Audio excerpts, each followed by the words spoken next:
Woo! Woo! Woo! Woo! Woo! Woo! Woo! Woo! Woo! Woo! Woo! Hey, everybody! Welcome. How you doing? 1, 2, 3. What has the Orange Menace been up to, Kirk? I don't know. We're gonna find out.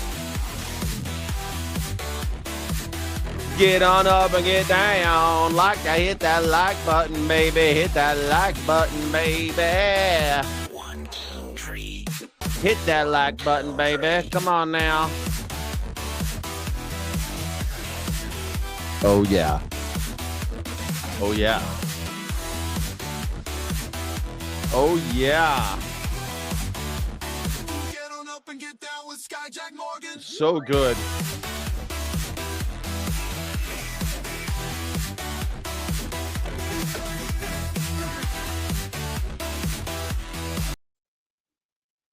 You don't want to get mixed up with a guy like me. I'm a loner, Daddy. A rebel.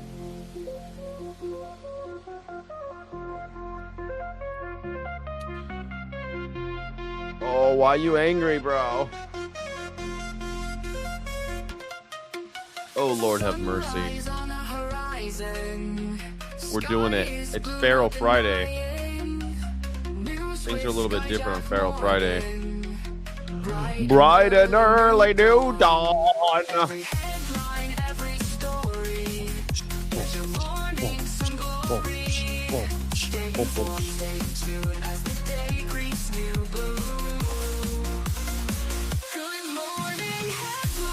Good morning, headlines.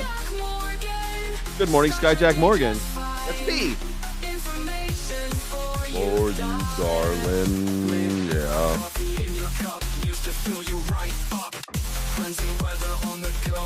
Ow! Ow! Ow! Hey, hey, hoo, hoo, ha, ha. All right, baby, here we go. Am I ready? Am I ready? I don't know if I'm ready. Oh, no, I'm not ready yet. Hold on a second. I'm almost ready. I'm almost ready. We got to put a poll in the chat. What's the poll today?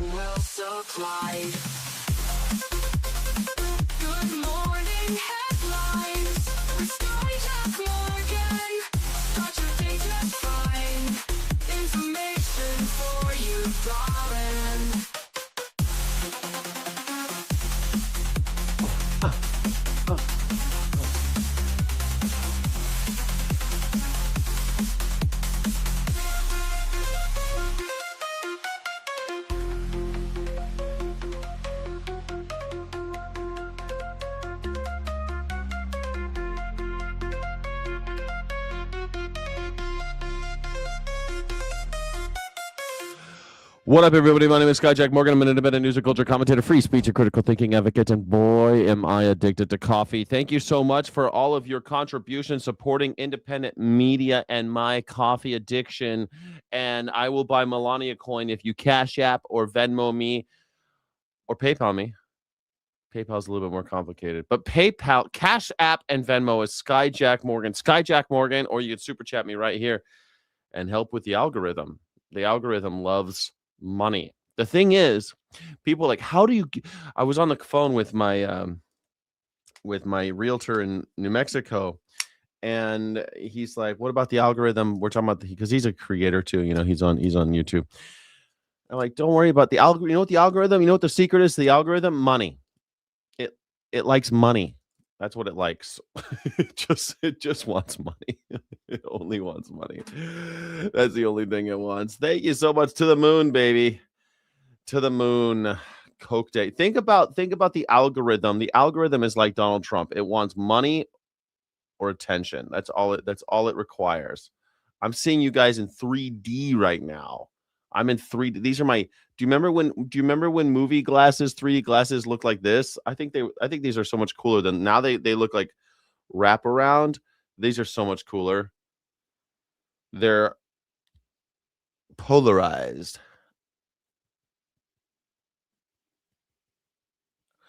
Hey everybody. Like your ex, she likes money. Think about the algorithm like your ex. She likes money or attention. Either one. You got to have both of them. It's a beautiful day here. It's only 70 degrees out in the middle of summer. It's June and it is gray, which is great for I'm happy with it, even though this is about to be my last month in California. My offer was accepted. My offer was I counter offered. I countered, they countered, then I countered, and they accepted my offer. And that little conversation I had at the end of my stream yesterday, it made me kept me $5,000. So, I mean, if it was a $5,000 conversation, I was glad I was a little bit of an asshole. $5,000. If I wasn't, I would have been $5,000 lighter right now. You know what I mean? So I think that's a big deal. Anyway, I'm gonna leave California and I'll be gone. I'm sad about that, but I figure at least. I mean, I am very sad. I look out the window and I'm like, this is the last time. I went to Ralph's yesterday to buy just some beer and some fruit. I don't know what else I bought. Nothing really. I just went and bought like some very small amounts of food. And I went in and I'm like, this is the last time I'll ever be at this Ralph's. And then the old lady, which is a supermarket, and the old lady who checked me out, beep, beep, beep. Her name is Vera. And I remember her was when I was a little kid. She's been there so long. She's like a really, like one of these little old ladies, like, beep, beep, like one of those really, really old ladies. And I said, oh man, this is the last time I'm going to see Vera. And I keep on doing that. Like everything I'm looking at, I'm on last time I'm gonna see. I feel like I'm at the end of that of Grover's Corners, where it's like goodbye, goodbye, bum on the corner, goodbye, park, goodbye, moon. I feel like I'm goodbying everybody. Right on, man. Good luck. Thank you, Kirk Wilson. I got a lot. Far from that. You didn't think I was a little bit of an asshole? I felt kind of bad after that conversation at the end of the last stream. I felt a little bit bad about that one. I don't know. I felt like I was being a little tough. I thought I was being a little hard. And I don't like doing that. I don't like seeing that side of myself, because like even when I was a manager, sometimes you got to bring out that kind of like firm but fair. You know what they say? That was always the thing. You're supposed to be firm but fair. You gotta be firm but fair. You can't let them push you around, man. But I felt a little bit bad at the end of it. You were so nice. You guys are very nice. I don't think I was that nice, but I think you wanted to grab the phone. I was fair but firm. I was firm and fair. That was what I was trying to be. Yeah. Okay. I mean, and there's a little bit of that's like you got to mix a little asshole in there. You know what I mean? You get the asshole right over. You got to get the asshole right. Hey, yeah. I saw Chris Hartnett once, his stand up. And he's kind of like a nerds comic, but he said this joke once. He's like, "Man, it's like that women must look at men like a TV repairman, like they like a TV repairman where the guy is working on your TV. He's like, they put the button back here. They put your button back here. They put your button back here." I thought that was so funny. Thanks for watching, everybody. My name is Scott Jack Morgan. I'm an independent news and culture commentator, free speech and critical thinking advocate. And boy, I am happy to be alive. And I'm happy that you're alive. Okay, so a lot of people keep on commenting. Randos, not channel members, just randos are like, you play the dialogue on your videos too fast. And it's like, it's at 1.5 speed. We got to get going, man. I got to get going. This is the dromosphere. We're trying to get shit done, Who, like, if I wanted to watch it like all slow, it's so boring. So I want to get going. Anyway, we'll try it on. You guys put no. Most is 60%, 7% said no. So I don't know. Maybe, and I don't play all of them at 1.5. I slow them down if it's really fast.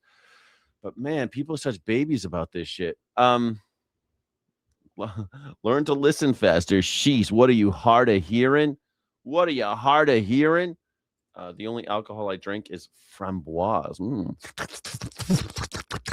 Little sour, a little sour. The framboise. You like framboise, huh? A little lambic. That's nice. The framboise is good. You clicked the wrong one. It's in the back. Maggots are slow at comprehension. Maybe it's maggots. I don't know. People are always like doing it. It was bullshit on your behalf. Yeah, I know. I like 1.5. Some people watch 2. I watch 2x all day. I watch 1.5 when I'm live. I watch 2.2x all the time. Yeah. So good, mate. It's so good. Framboise is the delicious drink. I wholeheartedly endorse that decision. As a beverage professional, as a former professional, I wholeheartedly support your decision to drink framboise. I kind of want to show you guys, if you guys stick around for the guitar section, I want to show you the house that I'm looking at in New Mexico. Get this. Get this. Okay, I found this house in New Mexico. It's a little on the pricey side, but I feel like I could talk them down a little bit. But it has a recording studio in there already built in. It's got a recording studio, sound dampeners. It's already there, built in. It already has solar panels. It already has raised garden beds so I can grow vegetables. I was like, did they know I was coming in the neighborhood I want? Did they know that I was looking? What in the holy heck? Adobe style. And plus, the one thing I hated about the Adobe style too is that they're all one story. And this one is all one story, but the bedroom is the second story. And I love that. I'm like, what? Can it all work out for Skyjack just one time? Can it please? I feel like I've had nothing but bad luck for the last 5 years. Since COVID, I've had fucking, actually, you know what? Since I came back to California, I've had some bad luck, man. I feel like I've always been a pretty lucky guy. And then I came back to California. Check this shit out. So I come back to California. I get this job at this very fancy resort, right? This is some origin story stuff before we get into the news. I hope you don't mind. It's a little personal. I'm feeling personal on Feral Friday. It's Feral Friday. I'm not wearing a tie, you know. So on I got a job at this fancy place, a fancy resort. It's a Waldorf Astoria, and it was formerly a St. Regis, a very ritzy place. Although the Ritz is up the street from there. The Ritz is literally just up the road. Anyway, I did pretty well there. Everything was going great, and then they were like selling. So it was actually called Monarch Beach Resort, and they were selling it to Waldorf Astoria.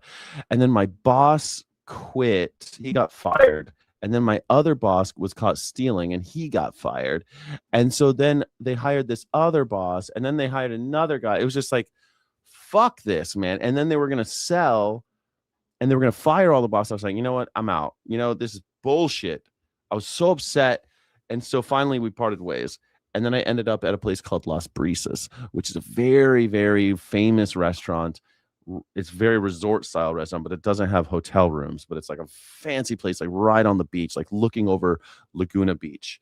And it was great. I was like feeling pretty good. Kind of had me and my boss got along. We were like, I was GM and AGM. We were feeling great. And the chef, the executive chef was an asshole, but he wasn't there all the time. You know, everything was pretty okay. And then COVID, man. Oh, come on. It's just bad luck. COVID. And I had to work through that shit.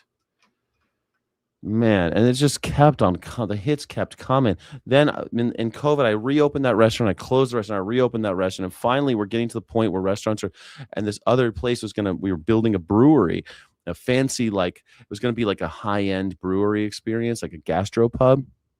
And so I opened that place. I got that job and I opened that place and it was going pretty well. We were like famous in the news and the radio. It was great. And then my mom dies at the end and right when COVID was like almost over, like right after the election in 2021. And damn, what the fuck? And so like I really couldn't keep that job because I was the boss. And when you're the boss and you're like going through that, you really can't be a boss. You're just not there for. And I had a good team and everything, but just in an opening, maybe if it wasn't during an opening, anyway. So I stopped, and man, then Veggie Grill wanted me, and I was like, oh, Veggie Grill's gonna be great. Veggie Grill, of course, that's great. It's fast food, but it's like it's vegan, and I was going to be regional director, and they had all these big talk. You know, I'm going to be regional director of multiple places and all this. And then they fired all of their CEOs and everything was falling apart. And the restaurant that I was at, and like I was only there for like 3 months, and the restaurants didn't have hot water. And I was like, we're going to kill somebody. You can't fucking do this. You out of your mind? You got to have standards. So I quit. I walked off. Man. I just feel like I got to get some good luck, Bubby boy. I just got to get good luck. So wish me luck on this new thing. Maybe now's my time. Maybe I just got to get some good luck. That's all. COVID, my dad died in Feb 19. It's destroyed my mind, and COVID burned the rest. I'm telling you, man. COVID. Yeah, I got it coming. I got some good times coming. Jack, that's so fucking awful. I'm so sorry. My heart goes out to you. I hope you're processing and taking care of yourself since that time and coping well.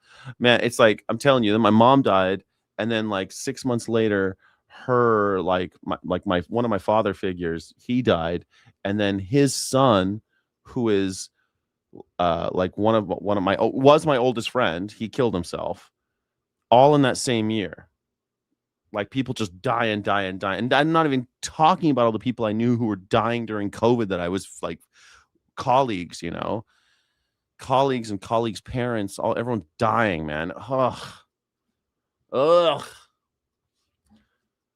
Yeah, that's it, man. Exactly. Yeah, now is the time. And now everything's coming up Skyjack, I think. I think everything's coming up Skyjack. I went to Australia and even the kangaroos say I'm gay. Rad. That's cool. That's great. I'm famous in Australia. People do know me there. And I like it. I like it that way. Thank you all for joining. I'm so happy that you're live. I think it's Feral Friday. We should give away a membership, right? It's almost the end of June. Do I have another membership? I think I could still give away 5 more memberships. Did I give them all? Oh no, I've already sent them all. Dang it. All right, no free memberships today. All right, cool. 53% say I should not play it. We're still. It's ironic that we control the House, the Senate, the Supreme Court. This is Tom Massey. He found his balls after Donald Trump smashed them. And the White House, and we're yelling election fraud. I mean, we won all the damn elections. And we're we won all the damn elections. He's from Kentucky. We won all the damn elections. Don't you know? Don't you know that we won all the damn elections? We're saying election fraud. Is that what you're saying? Election fraud. charge, and what are we doing with it? We're bankrupting the country. We're starting new wars. We're violating the Constitution. We're not. Sounds like every time the Republicans are in charge, to think about, if you think about it, every time the Republicans in charge, we bankrupt the country, we start new wars, we tear up the Constitution. Yeah, that's pretty much it. Since George W. Bush, that's what he did. He started new wars. He bankrupted the country. He tore up the Constitution. And then you had Biden. No, sorry. Then you had Obama for 8 years, and that was not a fan. Okay, let's it wasn't great, but he didn't start any new wars. He didn't tear up the Constitution. He just kept doing the same shit. Bush did. And then you have Trump, back to be Republican. Back to be Republican. What did he do? Started new wars. Oh, he didn't start any new wars. That's not true. Donald Trump did not start any new wars, but he did bankrupt the country and tear up the Constitution. And then Biden, you know what that would look like. And now we're back to Republicans starting new wars, bankrupting the country, and tearing up the Constitution. AI took my job, but there's a couple bucks for you guys. Look, turning around. Thank you, Parallelish. I appreciate you. You're amazing. Where's my fucking stylophone? Thank you so much, Parallelish. You're incredible. I appreciate that.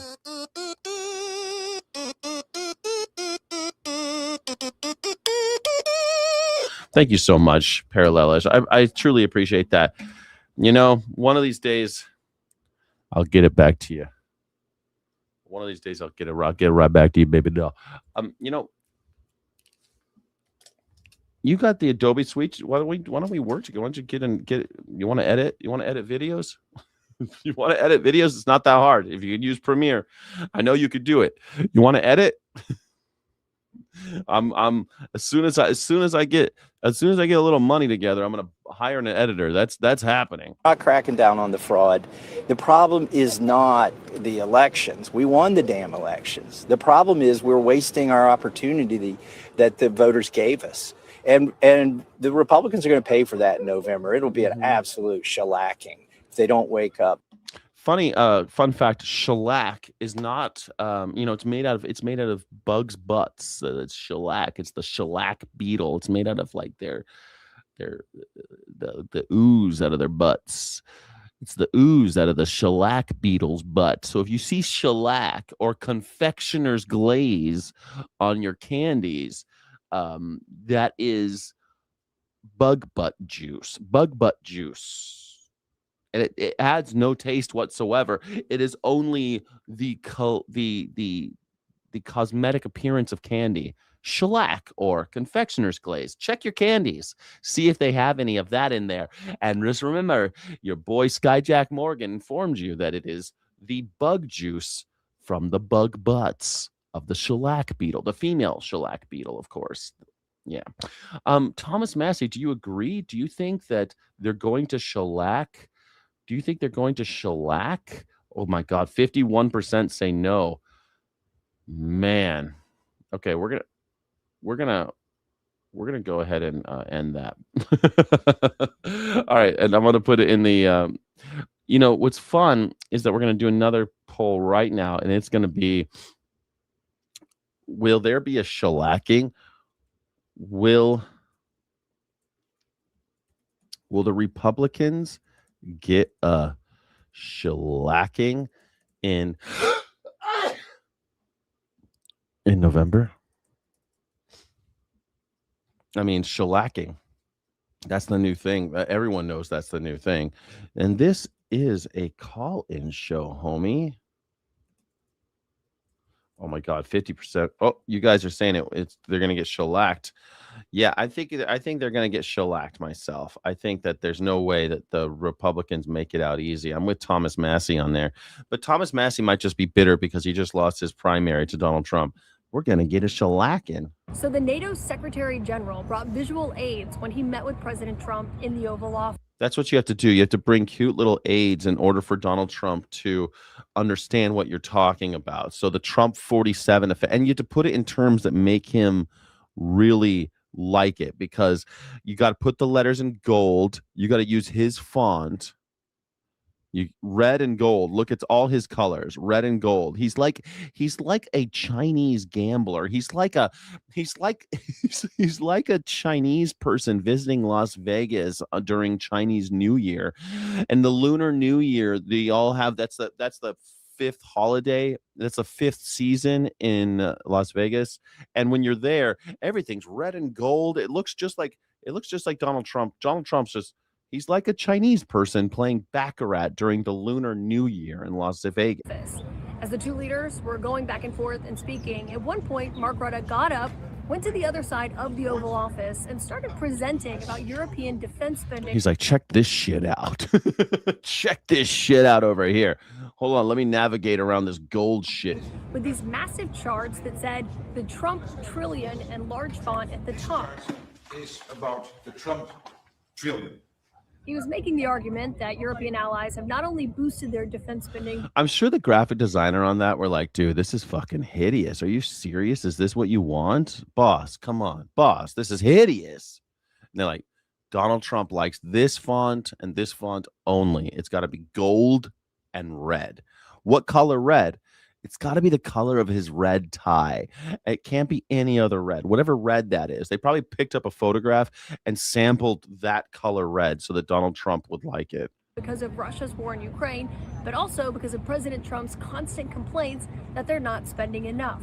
Now, those complaints have only gone up after the president was not pleased with what NATO allies did or did not do, in his view, when it came to his war in Iran that he did not coordinate with them on beforehand. I know there have been debates about whether your allies in Europe were with you enough. I just want to say one thing. He can't let that go. No, they weren't. They weren't on my side. He didn't tell anybody. Do you remember? Everyone was like, do you remember when Japan was going, why didn't you tell us you were going to bomb Iran? We wanted to keep it a secret. You didn't tell anybody. You didn't tell anybody that you were going to do this stupid shit. And he's like, nobody helped me. You didn't tell anybody. How the fuck is someone going to help you? It'd be like me. Nobody helped me. Nobody helped me move. Nobody wished me a happy birthday. Well, you got to tell people it's your birthday or else they won't wish you a happy birthday. You got to be going like, it's my birthday. You know those people. It's my birthday, but it's my birthday. It's my birthday. Afterward, we saw the Secretary General come out and gaggle with reporters. And when I asked if he agrees with President Trump's argument, now that Iran should be able to have ballistic missiles, he didn't answer. I just noticed her jacket with the little buttons, the little Caitlin Collins. She's got her little Easter suit on, I think. said he can't Her little summer suit. comment on everything. Iran having its hands on the nuclear capability, this country exporting chaos, exporting terrorism, would be a danger to the whole world, particularly the region, Israel, and to Europe, So but what also about the rest of the world. missiles? Yeah, but I love her. What about ballistic missiles then? What the fuck? please don't require from me to comment on everything. Don't ask. Don't mention the ballistic missiles. Shut up about the honey. Don't talk about the ballistic missiles, okay? Shh, don't talk about the ballistic missiles. Yeah, Donald Trump's like, how come she's such a beautiful woman and she never smiles? She never smiles. She never does. Never does. I understand not telling anyone because you want to blow up all the top Iranian homies, but yeah, he should not be pissed. Yeah, okay, look. If that's your goal, you want to be like, hey, I want to assassinate all these people. I know that America's foreign policy previously never included straight up assassination, that just basically turns us into murderers and makes us no better than well, terrorists. And I get that you want to do that. That's, hey, you know what? You're the president. Apparently you're allowed to, I guess. Now that's what we do. But you're not allowed to be pissed off if you operated in secret. Hey, everybody, I'm moving. You want to help me move?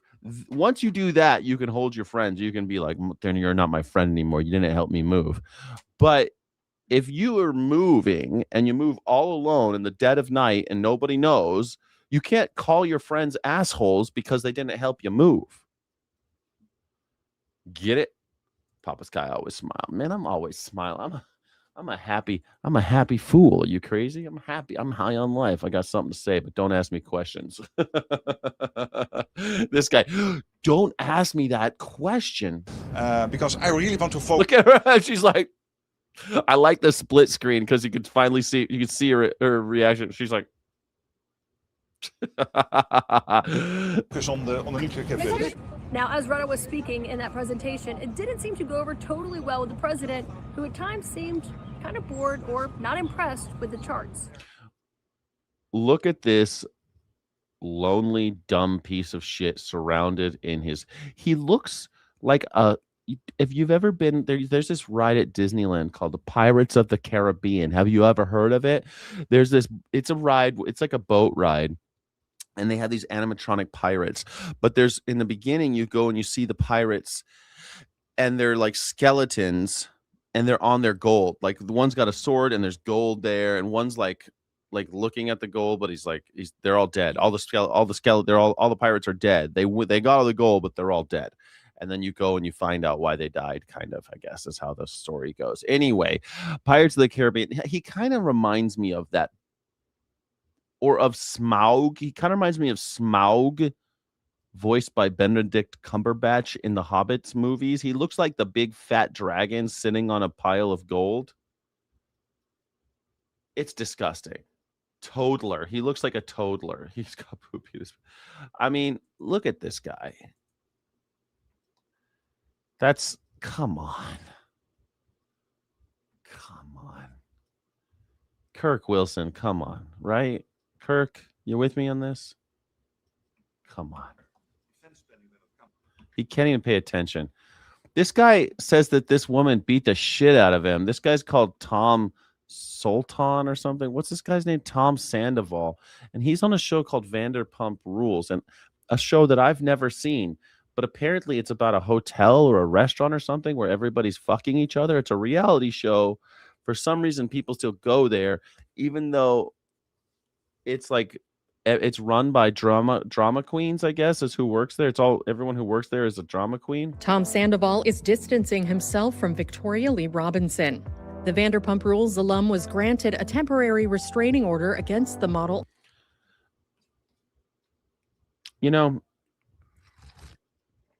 Some guys have to get restraining orders against models. It just makes you think, take stock, be grateful for what you have in life. You could be taking out a restraining order against a model. Do you want to do that?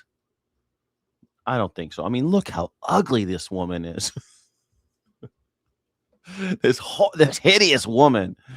And you've got to take a restraining order against her too, because she's crazy as well as ugly. On June 25th, after he alleged that she attacked him earlier this month during an argument that led to her arrest, according to court documents.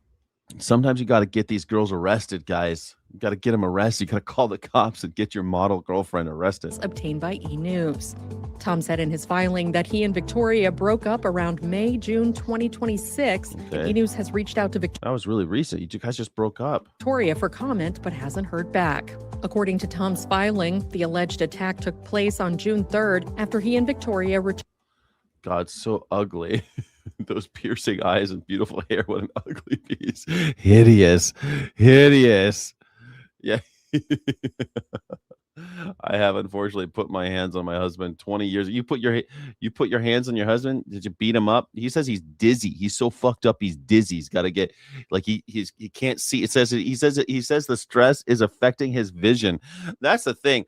Always remember that no matter how beautiful she is, there's some dude somewhere who's sick of her shit. There's some dude somewhere who's like, I can't even fucking see straight because of this bitch. Fuck. No matter how beautiful she is, there's some guy out there that's like, block, don't fucking contact me. You tore out my heart. Like, just remember that every time. You know, it's funny, like men are so afraid of rejection and being laughed at by women and stuff, but really you could just remember you're probably dodging a bullet all the time. And it doesn't mean that women are bad or anything like that. Women out there too, go out there and shoot your shot, because if they say fuck off or they laugh in your face, it's probably for the best, no matter what. Every relationship ends in heartbreak. The best case scenario is that they die before you. Actually, I guess the best case scenario might be that you die before them. I don't know. I think maybe that's on a case by case basis. But the best case scenario is that one of you dies. So seriously, shoot your shot. Go meet a model, or whatever, the person that you fancy. Maybe not a model. Models are overrated. Trust me. Models are overrated. They're not all they're cracked up to be. Models and dancers, they're not all they're cracked up to be. They look great, though. They look great, but just take my word for it. Turned to their Los Angeles home, where they also live with her dad, J. Will Robinson, from a night out at a local bar. Tom said in the docs he was verbally arguing with Victoria when he noticed that she was filming him on her phone. She was filming him on her phone. Fuck that. I love women, but I do worry they now have more testosterone than men. Well, that's not because women have more. It's that men have so little, Kirk. You know, I was just thinking about yesterday, you know how much I love women. I was thinking about... I love their silly little ankles and their silly little knees and their silly little elbows and their silly little wrists. They're so silly. Women, they're so silly. They're so silly. I've dated a few dancers, neurotic. Well, they only think about one thing. It's like, it's kind of like, I bet you dating Tiger Woods. Like, I've heard that Tiger Woods is fucked up in the head, so fucked up that every morning he wakes up, he hits 500 golf balls. He has to do it. He wakes up, he hits 500 golf balls. He can't not do it. He loses his mind if he doesn't do it. That's a singular one-track mind. You know what I mean? That you wouldn't want to date somebody like that. I mean, and I feel like dancers are like that. They only think about dancing. And I have a lot more interests. Excuse me. Oh, yes. And their silly little feet and their silly little fingers, and they got little tiny heads. Women have little tiny, their heads are so tiny. You can't tell because I'm so small on your phones or on your laptops, but my head is, I got a big fucking Irish head. I'm like my head's as big as Conan O'Brien's head. I got a big fucking head. I'm like a I'm like one of those bobbleheads. I got a giant head. Everyone else is so. Oh, dancers are like musician. Thank you. Thank you. I got some sneezes going on today.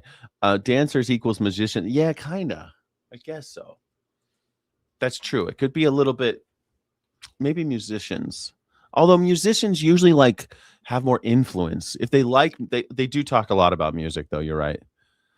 They only talk about music. Not always, though. Sometimes they talk about like poetry. You might find Jim Morrison, who's really into poems and writers, and there's those guys in music too, guys that are like really into other shit, political, there's punk artists. They're really into politics and the poetry and the music. They like a lot of other stuff too. Dancers, don't get me started with models. When he confronted her about the camera, Tom alleges that her father lunged at him, leading Tom to retreat to a bedroom. Tom alleges in a declaration, "While I was barricaded inside the spare room, Mr. Robinson followed me, threatened me, and punched a large hole approximately 12 by 12 inches in the spare bedroom Damn, this guy's getting this guy's got his dad, this model's dad after door him. where I had taken shelter. He then put his face in the hole in the door and smiled, telling me he will me up, destroy me, and called me a mother. The Bravo star alleges I then entered the room and hit my face and temple area towards my hairline, which I captured on video. He writes, "The impact of the blow was so forceful that it caused my vision to blur. I sustained a bruise near my temple and eyebrow ridge and bled from my ear and neck." Victoria, who Tom began dating in 2024, was arrested on June 3rd for corporal injury to a spouse or Damn, they arrested her. I mean, she'll do all right in jail, though. She'll do all right. cohabitant, per a police report obtained by E! News. Jail records show that she was bailed out on $50,000, with Tom writing in his declaration that he, quote, foolishly helped her family with the bond. Since then, Tom has been living out of hotels or staying with friends, according to his filing. He alleged He should do the mustache look kind of cool. I don't even know who this guy is, but this guy's pulling off this mustache look. He looks like, speaking of Pirates of the Caribbean, this guy looks like he looks like Jack Sparrow or something. He should do the mustache. Makes his face not look so weird. I thought his face looked a little weird. Looks better with a mustache. Tom has been living out of hotels or staying with friends, according to his filing. It's more mysterious with the mustache. He alleges that multiple attempts to retrieve his personal belongings from the Not the goatee. house he shared with Victoria and her dad have been met with, quote, intimidation and threats from the pair. In his filing, he also accused Victoria of physical and verbal abuse prior to June 3rd, including an instance on May 14th when she allegedly You see, this is not at 1.5. I can't fucking believe you guys want it at 1 point. You guys are okay with it that slow. I'd be done with this story if it wasn't going so damn slow. I'd be done by now. This is why I don't know why so many people comment like, "Oh, you speed up the camera, you speed up the videos, and I can't understand it." Come on, man. struck him in the face during an argument. He also accused Victoria of placing an Apple AirTag in his car to track his movements. Oh man, she's tracking this mofo. They're tracking him. Two Dude Mama, you ever track? I bet Two Dude Mama, you look like you might have tracked someone. You ever track someone with GPS? I never done any of that shit. Are you guys tracking each other with GPS? Do you guys track? Hold on. That's a great. Hold on. That's a great. Okay, 72% think that the Republicans are going to get a shellacking. Hold on. We're going to ask you, have you ever tracked someone with GPS? Have you ever tracked a lover, spouse, whatever, with a GPS device? Man. And that counts if you guys got that find your phone shit. What is with couples finding each other like with the phone? What the fuck are you doing? Although I did share my location with my ex. Shit, I probably am still sharing my location with my ex. I'll fix it later. Yeah. Are you kidding? Are you kidding? Hell no. Hell no. You can't speed it up. You can speed it up. I hate it. You'd be done if you didn't pause it every 3 seconds too. But that's the whole. Should we just watch it in silence? Is that what you're saying? Then you can do that on your own. As well as allegedly hacking into his phone and online social media accounts. Tom writes in his restraining order request against Victoria, while I had initially hoped that respondents' abhorrent behavior would subside and that the situation would improve, that has not occurred despite my efforts to maintain peace. As a result of respondents' continued harassment and volatility, I remain in fear of my safety and well-being. The next court hearing for Tom's temporary restraining order is scheduled for July 16th.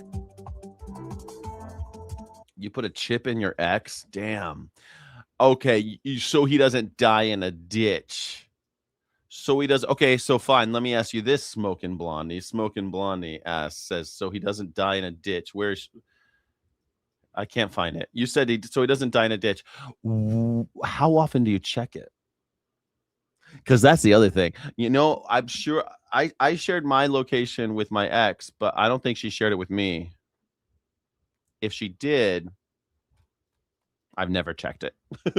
I've never been like, I wonder where she is. Is she where she says she is? If she's not, then I guess I'm fucked, right? Like, what's it gonna do? It's not gonna help you. Ooh, at a fair or a concert. You know, have you seen those things before? They make little things now where you wear a necklace and your friend wears a necklace, your partner, whatever, and it's like a compass and it leads you to them. So at a festival, you don't lose track of each other. And people have them at Disneyland because people get lost and you can it's got a little arrow on it, like a video game kind of, and you can go, find the other person. I think it's pretty neat. When he's missing or late, why is he missing? Oh my gosh. That's crazy. She would leave our son in the car by himself. Cops had to get him out of the car for a few times. Now, it seems like 82% of you are saying no. It seems so common though. I watch this show, and don't judge me. It's my guilty pleasure. I watch it now. My ex got me into it. It's called 90 Day Fiance. And they're all tracking each other. They all got the trackers and they're all taking photos of each other's text messages. It's like, no wonder you had to go out of the country to find somebody. You're a fucking psychopath. You're tracking. Like, you bring someone to this country and then you're so afraid that they're going to cheat on you or whatever's in your head. You're screenshotting all your text messages with your spouse, and then you're also tracking them and like putting AirPods on their keys and shit. Like, what in the hell? I couldn't be with someone like that. I started sharing my location with my ex because I was on the road. And I thought it was like, so she could tell if I was driving in a car or if I was at the hotel. And I thought that was nice, She could tell what city I'm in and stuff because I was on the road. I was far away. It was like kind of a nice way to like keep in touch while I was on the road. Otherwise, it's kind of a strain. Look at this cute couple. He looks better with a mustache. And it's not a good picture of her, but she's a model. She can't take every good picture. She's pretty photogenic, though, I'd say. This morning, the Supreme Court struck down a cancer patient's lawsuit against chemical company Monsanto. And here's something you might not know. Justice Clarence Thomas... Clarence Thomas? He works for Monsanto. He must have recused himself, right? He used to work for Monsanto. And Clarence Thomas must have recused himself because how could he make a decision about Monsanto when he himself used to work at Monsanto? That's called a conflict of interest. You see, every judge with even a fucking shred, a modicum, an iota of dignity and professional integrity would recuse himself. A kangaroo in a kangaroo court would recuse himself if he worked at Monsanto at any time, if Monsanto had a court case in the kangaroo court. But apparently the only kangaroo court in the land is the Supreme Court. Am I supposed to take anything in the Supreme Court seriously if Clarence Thomas didn't recuse himself? Let's find out if Clarence Thomas recused himself because he worked at Monsanto. Let's see. Used to work at Monsanto. He was an in-house lawyer for them for 3 years, and his time there had a major impact on his political views. In fact, his time at Monsanto was his only private practice law experience before joining the Supreme Court. Wait, it was his only job? See, I happen to know this about Clarence Thomas because I despise Clarence Thomas because I think he was very, very guilty with the Anita Hill sexual harassment thing. He harassed that woman. He destroyed her career intentionally, along with Joe Biden. Joe Biden and Clarence Thomas destroyed Anita Hill to the point where she wanted to kill herself. And because she's strong, she survived. They tried to kill her. I hate those guys. Joe Biden and Clarence Thomas. The reason why I hate Joe Biden is because of Clarence Thomas. I fucking hate this guy. Harvard Law Review article called him the justice from Monsanto. Now, in today's case, a man with non-Hodgkin's lymphoma alleged that Monsanto failed to warn of the dangers of their Roundup weed killer on the product labels. Roundup? Oh, that old chestnut, huh? Glyphosate. I thought that Donald Trump with the Make America Healthy Again was going to protect us from the glyphosate. Turns out that if you have cancer from glyphosate, you can't sue Monsanto. Why? Because Clarence Thomas says so. What? He used to work for Monsanto? Yeah, he used to work for Monsanto. Labels are part of the federal registration process. And what did Clarence Thomas do when he worked at Monsanto? Well, one thing was he worked on Roundup's federal registration process. Never in a million years should he have participated in this case. He should have recused himself. Justice John Paul Stevens recused himself in cases involving the manufacturers of the Vietnam War chemical Agent Orange, including Monsanto, after his own Vietnam veteran son died of cancer. He did so out of a sense of honor, ethics, and integrity. So the victims recuse themselves. The judges who were killed by Monsanto, they recuse themselves. But the guys that work for Monsanto don't recuse themselves. That's the problem here. You see, the Nazis don't recuse themselves. The liberals recuse themselves. You see the difference here? The Antifa doesn't recuse himself. The Nazi doesn't recuse himself. The liberal allows the Nazi to win. That's why we need more anti-fascists on the Supreme Court. You could clip that. More anti-fascists on the Supreme Court, please. Can we get anyone who hates fascism on the Supreme Court? Just one or two, just a few. SCOTUS needs term limits. Yes, SCOTUS needs term limits, but that won't solve this problem. That won't solve this problem. They need oversight, but they can't have oversight because they're a third independent branch of government. The system's broken. They need to be dissolved. And we need 13 of them. There's lots of things. You could dissolve them, give term limits, you have strict ethics, but you could have an ethical board that checks them. How do you check the Supreme Court? The only check is you could pass a law in Congress. So if the Supreme Court does this bullshit, now Congress can say, okay, we're going to pass a law saying that you can sue Monsanto's. That's the only check and the balance. Those are the checks and the balances.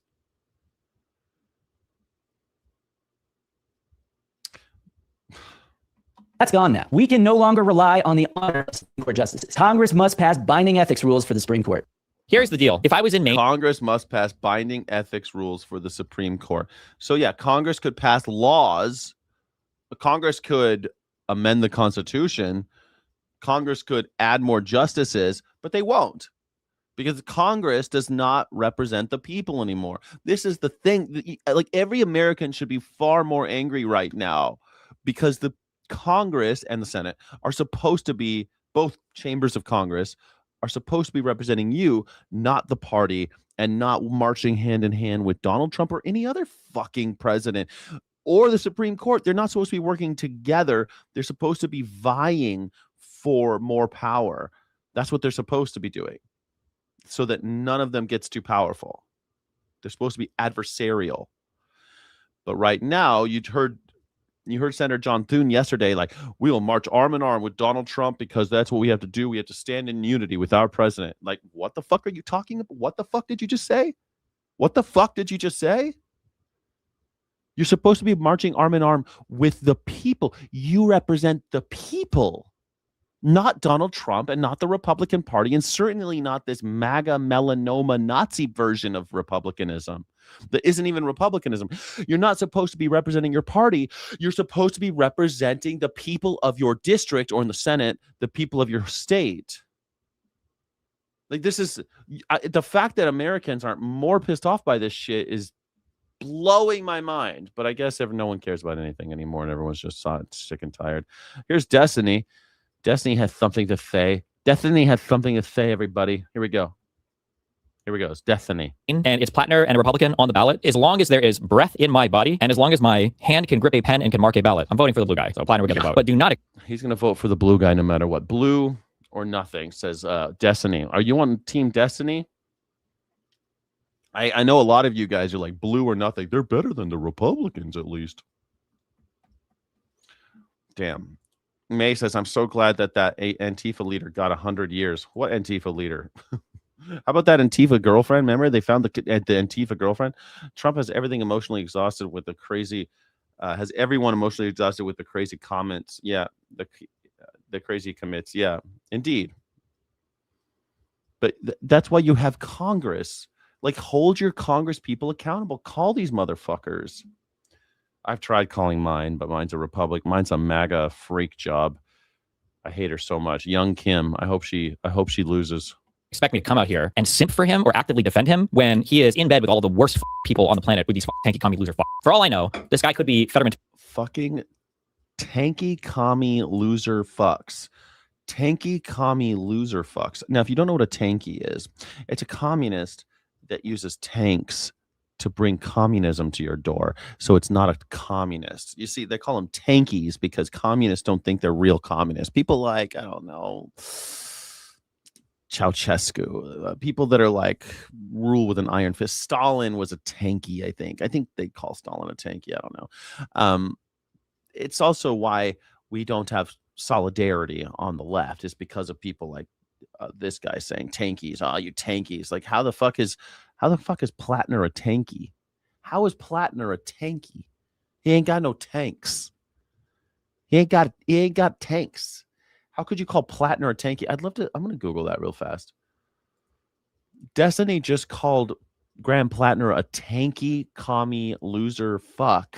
But I don't think that there's any way in reality that we could call Plattner a tanky. How is that possible?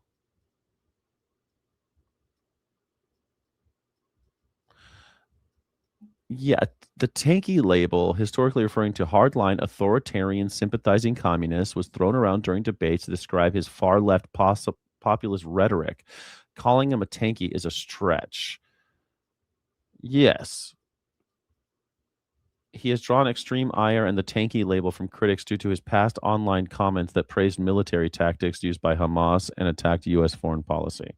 Oh, okay.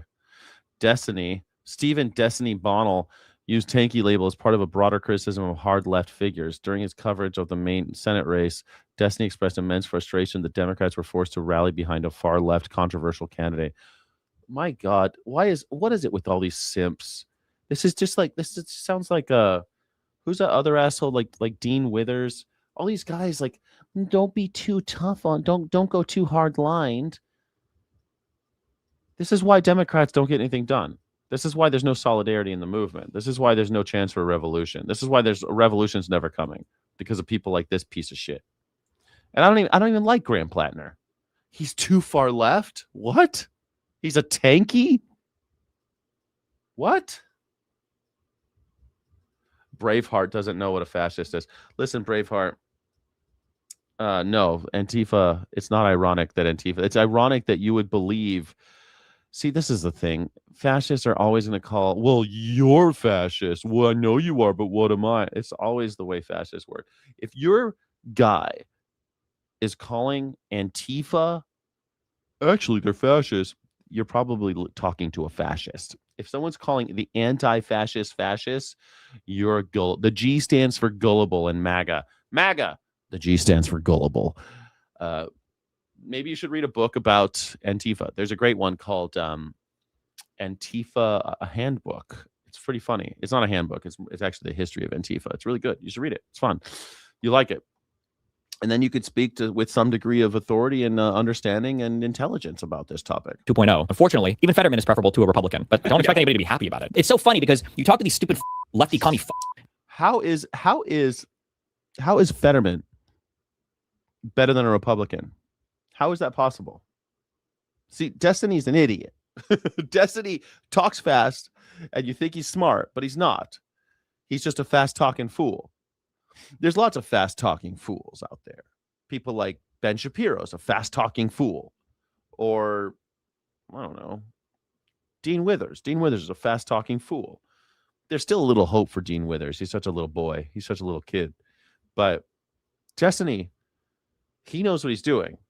He just wants his party to win. He's no different from the Republicans. And you're like, did you guys ever support Kamala? And they're like, yeah, go back and look. And every single video is like, well, Trump is bad, Trump is bad, Trump is bad, Trump is bad, Trump is bad, Trump is bad. Would the Democrat be better?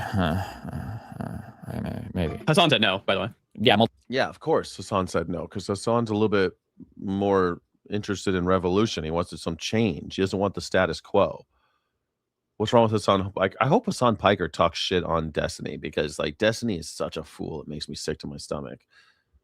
I think Hassan Piker's a little bit of a hypocrite, but Destiny is just a fucking moron. Multiple times, yeah, the messaging was mixed at best. But now, all of the commies seem to understand, well, hold on, it's not enough to just say that I guess you support Blatter. You need to be excited about it. You gotta be enthusiastic. Like, none of this stuff matters, right, guy? Like, no, you. Eat dick, bro.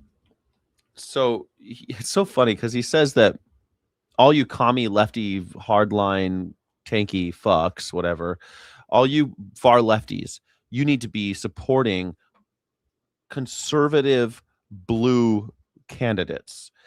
And that is idiotic, because a conservative blue candidate is not going to have any kind of change whatsoever.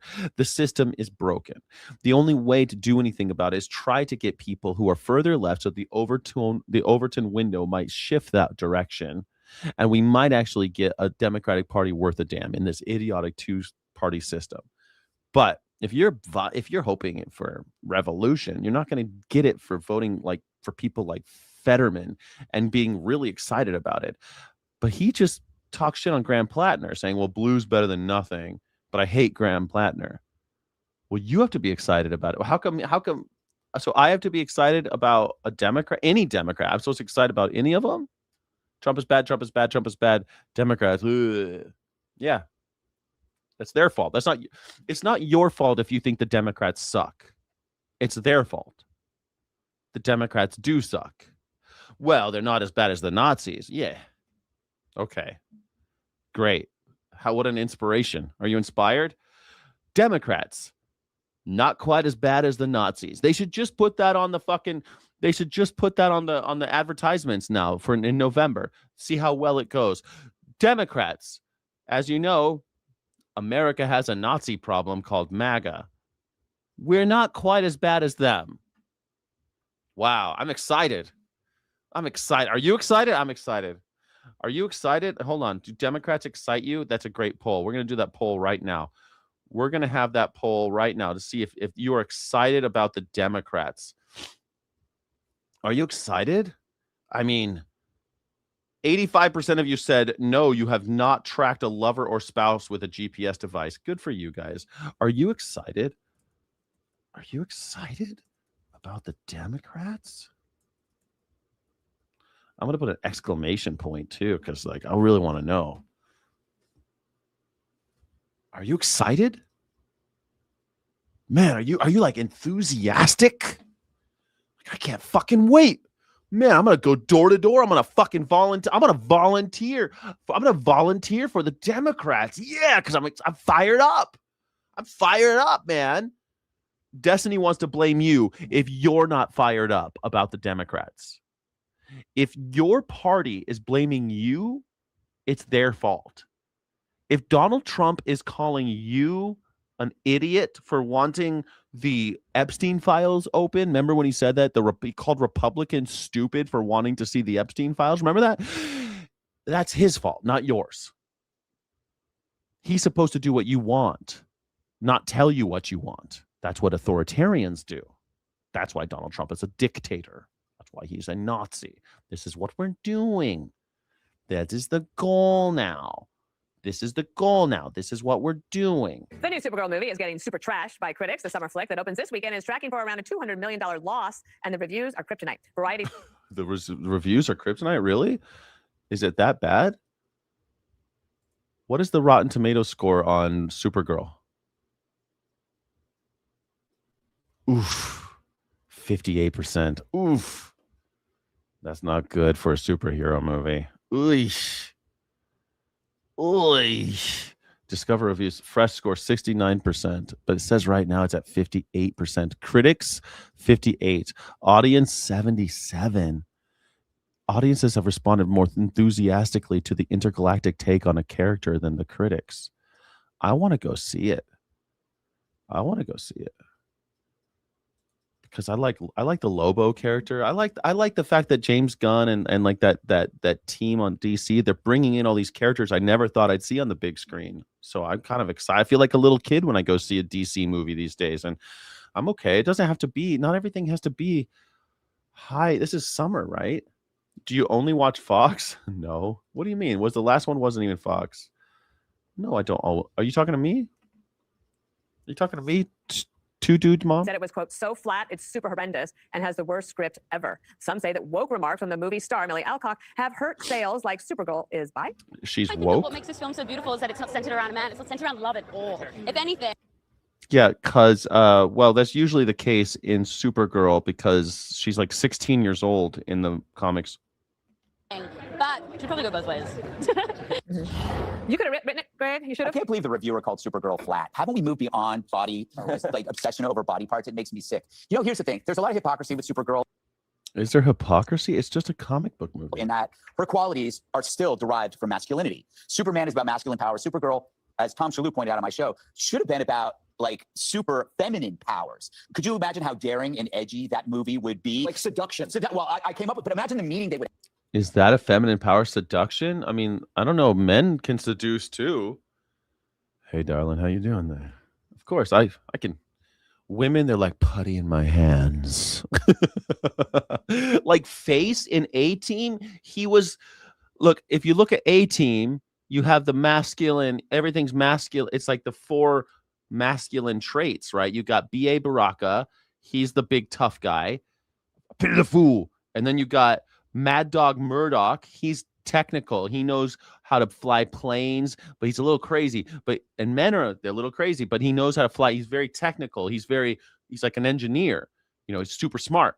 And then you got Face. Face is like, ladies, how you doing? Hey, of course you can. And confident, right? He's the con man. He's the Face. And then you have Hannibal, who is I love it when a plan comes together. He's the planner. He's the cold, calculating type. He's the intellectual behind it all, like you have, these are masculine traits split up into 4 different people called the A-Team, surviving in the Los Angeles underground as soldiers of fortune. And if you need help and if you can find them, maybe you can call the A-Team.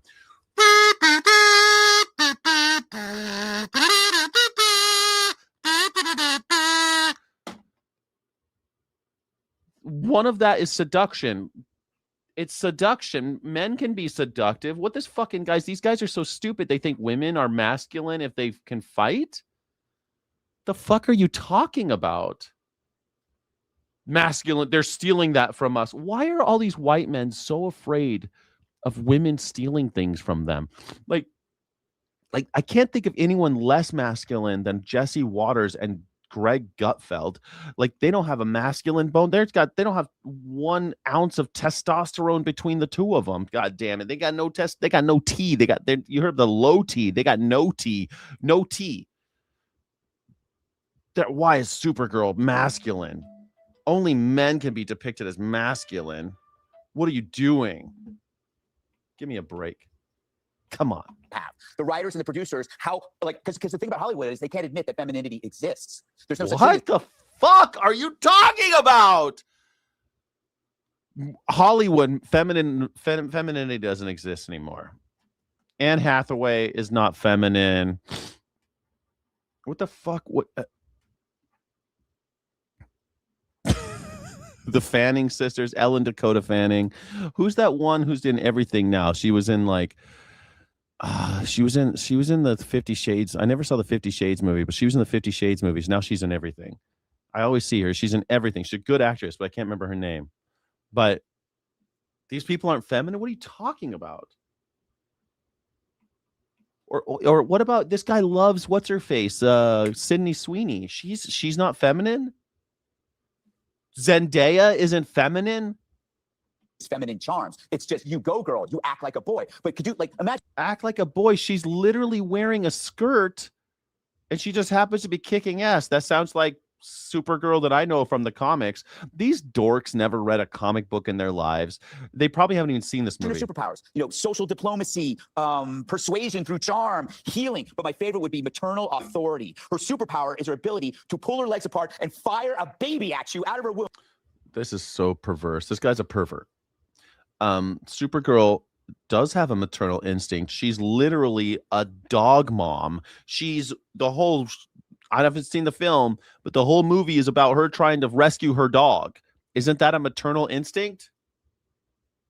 Isn't that a maternal instinct? She's a drunk. Everybody's a drunk, Robert. Everybody in the world is a drunk. What are you talking about? It's...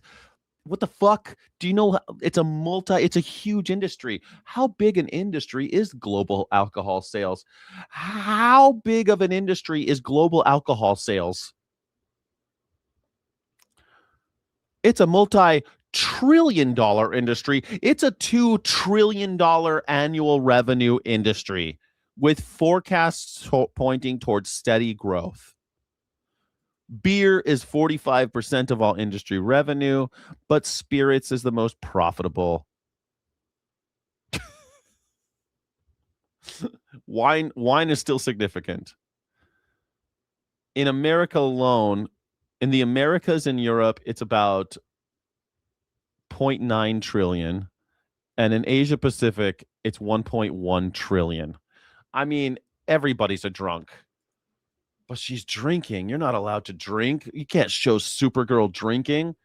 Okay, that's a little bit different because in the comics, she's usually depicted as a 16-year-old until like the crisis level. Eventually, she marries Lex Luthor. There's a whole other storyline. But like, because she grows up. But when she arrives on on Earth, she's 16 years old and Superman's already grown up. Superman's like 25 or something, 30. And then his cousin who left before him because of space and time and stuff, she's 16 when she arrives. That's how the comic book makes her younger. And it's also like villains often sexualize her, but she's always desexualized by the other heroes. So it's like there's always been that element too.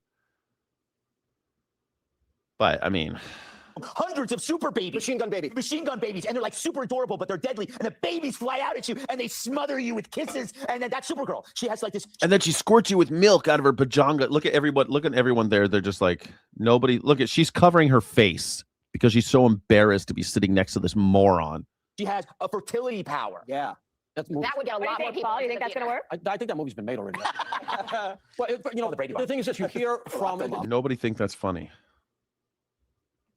We don't want we don't want any discrimination against gays. Let's just put that out at the top. Okay, now we've been hearing for my whole life that it's not a choice, it's who I am. And yet somehow or other, this young woman, as you hear so often, starts talking about being bisexual or homosexual as if it's an achievement.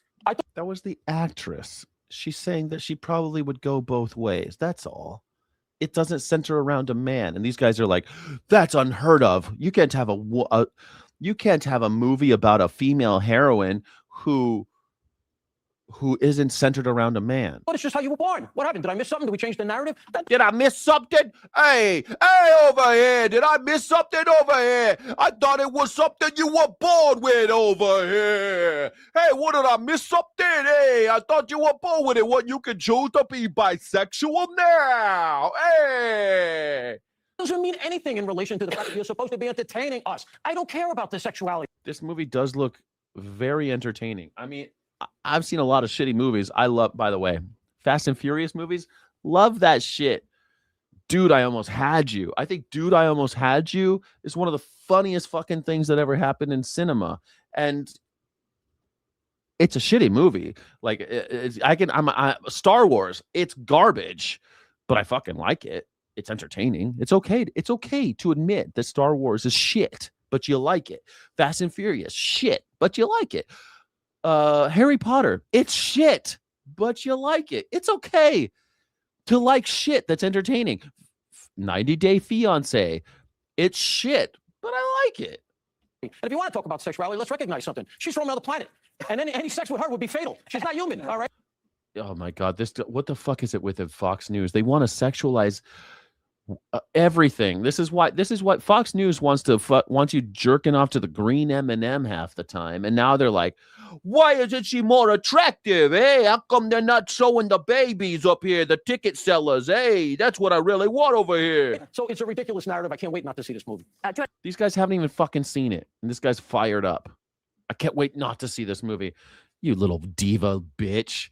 Like, if you want to talk about feminine, I can't think of something more bitchy than being like, I can't wait not to see it. You fucking Karen. You Karen. These Karens over at Fox News. $100 million loss is a lot. It is a lot, and it bucks the trend. People are actually starting to go back to the movies more, so they, I guess, are not getting the attention from it. All the kids' movies are great, though. Okay. Be sure to like and subscribe for all the Fox. I love that. Jessica Turlock just goes, yeah. Kids' movies this year are good. I guess people maybe are getting some superhero fatigue. Maybe that's a thing because we're sick of seeing superhero movies because Marvel already did it all.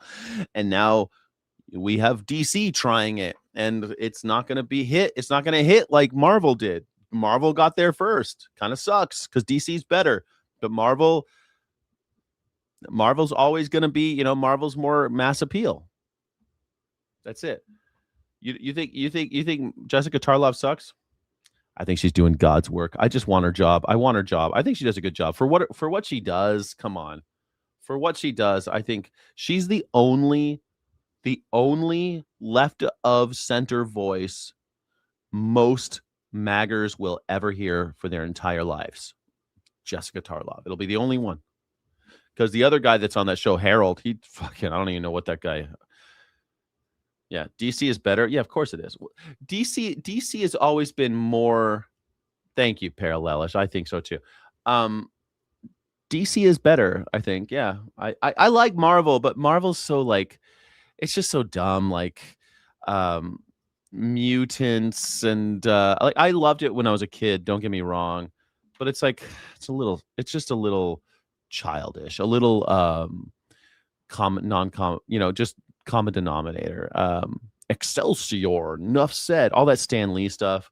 When I was a kid, I liked it, but then you grow up and you're like, yeah, Batman's cooler, like the world's greatest detective, and Superman is an alien who falls here, and he's dealing with, and so Batman doesn't know what's the mask. Is Bruce Wayne the mask, or is Batman the mask? And the same thing, Superman. He doesn't know if is Clark Kent his real personality, is Superman his personality, is Clark Kent what he thinks of human beings, this nerdy little bumbling guy, that's what he thinks, and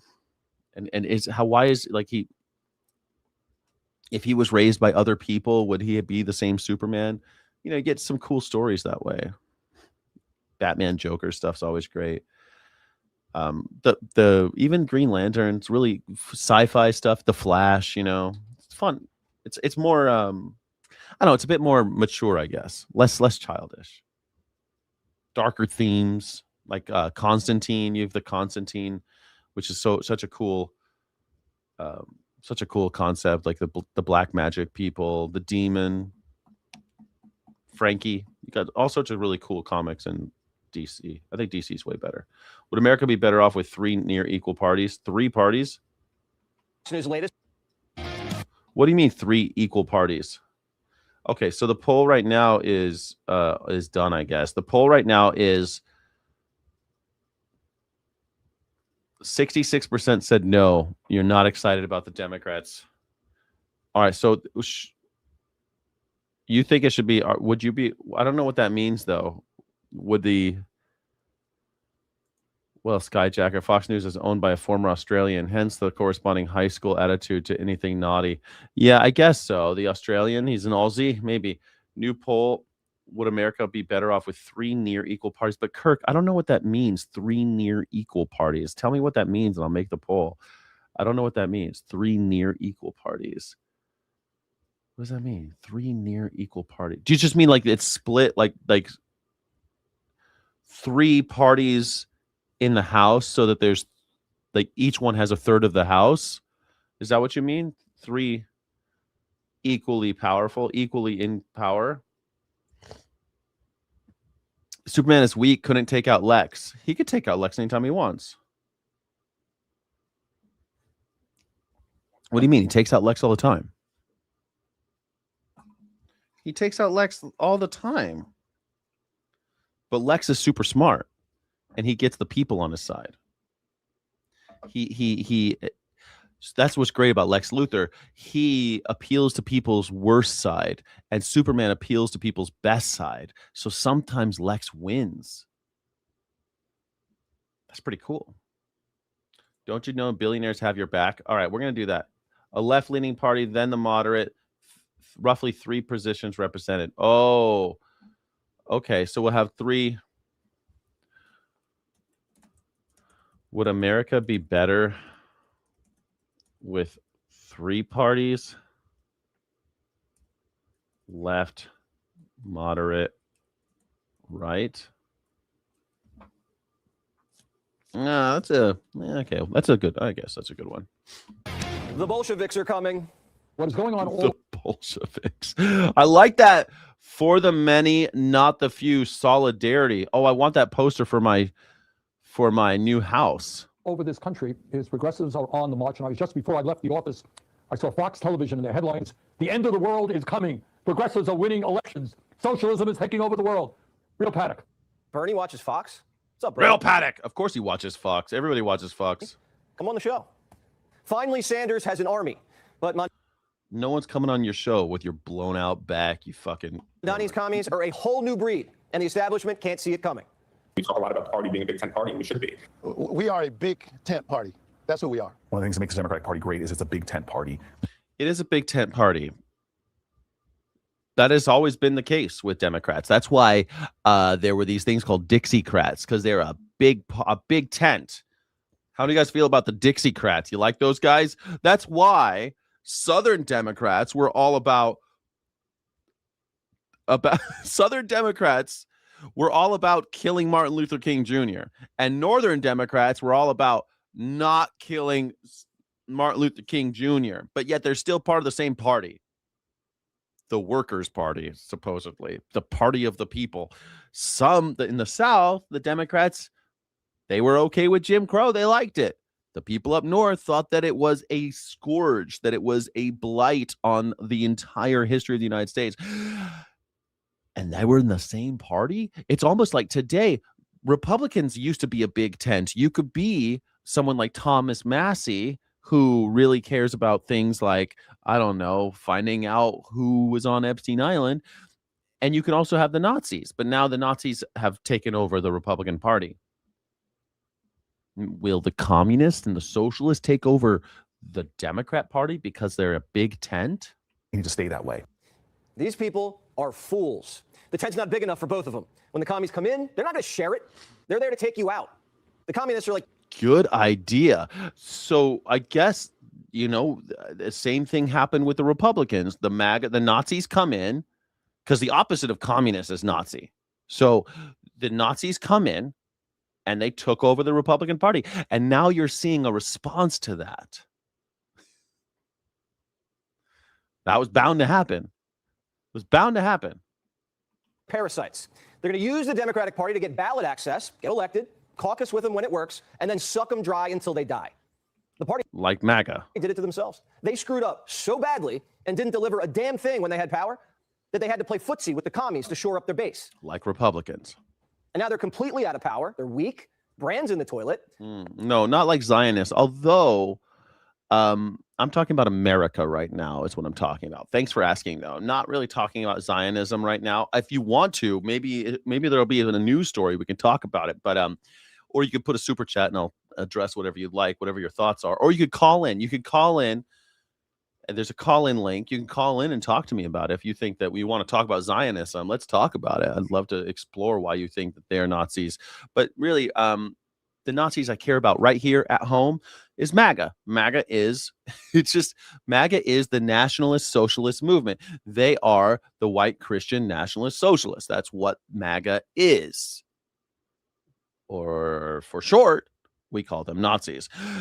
The Democratic Socialists, they call them now, are basically socialist Democrats, social Democrats. That's what they were called in those times. Nazis hate social Democrats. They're not really communist, but they're a little communist. But yeah, they hate them. They don't like pluralism and international cooperation and globalism. They don't like that shit, those Nazis. They don't like minorities. The Democratic Socialists do. The Social Democrats do. I like Social Democrats better. That's what I've always called them. That's what the world has always called them. And now they changed their name to Democratic Socialists. It's kind of like I like the word Nazi better because it carries a little weight. People hate Nazis. People don't hate MAGA like they should. But MAGA is just another word for Nazi. They just rebranded. It's the same old conflict. You have the Social Democrats and the Nationalist Socialists, and they have been fighting since, well, I mean, since they had that, I don't know, since at least the early 20s, I guess. But, it goes before that. It goes into like the 1840s probably, but they didn't have those names, and it was just starting out. There's new ideas about how we're going to organize society, but it really comes to a head early last century, about 100 years ago. And now 100 years later, we're doing it all over again. Social Democrats versus the Nazis, National Socialists, Socialist Democrats, Democratic Socialists versus National Socialists. Same thing. Same old fight. And they open the door just except whose side are you going to be on? You get to choose. You ever watch World War II movies and you're like, I wonder which side I would be on if I were living during that time. Well, now you get to find out. And danger walked right in. These people are cold-blooded revolutionaries who want to bury America. Bury it. Some Democrats get it. Lady, I ain't in the same party as you. Revolutionaries don't want to bury America. They want to make America great for once. I'm sorry. They're just not. Everybody's always said, no, we're coalition, we're big tent. And there's just some that I can't be in the same tent with. These people do not like Democrats. Not only are they not Democrats, they wish Democrats poorly. But sound familiar? That's exactly what that's what old school Republicans said about MAGA. Sound familiar? Does it sound familiar? This is the shit that Lindsey Graham and Mitt Romney and Paul Ryan, that's the shit that they said when the Tea Party and then MAGA was rising up. Because it was Nazis. And now on the other side, the opposite of Nazis is Social Democrats, and they're going to do the same thing. They're rising up, and the old school don't like that shit. They don't like this idea. Oh, what? I can't take money from corporations anymore? What? I'm done. I'm not in a political party. The Cajun Paul Revere. But the commie wave is creating a lot of cowards. Anonymous DC executives are calling it an earthquake, but they won't go public. Phones are ringing off the hook with people asking, are we going to let them take over the party? Or are we going to stand up and fight back? That right there is the question. And can the Democrats fight? I mean, the Raging Cajun, he's also married to a Republican. I mean, the whole thing, he's always just been a gamer. The Raging Cajun is a gamer. He doesn't give a shit about politics. He just cares about who wins. Commies and Trump. He doesn't care about people. He cares about the winners and losers. Just like a lot of these cucks, they all believe you think Lindsey Graham cares about the people of South Carolina? He cares about who wins and loses. That's all he cares about. They've been fighting Trump so hard, they got a blind spot. Ask any general. When you're fighting someone on the left and on the right, that means you're surrounded. That means you better have a big old gun and a big old bunker. Guerrilla warfare on the left, conventional warfare on the right. That's what happened to the Republicans. That's why there's no Republicans in the left anymore. Jesse Waters is actually right, but he's missing the point. He's missing the fact that we've already seen this play out over the last 10 years, over the last 15 years with the Republicans. You saw the Tea Party start to come up, and Republicans were stuck between fighting the Democrats and fighting the Tea Party. And eventually, because the Tea Party became MAGA and they were sick of losing, they took over the Republicans. And whoever was left either joined the Nazi Party or they ran. They ran for the hills. Paul Ryan resigned. Mitt Romney resigned. Tom Tillis resigned. Many of them resigned because they were afraid of the Nazi movement in America. The same thing will likely happen here in America, here on the Democrat side. It'll take forever, but in the next 10 years, you'll see social Democrats or Democratic Socialists. They'll change the party, and fewer old school Democrats will exist, and they'll either join the Social Democrats and fight the Nazis, or they'll switch sides like John Fetterman, or they'll resign. They'll run for the hills. because they can't stomach joining the Republic. John Fetterman might just join the Republicans, but like Mitt Romney would never join the Democrats. He just ran because he was sick of the death threats from MAGA. So he ran. Tom Tillis ran. Like, I mean, how many do you want to... Which prominent Republicans resigned because of MAGA?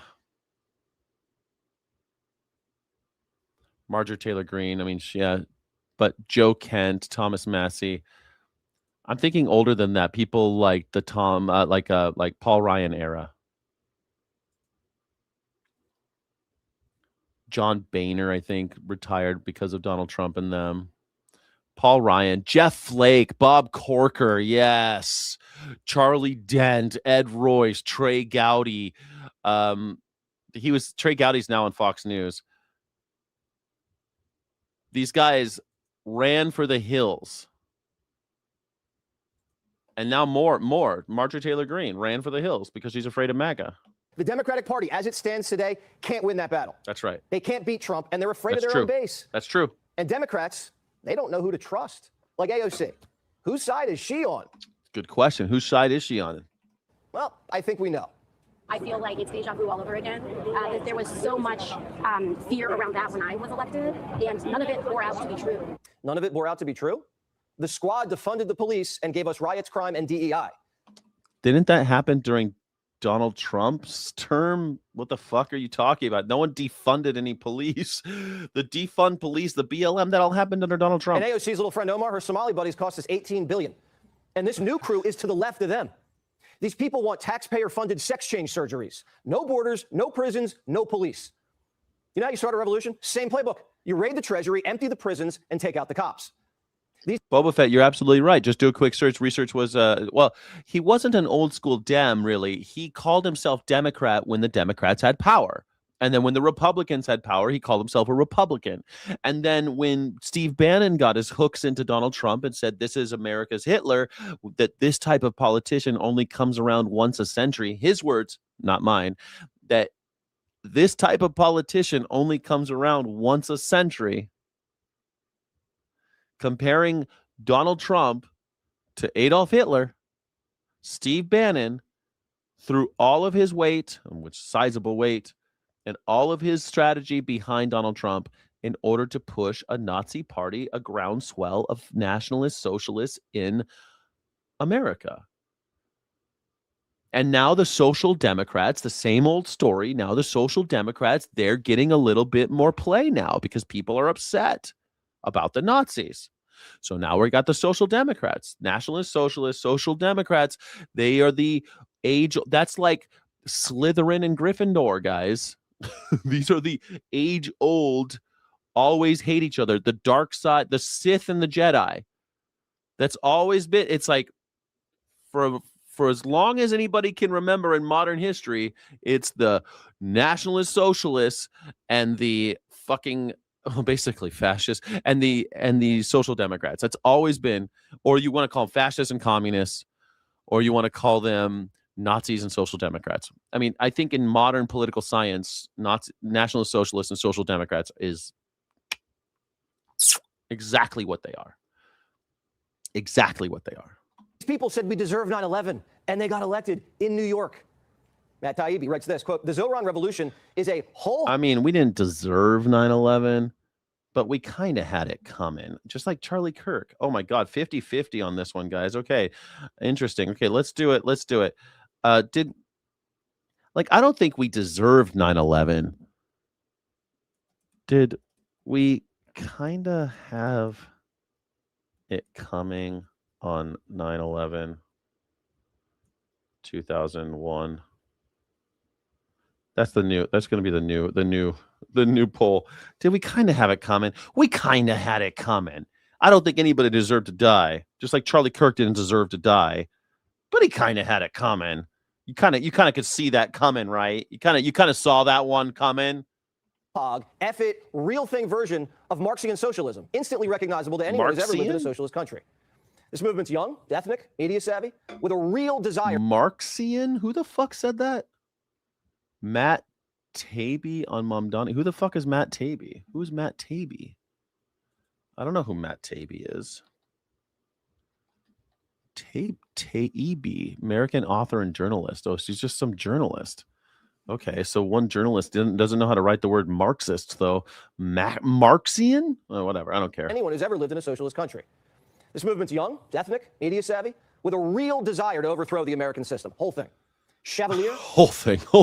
The whole thing. You mean like trying to rule by executive order rather than going through the, how a bill becomes a law part of the schoolhouse rocks? You mean that? Like shredding, like trying to do away with birthright citizenship like that? Like forcing us all to get real IDs to travel within our own country like that? I mean, I don't know if you have noticed, but America's, as we know it, is gone. The America of 20 years ago is gone. It's gone. That fucking ship has sailed, homie. One of the Bandani extremists called Manhattan occupied Lenape land and says we need to become bad bitches and seize the means of production. Yeah. This is the woman who says seize the means of production. Why not? Let's seize the means of production. We built it. The workers built it. It's ours. Let's do it. Let's do it. Am I in California? No. Do you live in? Where do you live? Where do you live? Acid House. Where do you live? she wants to eradicate Western civilization. She's never had a job. She's been a grad student for 7 years. Well, I mean, Donald Trump's never had a job. To be fair, Donald Trump has never had a job. He's been a media celebrity for his entire life. He's never had a job. He never worked and had a job. Never. Never even had a driver's license. He's never driven a car. Donald Trump has never driven a car. Donald Trump basically spent the 80s doing boner bumps, doing lines of cocaine off of young men's erections in Studio 54. And this is what we got. And then he became a reality TV star. And actually, when I was a kid, Donald Trump was doing like cameos. He was basically a cameo star on every TV show and shit like fucking Home Alone 2 and stuff like that, where he just shows up and says one line. Very, very, all the time. My whole life, I've known who Donald Trump was. Some bankrupted loser who pretends to be rich on TV. That's what he's always been. And then he got a reality show where he was a bankrupted loser who pretended to be rich on TV in a fake boardroom. But Americans are morons. They believed that they thought it was real. They call it reality TV. After all, it must be real. Hannes was asked about her, and she played dumb. A world without borders and a world without prisons or police is possible if necessary, the only moral way forward. She said abolish the border, all deportation is wrong. I mean, are those sentiments that you think Democratic candidates should hold? Look, I don't know her. I'm not familiar with what she's written. They pulled the same thing with Plattner. Oh, I'm not familiar with these allegations that he's abusing women. He's abusing women? I don't know him. Well, does the communist admit she's a communist on live cable? What they're referring to are tweets from like 15 years ago. Let's find out when those tweets were. I actually don't know when those tweets were.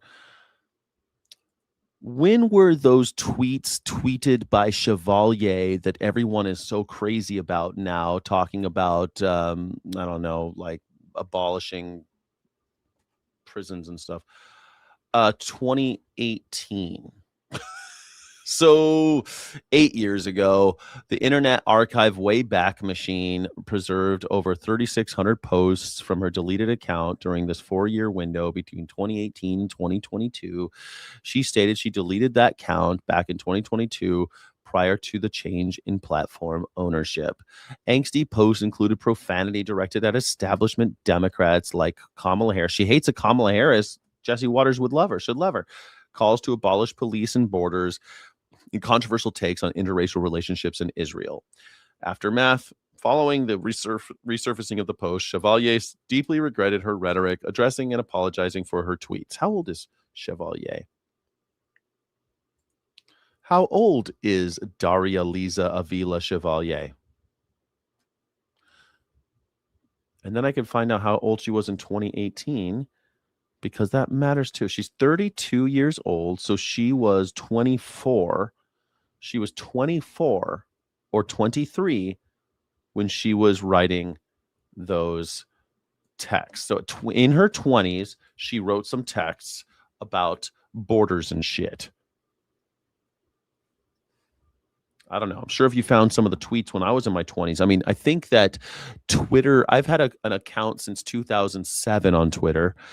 And when I started tweeting, you know, you try to be funny, or you're probably a little edgier when you're in your 20s. And I bet you if you dug into my Twitter, you'd probably find some shit that I probably regret writing. I bet you do. I bet if you went back to 2007, I bet you I wrote stuff that I shouldn't have written. I bet you I did. In my 20s, of course. TV? All sorts of Republicans ads to say, this is what you're going to get if you vote for the Democrats, a communist. For far too long, this reactive conversation of what we should be afraid of has prevented us from being able to have a politics of hope and a politics of life that Democrats can actually identify with. That wasn't an answer. I think they're really afraid of women who are kind of that are intellectual. I think they're so afraid. They're terrified of intellectual women, right? I think that's the scariest thing from these maggers. I think they're terrified of this because she is like a new brand. Like, she's not Kamala Harris. She is not Hillary Clinton.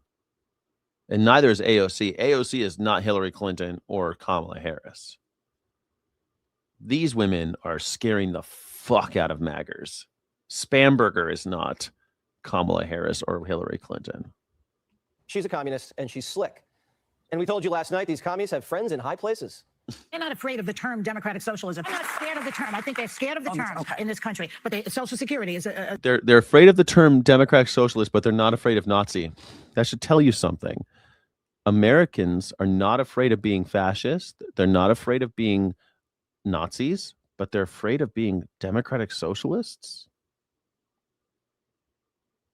democratic socialism. Partly unemployment insurance is. The people who pick up your garbage, the people who take the fire out at your house. All of these things are democratic socialism. Having a fire... Yes, having a fire department is socialism, and it is democratic socialism. It's true. Department isn't... Yeah, it's socialism. That's what it is. Communism.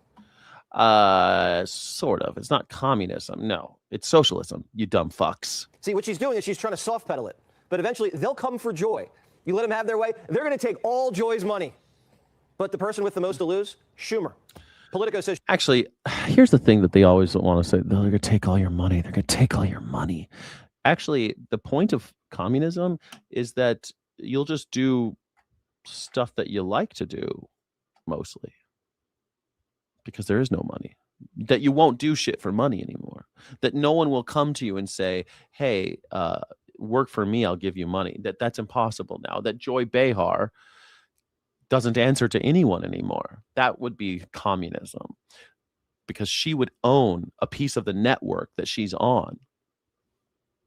Crazy, right? Communism, so scary. But that's fucking far down the line. I mean, unless there's a bloody revolution, which, you know, that's just impatience. The reason why there's bloody revolutions is people get impatient with people like Jesse Waters, and they start looking like, hey, maybe it's a little quicker to cut some heads off instead. Might be quicker just to cut these heads off. And it might come to that because as the Nazi Party grows in America, Nationalist Socialist Party grows, and the Democratic Socialist Party grows, eventually they grow and they start bucking up against each other, and you start having more and more blood in the streets. It's happening. It's in the air, guys. Schumer's office facing a 5-alarm fire. He's feeling that Latin heat. I would say to Chuck Schumer, dude, you're in danger. Because this, I think, puts a lot of wind in the sails of Alexandria Ocasio-Cortez. Cortez, the conquistador, is sailing. Wow, you guys, 9/11, we didn't kind of have it coming, huh? We were just minding our own business, and 9/11 happened. 62% of you have said no.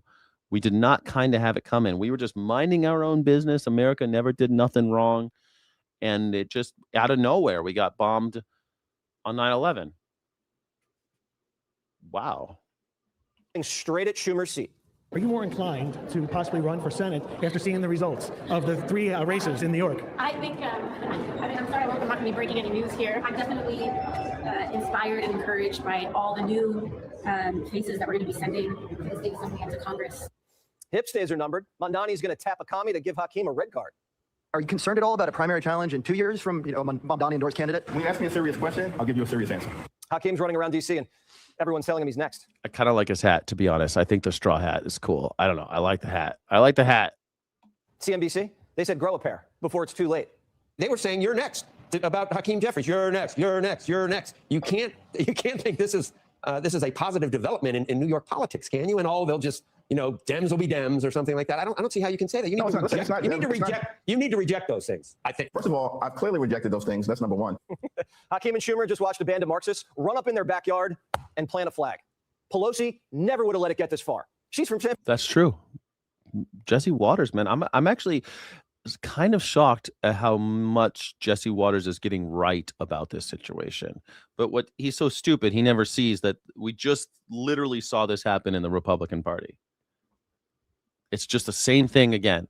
And when it happens, and they will go away, Chuck Schumer will go away, and Hakeem Jeffries will go away, and all of the reasonable liberals will go away, because fuck them. They gave us Donald Trump. These fucks, people like Joe Biden, Barack Obama, Hakeem Jeffries, Chuck Schumer, these simps are why we have Donald Trump.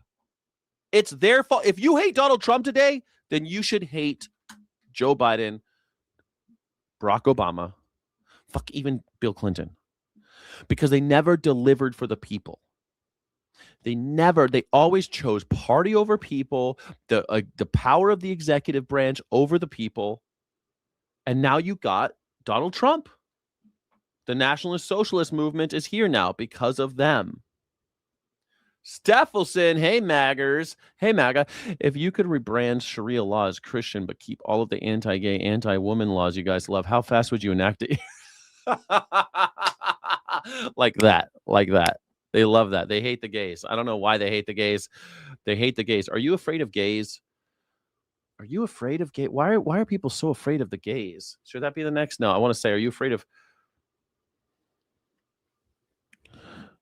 Which side will you be on? Democratic socialists?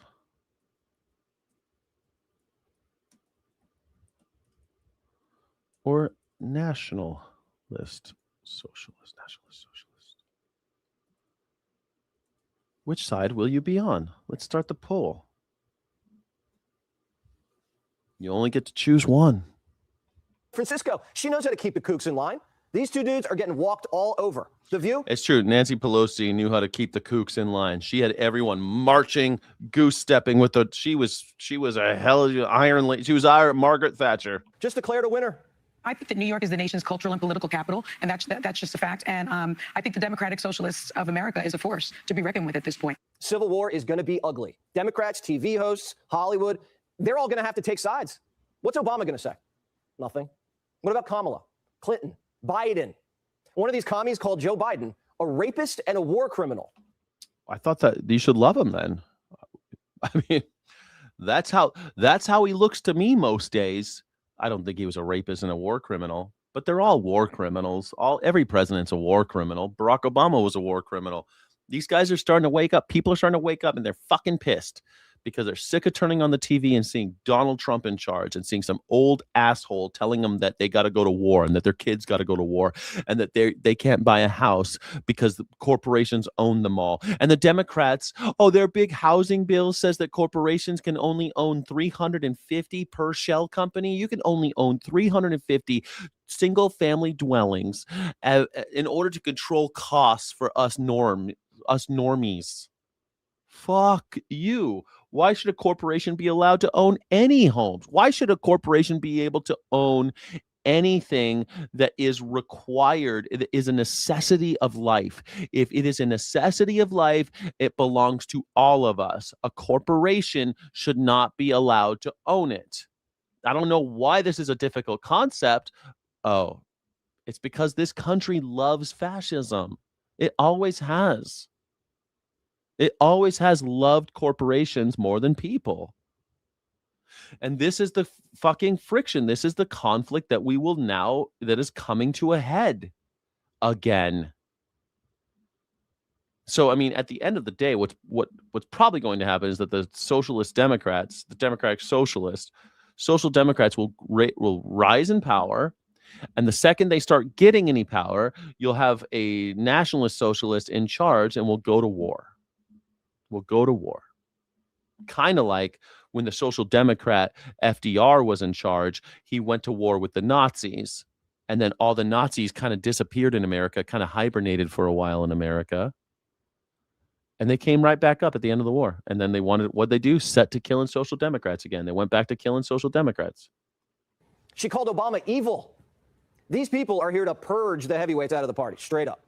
And the more the Democrat establishment fights back against the commie wave, the wave will just get bigger. Being attacked by the establishment legitimizes the commies with the base. The brawl is going to last years.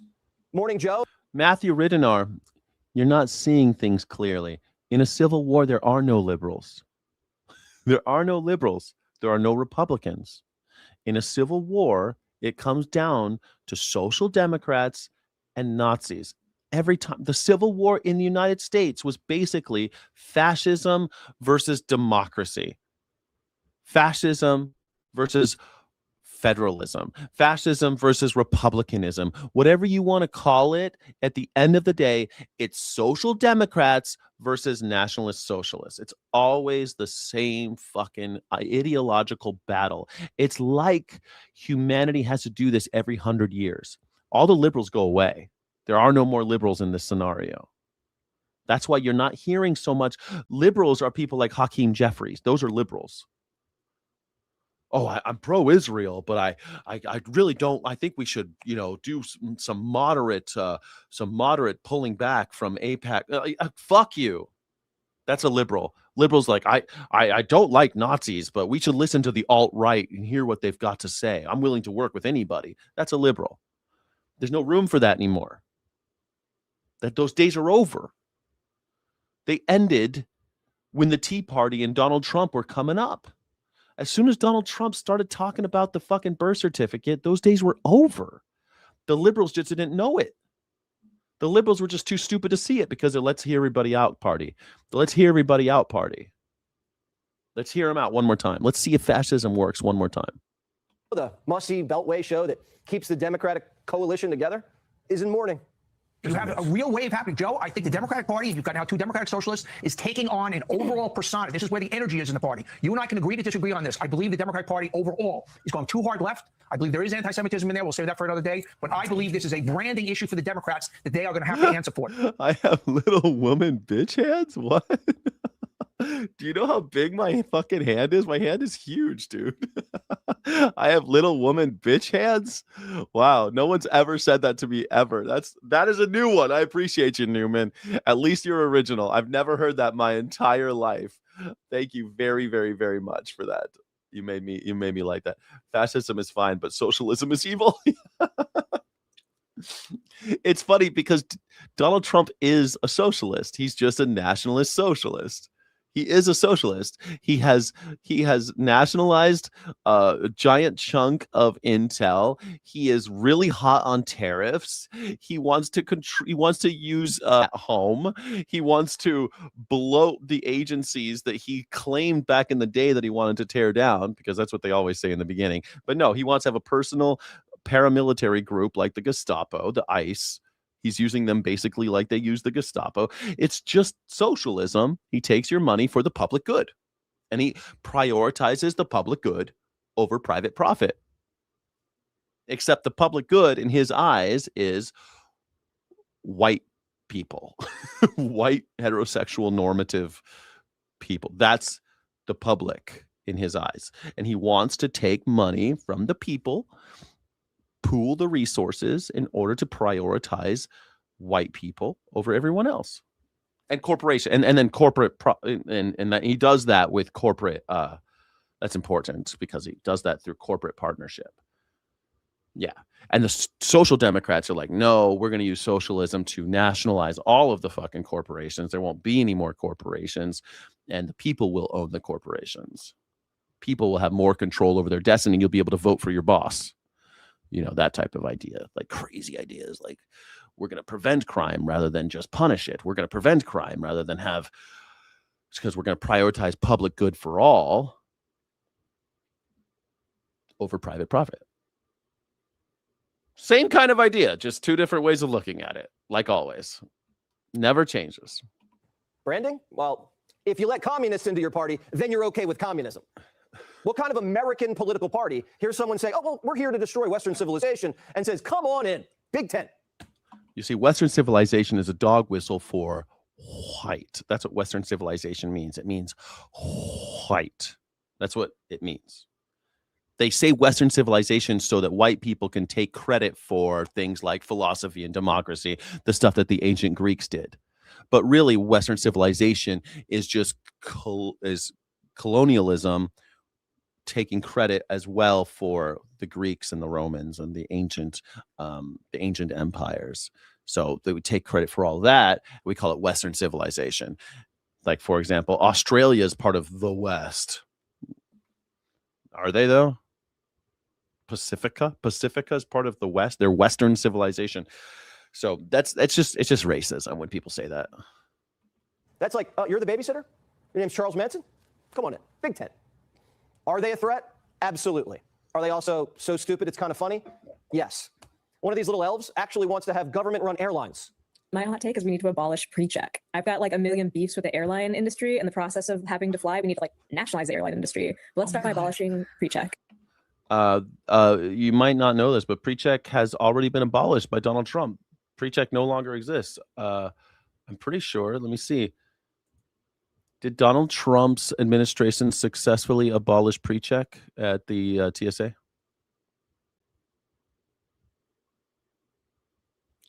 No, but they have attempted to temporarily halt the program during government shutdown. The quickly reversed course after intense public and industry backlash. So they did, but then they reversed it. Damn. Quick reversal. After the initial announcement, the administration walked back the pre-check suspension. I never got that follow-up. Okay, so I was wrong. TSA pre-check was taken away, but now it's back. Now it's fully operational again. They will get rid of it, but I think pre-check should be gone anyway. Why should some rich people get able to go? Why are they allowed to go faster than everybody else? TSA is owned by us, and now there's Clear. You could pay a monthly subscription. It's coming, though. They want to break the TSA. It's in Project 2025 to break the TSA, to destroy it. So no pre-check, no Clear. Everybody waits in one big old line. Yeah. I guess you should make it efficient. Yeah, everyone waits in one big old line so that rich people complain and it becomes more efficient for us all, rather than be like, oh, you don't like it? You can go into this other line because you're rich, and all the poor has got to be in the fuck you. We're all in the same line. That's the only way bureaucracy works. You realize if Tom Cruise wants to have a driver's license, he has to wait in line at the DMV next to me. I got to have DMV with me. If I'm at the DMV, Tom Cruise might be there because he's treated the same as I am in the eyes of bureaucracy. He can't send somebody else for that type of shit. Well, I mean, these days, a lot of it's online and everything. That's the great, the great equalizer. But he's still got to get his picture taken. He's still got to do all the same shit I do if he wants to navigate the bureaucracy of America. I have a guest call in. Her name is Nadia. How you doing, Nadia? What's the deal and how you feeling? Hello. Oh, it's I'm gonna have a hitchlag. It's 34 degrees out here. And no AC. The Germans don't have AC. How are you feeling about that Germany move now? Well, I should have arranged a summer home in Tromsø or maybe Canuck. Well, it's like 90 degrees there. So so 34. Yeah, 34. So it's like 93 degrees there. How hot is 94 degrees Celsius? That's Fahrenheit? boiling water. 100 is boiling water, right? No, 100 Celsius is boiling water, and 34. I mean, 94 is. How like, hot is 34 degrees centigrade in Fahrenheit? Oh, I mean, 93. I was right on the money. Liberia and 93. I was right on the money, Nadia. You dare argue with me? I was right on the money. It's 93 degrees. Liberia and the United States are the only two places to use that stuff. I don't care. I live in America. So did you want to talk about the heat that you're going to have? Tens of thousands of people died last time there was a big heat stroke. I was actually living in Europe during that one, but they say only hundreds will die this time. heat stroke. Is that what you called to talk about? Was the heat wave in Europe? I guess it's worth mentioning, although it may also be worth mentioning that the dictator, etc., kind of made himself unpopular by, number one, screwing the country over. Number two, kind of driving it into a ditch and all that kind of stuff. So yeah, Thomas Massey said that Thomas Massey said we're in charge of everything, and yet we're bankrupting the country, we're starting new wars, and we're shredding the Constitution. That's what Thomas Massey said about his own party. In the United States, yeah. So the the organic support in like actual Germany for the things you're going on about are pretty low, but the United States has been exporting it back. Yes. And the what is it called? Well, there was a AFD influencer who was, I guess, getting like a massive MAGA love in about her German genes, GENE. What was her name? I forget the AFD lady. AFD is the for everyone who doesn't know, is the Alternative für Deutschland, and that is the new brand for the Nazi Party of Germany. Just like here they call it the alternative right. Over there they call it the alternative for Germany, which is the Nazi Party. MAGA is ours, theirs is AFD.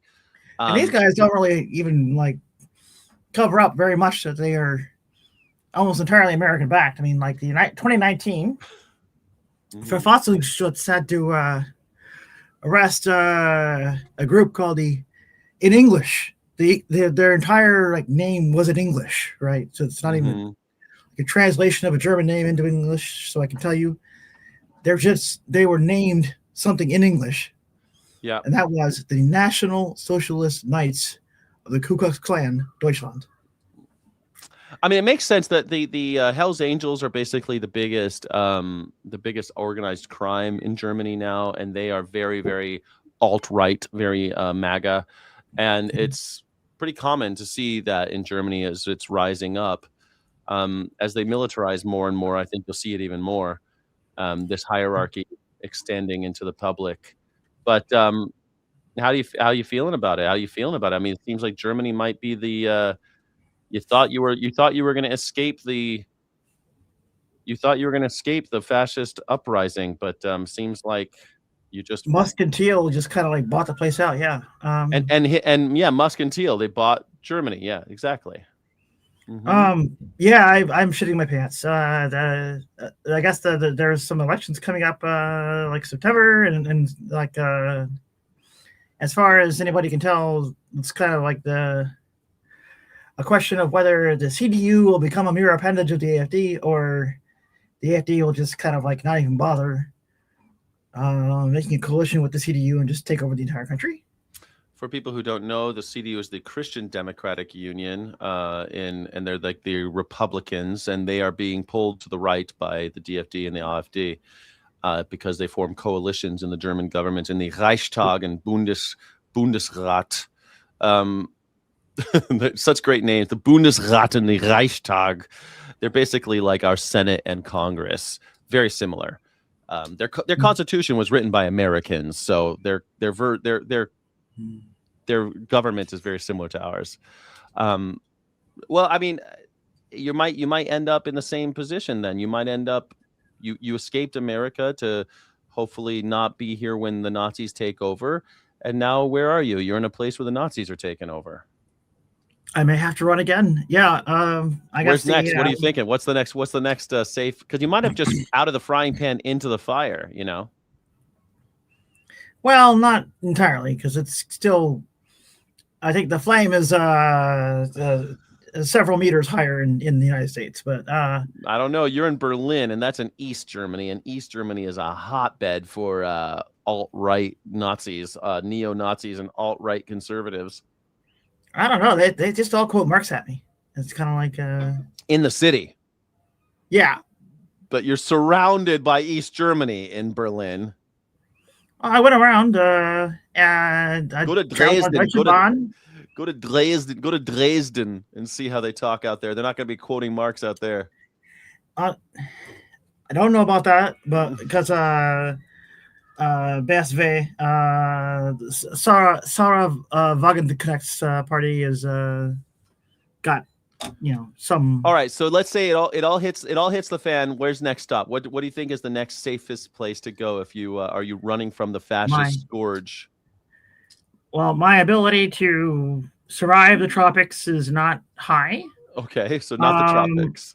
But I guess either I find a way into northern China, like Harbin, or China period, or basically Thailand or Vietnam.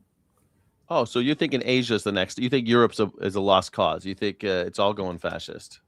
Even the French? Well, I mean, if Germany's not holding, then pretty much the entire kind of NATO Gladio kind of it all falls. Secret thingy has won and conquered the whole continent. I guess you're right. Since NATO is literally just bragging in the White House today about how much money they're spending on the military, and Germany supposedly has a plan to up their GDP contribution to their military to 5%, making it the third biggest army in the world, right behind China. Then I guess you're right. I mean, you might not. Europe's lost at that point. So Asia's next, huh? You got to go to Asia. Yeah, I just kind of run. Like it where yeah, I'm not gonna be put in ovens. Yeah, going where it's cold is. What about Canada? So Canada has the whole NATO problem. Yeah, dang it, you're right. I guess Russia has been having its kind of like a colonial backlash or anti-colonial backlash or whatever. Okay, but as you get further and further away from the central government of these places, so like if you move to Alaska, I bet you wouldn't even feel the fascism in Alaska. They're practically like pioneers out there. Like if you lived in Juneau, not Anchorage maybe, but in some place like Juneau where there's not even a road, they got to fly in. You're pretty safe, I think. I got health issues that kind of make the formal economy something I can't really, dodge dealing with. So it's there's not a whole lot of like going off the grid or whatever for me. Never Under Pressure says Peru, but Peru's in the tropics. Latin, the tropics are maybe less of a concern, even though they are still a concern, than it is the whole Latin American Donroe doctrine kind of CIA is going to take over the place any minute now. Kind of. Yeah, but they might not. They might not get so far. They might not get so far as to get to ovens. They might not be so bad. I think in Germany, if it falls, it'll fall hard. Peru, Argentina, like Tierra del Fuego. Have you seen Javier Milei in Argentina? Yeah, but Milei doesn't have his power centralized in places like deep south where it's rural. I think you just go rural all the way down to like Tierra del Fuego where it gets cold again, so you're not in the tropics. You're on the other side. Instead of going to the north, you go to the deep south. Rio Gallegos, Tierra del Fuego is kind of just kind of barren, but it's barren, but there's towns there and shit. Rio Gallegos, well, Ushuaia is kind of like the one, but yeah, the Rio Gallegos is one of the Patagonian kind of thing. But the main thing though is Javier Milei is a puppet who's I guess a string puller is in Langley, Virginia. So but they might kill him. Like I think in South America we still have a chance. I don't think the Germans are going to kill the Nazi leaders if it goes to if AfD takes power. I don't think the Germans have it in them to kill the leaders. But Javier Milei, why not kill Javier Milei? I mean, they might go ahead and do it. There's been dictatorships down there before, and they went after people like me too. Which is kind of like not really. You're right. Very well publicized or broadcast, whatever. But there's So kind you're of thinking always northern been- China. Where do Oh, you yeah, think China's people? been- Everyone in the chat, let me know. Sky City Rebels, if you want to escape the rise of populist alt-right Nazi parties like MAGA, where can you go? Nadia's saying that it cannot be a NATO country. That cuts out like half the countries that's on your list, I think. I'm thinking, hold on, what about Belize? Belize got lots of white people there. They speak English, and they don't want anything to do with America down there. The entire New World has the whole Donroe Doctrine problem, right? So, what about Costa Rica? They don't even have a military. They're like super chill. I mean, they're all subject to the CIA coups. But they would have to be marched on. Like someone would have to come to Costa Rica and take them over. And I don't think the Costa Ricans are going to elect a far right Nazi like Germany and America, And Russia, Argentina. Argentina. But you think they're going to march on? You think Argentina's going to march on Costa Rica? I don't see it. I don't see it happening. Well, the whole marching on did happen in Central America in the 80s. Yeah, in the 80s, but that was this. But that was because America and England had all these resources they were throwing at their perceived enemies. You know, nowadays, do you think, yeah. Okay, so you're thinking northern China. I mean, get on the Orient Express. Go to China. China's got a pretty good, solid. It's able to defend itself on one hand, and on the other, it's not going to go very far to the right. On the and the northern China part is the once I get inside of China, I pick my own climate because it's big enough, and I'll just go north to like Harbin. Two Dude Mama says she's getting dizzy because you're moving around. Well, I'm not moving for long. I am just preparing the seat to sit down and so on. But yeah. Okay, but northern China, I don't know if they'll let you in. I don't think they'll let you in as an American passport holder. Oh, the 2 or 3 things on that front are I want to go there I can't really like say, oh, I want to declare asylum or something, right? You get because nobody believes in that shit. Right. It's kind of like exists as a technicality that there are some lottery winners somewhere in the world who I guess occasionally get it, but the reality is you pretty much got to get a job and all that kind of stuff. So, and of course the tech sector in China is booming. So my plot for the Chinese angle is if I can get into their tech sector, then I go there. For otherwise, it's kind of like follow the job and so on. Yeah. But you think China? Okay, I like this idea. We'll all escape to China if they come. I'm going to stick it out. I'll just get black bagged. I think that they'll kill me. I don't think that I'm going to be. I think they're going to make it quick. I don't think they're going to do. They'll just kill me real fast. I think so. I'm going to keep on talking shit. Well, they're building huge prisons. They got the. Yeah, but they'll kill me in there. I'll go on a hunger strike. They'll force feed me, and then they'll die of COVID or something while I'm sitting in their prisons, in their concentration camps. Let me see where I had this. It's a thing about the data centers, right? Kind of like the United States already has like 10 times the number of data centers as the rest of the world combined before this whole AI data center building spree even started. So what are these data centers about? Surveillance. Yeah. So it's the only reason to build these data centers is surveillance. It's the only reason. Why else would they build them? Crunch data that you're collecting on us. So, there's no other reason to build a data center. There's not like these anyway. So there's a link to a little video right there. And then, well, what's the point of surveillance? Control. I'm not sure. Control is a full summary. Well, it's not. It's not a full summary, but I mean, like, what do you want me to say? I think the fuller summary was done by an author named Edwin Black. Okay. And he wrote about IBM in the early 1940s. Yeah. I guess early to mid.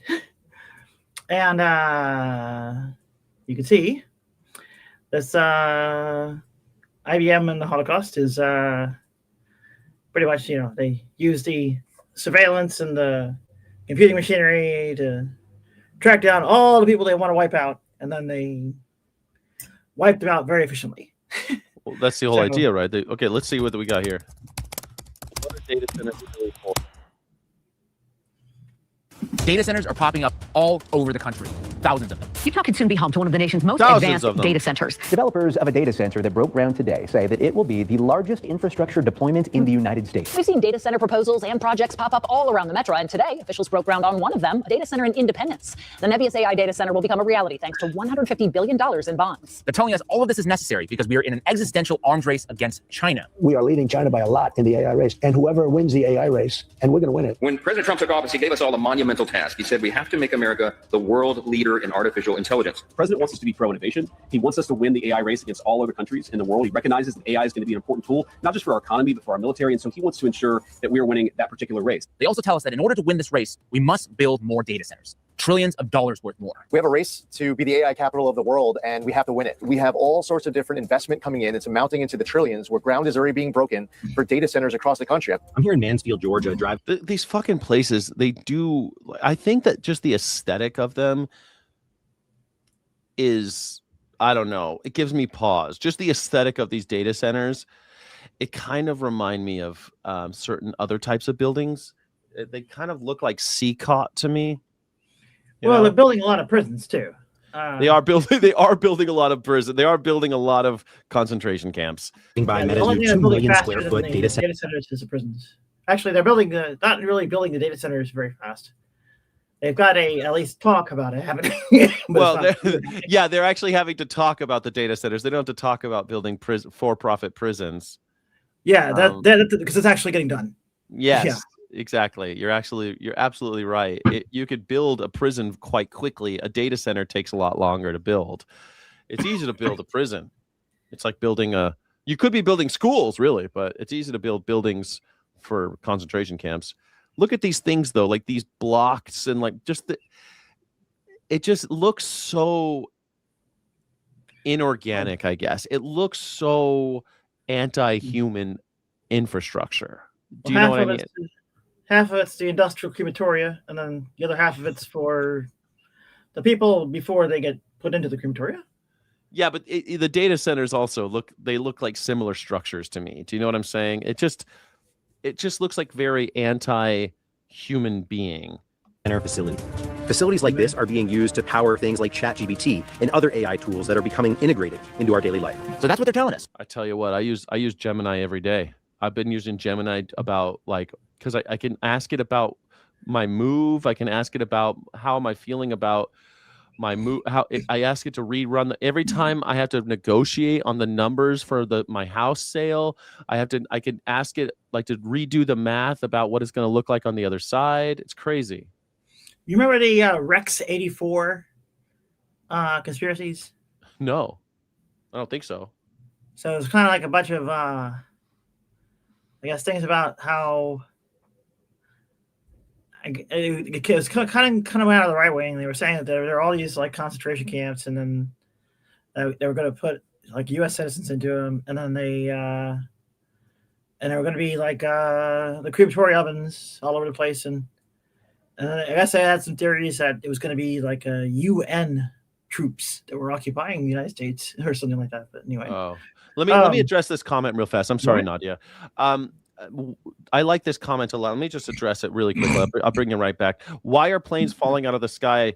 Oh, DEI. That's why. Well, kind of. I mean, Ryan Duffy is a DEI hire. He was hired because he's a white boy who was famous on TV for a show called The Real World or Road Rules. He was a reality TV star that Donald Trump liked. A DEI hire. He was hired because he's white and on TV a lot. And now he's the head of the Federal Aviation, FAA, and the FTC, and yet you're surprised that planes are falling out of the sky? You're right. It is DEI because he was hired because he's white. You fucking moron. It makes me sick to my stomach that people would blame people of the planes falling, of operator error. The planes are falling out of the sky because of not operational errors, but because of organizational errors. They're destroyed. Yeah, I should mention that with the flight issues you're talking about, make it so that you actually kind of have to be even more careful than just not trying to deliberately travel to the United States. You actually need to review your flight paths that you're going to take if you're flying anywhere around the United States, like to Canada or South America or. Oh, right, you can't even have a holdover in America. You shit. Never mind the holdover. You need to actually see that the flight paths do not involve reserving the United States as nearby airports or nearest airports as a emergency stop in the case of like some kind of emergency. Because in the case of those kinds of emergencies, even though you didn't plan to go to the United States, they would, in the emergency, decide to go there. Yeah, they might land there because of whatever. You're absolutely right. Well, it's not just that they will abuse you because they're doing the paperwork funny on the ground or whatever. They also have these flight control problems. That means, that they can pretty much just like wreck your plane or are actually very liable to wreck your entire plane that you're flying around inside of, beyond, just however they're going to abuse you when they... See, I think that if you could just stay out of the government's way, reliably, like if you don't rely on them, like when I moved to New Mexico, I don't think they're coming for me as much as they're coming for me here. I'm surrounded by MAGA here. If I'm out there by myself growing my own vegetables and shit, I don't think that I'm going to have as much of a problem. But here we go. Let's finish your data center thing. We need trillions of dollars worth of data centers to power ChatGPT. But is that actually true? Because as it stands, the US already has 5,000 data centers in operation, 10 times more than the next country, Germany, which is just over 500. Big bad China is at number 4 with 449. Germany's number 2? In fact, we have more data centers than the next 9 countries combined. And this next part is what truly does not make any sense. Based on the latest estimate, in addition to the 5,000 data centers that we already have, nearly 3,000 new data centers are under construction or planned across the United States. The math just ain't mathin'. And believe me, I am not the only one noticing. Could all of this just be a cover story? What if the AI arms race isn't with a foreign adversary at all? What if it's actually preparing for something else? Something much closer to home? During the Vietnam War, the NSA ran a secret domestic... It's weird that I didn't know the Germans had that many data centers. I had no idea. that was the thing.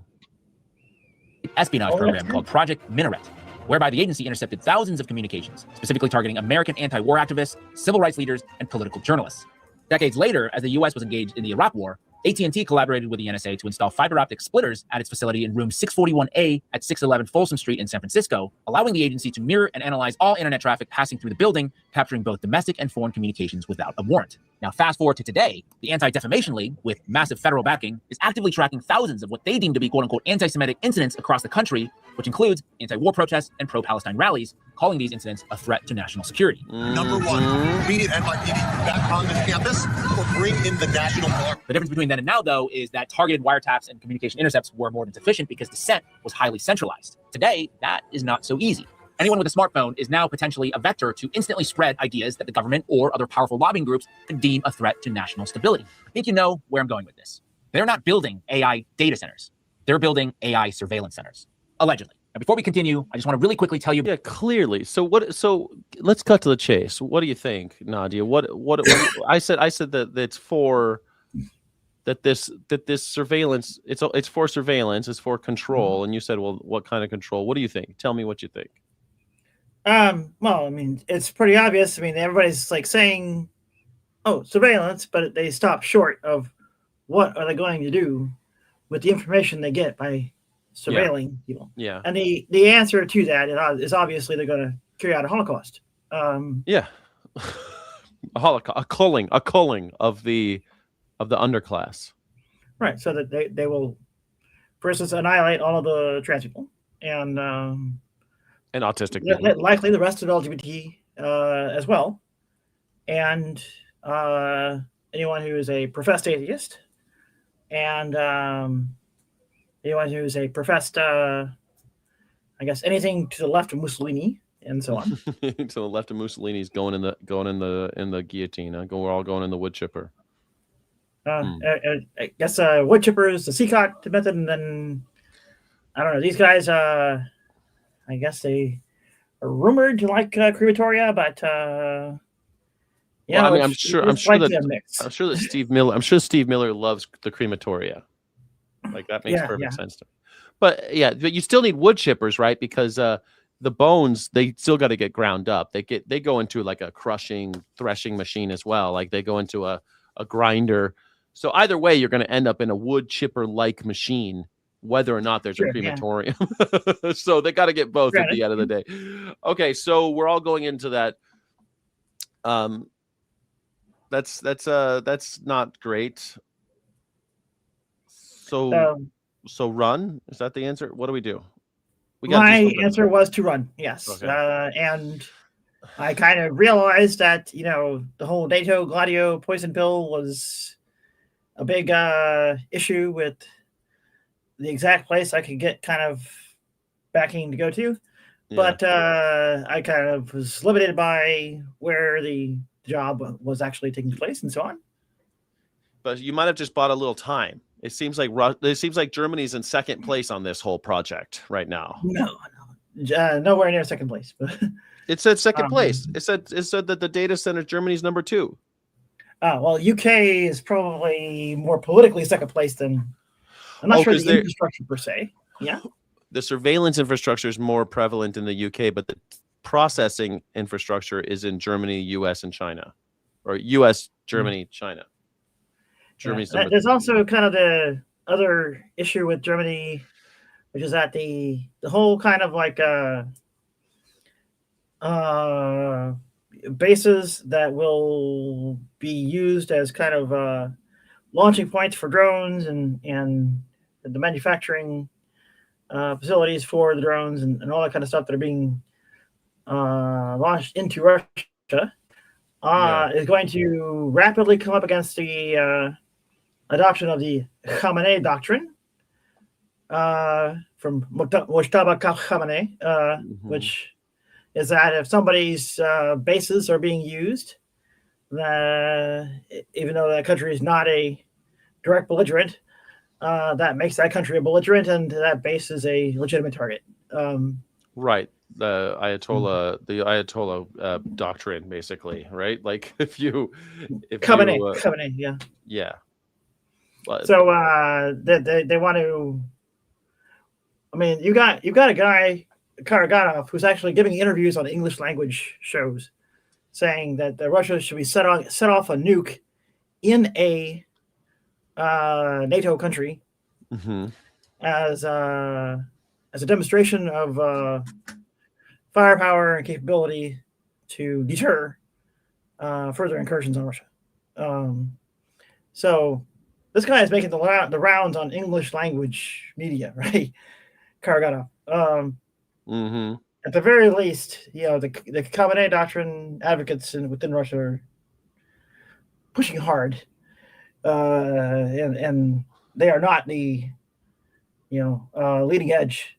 The people who just say go nuke first, right? Leading edge, right? So, right. Yeah. Karg Island was why Karg Island would have required ground troops though, and we weren't willing to do it. So I guess like I don't know. What are we going to end up like? Karg Island's still in the hands of the Iranians, though, right? I mean, the entire kind of war is illegitimate, and I guess the question for anyone with the United States is like, they have kind of upper tiers of power in civilian and military power structures seized by, if not foreign actors, then at least ones that are not faithful to the interests of the population at large and the state as a whole. The real question is, why isn't there a war being waged against that illegitimate faction that's been running haywire with the military and the civilian? And why isn't there? Yeah. So I'm not sure. From it seems like without that kind of like resistance, it's kind of like, well, I might as well just run because nobody's defending my ass, right? These guys are gonna just like throw me in a fucking oven. Yeah. Speaking of ovens, yes, IBM the Holocaust. Speaking of ovens, yeah. What do they do with the information they get by surveilling you? They throw you in a fucking oven. That's always where it ends up. That's always where it seems to end. Is they throw you in a gulag or an oven or a wood chipper. They throw you someplace where they put you someplace you don't want to be. Is what they do with that information. That's what, because like the Stasis in the Staatspolizei, the Stasi in Eastern Germany, they did a bunch of surveillance and collected a surprising amount of information about everybody. And they didn't put people in ovens. They just sent them to gulags and prison camps and labor camps. I mean, they were the commies, right? So they kind of have a whole different set of motives and methods and all that kind of stuff. So that's the DD. Yeah. I don't think I guess the point to me is that it doesn't matter if it's communist or fascist. When they're collecting a bunch of information on you, it doesn't end well, is my point, I suppose. It never ends well. Yeah, pretty much. Although the anytime somebody goes, oh, well, it doesn't matter if they're communist or fascist, I'm kind of like, it always matters. Well, of course it matters, but I mean, they still are going to put people in fucking death camps either way. I mean, it's like if you live free or die, I guess is the answer, right? I mean, live free or die. Well, the information is probably the determining factor, right? When they collect the information like this, they're up to no good.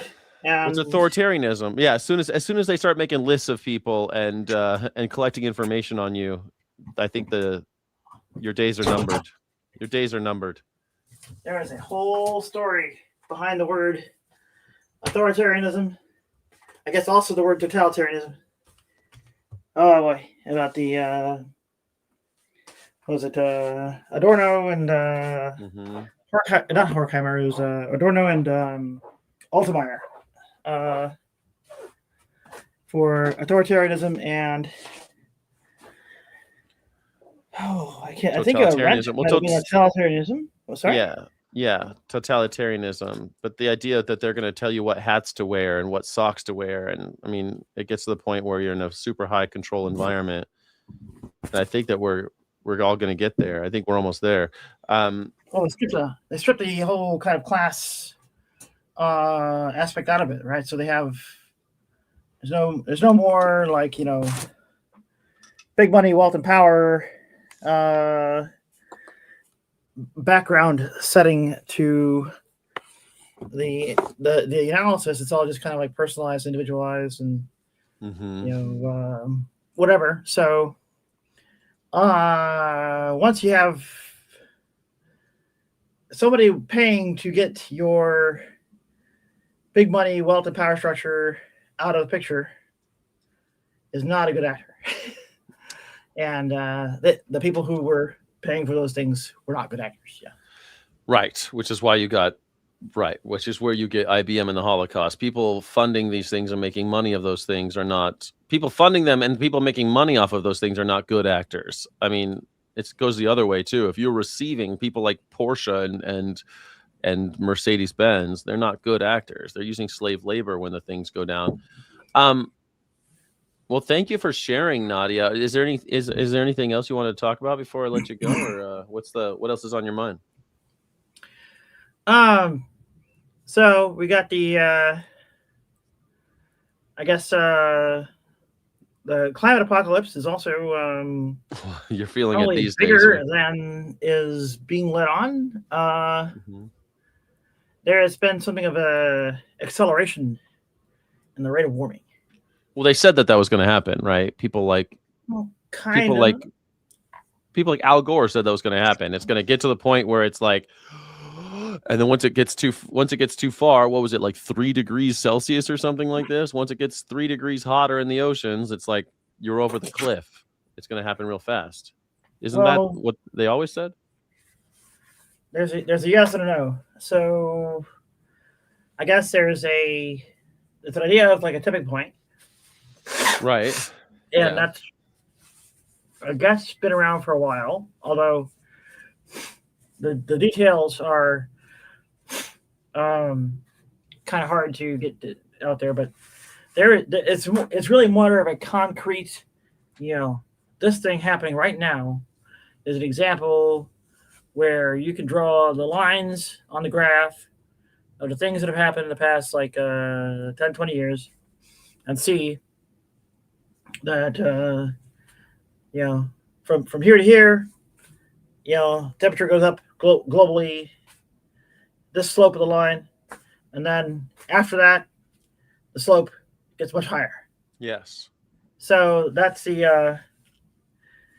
is the thing. And so one of the things to notice is that for all the talk about, there's a global average temperature. Yeah. 70% of the globe is over water. So when you get the global average versus what's on land, especially land that is not Antarctica, you can start talking about at least double the official numbers for increase, and then that increase of the average is also it's not just a global average; it's also a annual average. So you have but so your summer temperatures, like your extreme summer temperatures, your hottest heat wave, is going to go up by 5 or 10 times the increase that's said as the increase in your average. Okay. That's after you've been saying that land is heating up double as much as water, right? So this is it makes sense, right? Like, because it's, of course, land's going to heat up faster than water, and it'll hold the heat more than water, right? But what does that mean for me? Like, what will Albuquerque look like if global warming keeps going and gets hotter and hotter and get faster and faster and hotter faster? So you're going to start talking about not just like 60, but 70 degrees temperatures. And that's, I think, what somebody translate to Fahrenheit. We're talking like 120 degrees. You're talking like, I don't know, 70 degrees Celsius. You're saying that's come on. What is 70 degrees Celsius in 60 Fahrenheit? Would already be a new record, right? But it's 158 degrees. That's 158 degrees. That's impossible. 158 degrees. I'm saying that, right? The new record of hitting 60 is kind of going to be left as a blip on the way to approaching 70, right? So this is, and in fact, I mean, you serve a steak. A steak is served at a restaurant at 165 degrees Fahrenheit, and you're saying that we're going to be walking around. That's what we kill pigs at. Like, when you kill a pig with ventilation shutdown plus, You kill them at 135 degrees, and then you cook them to 165 degrees, and they die from cooking to death. Yeah. So we're not going to live. We can't live. You can't survive. You'll be dead. Well, that will be Albuquerque and the middle of like the Sahara and Arabian deserts and stuff like that. But so we'll be nocturnal. We'll only come out at night. Well, no, I mean it's going to be the kind of a record temperature at the hottest places in the world, but you're not going to live the hottest place in the world, right? So at 5,000 feet, you're not going to be that hot because at Denver and Albuquerque and these high elevation spots can't get that fucking hot because there's just nothing. The elevation of Albuquerque. 5,000 feet. 5,000 feet. Albuquerque's at 5,000 feet. Same as Denver. But it's okay, desert. I thought it was just like Death Valley or something. Okay. Death Valley's the lowest place on Earth. I mean, it gets to 130 degrees now, 140 degrees. I mean, it gets really fucking hot out there. I've been there. There's times you can't go. Human beings aren't allowed to go there. Like it's just you can't go to Death Valley. It's too hot. Well, there are such things as chill suits, but yeah. Anyway, so the hottest places on Earth will set records that are like 10 degrees Celsius above what they are now, but they but what are you trying to? You're trying to scare me? What are we doing? What are you doing to me right now? What's the gist here? You just tell me to beware because there's nothing I can do about the climate change. I'm fucked.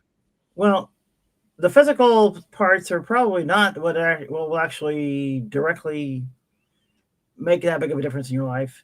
It's probably more like the social chaos, like when you render a big chunk of like the tropics uninhabitable.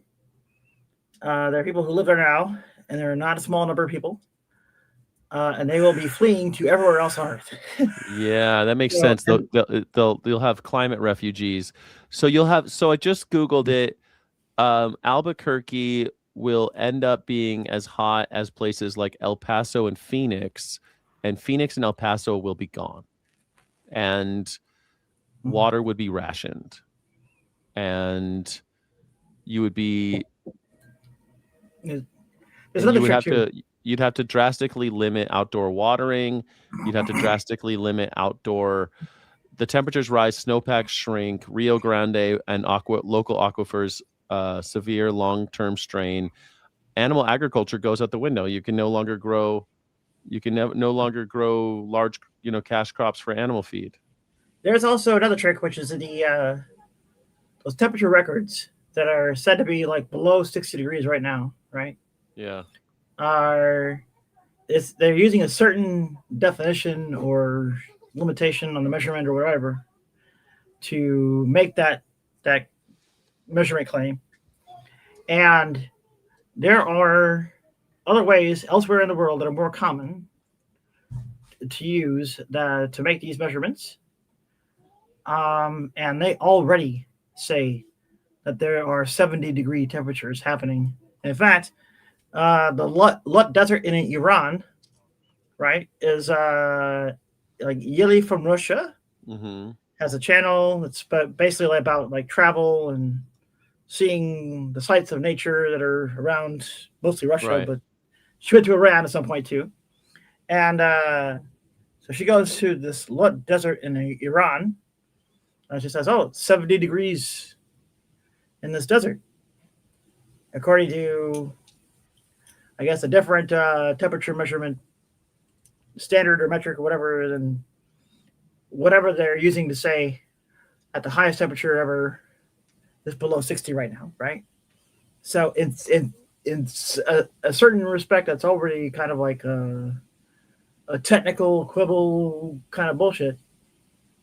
We're already seeing 70 degrees. Well, we already saw that. I mean, we know that because as soon as you hit 100 degrees at the North Pole, it's kind of like when they said that shit, it's like, okay, well, it's over. Like we're done. You see these starving polar bear and shit up there in the north. You got 100-degree temperatures in the North Pole where it's all ice. We can't last very much longer. The North Pole has been ice for a while. Like the It's slush now. It's no longer. You could sail a No, ship it's through just it open now. water. Open water. Just open water. Where are the polar bears living? Just Alaska now? Canada? The Northern ice. Russia? The ice is mostly hanging on to Greenland. Yeah, where the glaciers and stuff. I guess that's all that's left. Yeah, the center of cold of the northern hemisphere Yeah. is kind of because of the ice collapsing so badly in the Arctic. It's becoming centered around Greenland, which means that the whole kind of like rotation of all the globes. Is there any ice left at the North Pole? There is. There's sea ice floating on top of the Arctic Ocean. Unlike the South Pole, which is solid, there's no land beneath the North Pole. There's still ice. Winter and spring, ice freezes and expands. But in the summer, Yeah. there's minimum extent. My God. Well, it's also that it's not a constant thing, right? It's not. You look at a single patch of ocean, like longitude, latitude, coordinates, and you'll have ice that kind of like floats over that piece and then it keeps floating. Yeah, the polar cap. There's still a polar cap, but it's thinning, and it shrinks every year.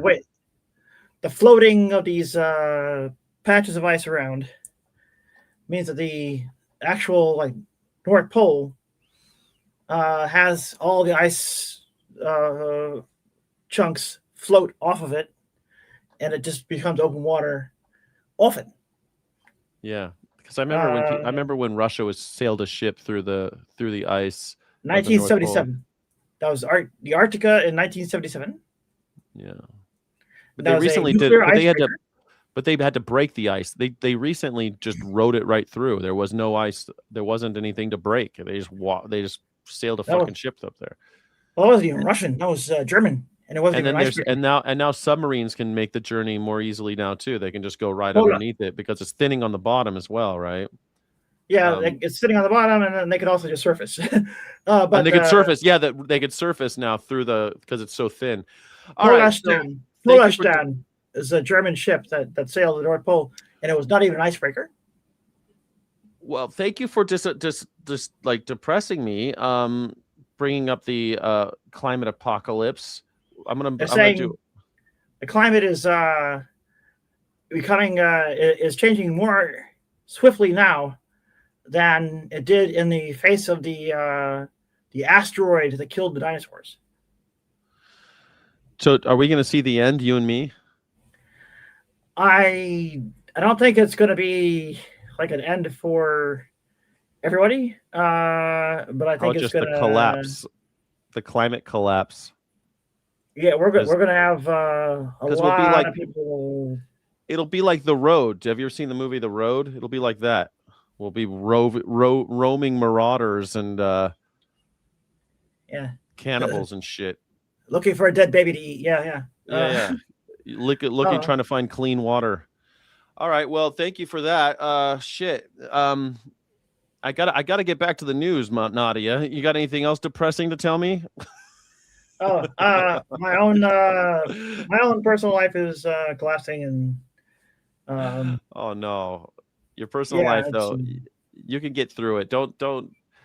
I mean, I don't know what's going on, but they say that God gives his fiercest warriors his hardest challenges. Yeah, it's doubtful I will get through it, but I mean, not impossible. You'll get through it. Come on, you'll be here tomorrow. You'll be here to fight another day. Oh, no, the interruptions to my medicine stream are I turn my blood into like acid, like the alien, and then I just drop dead. So 48 hours. Jesus. Well, what?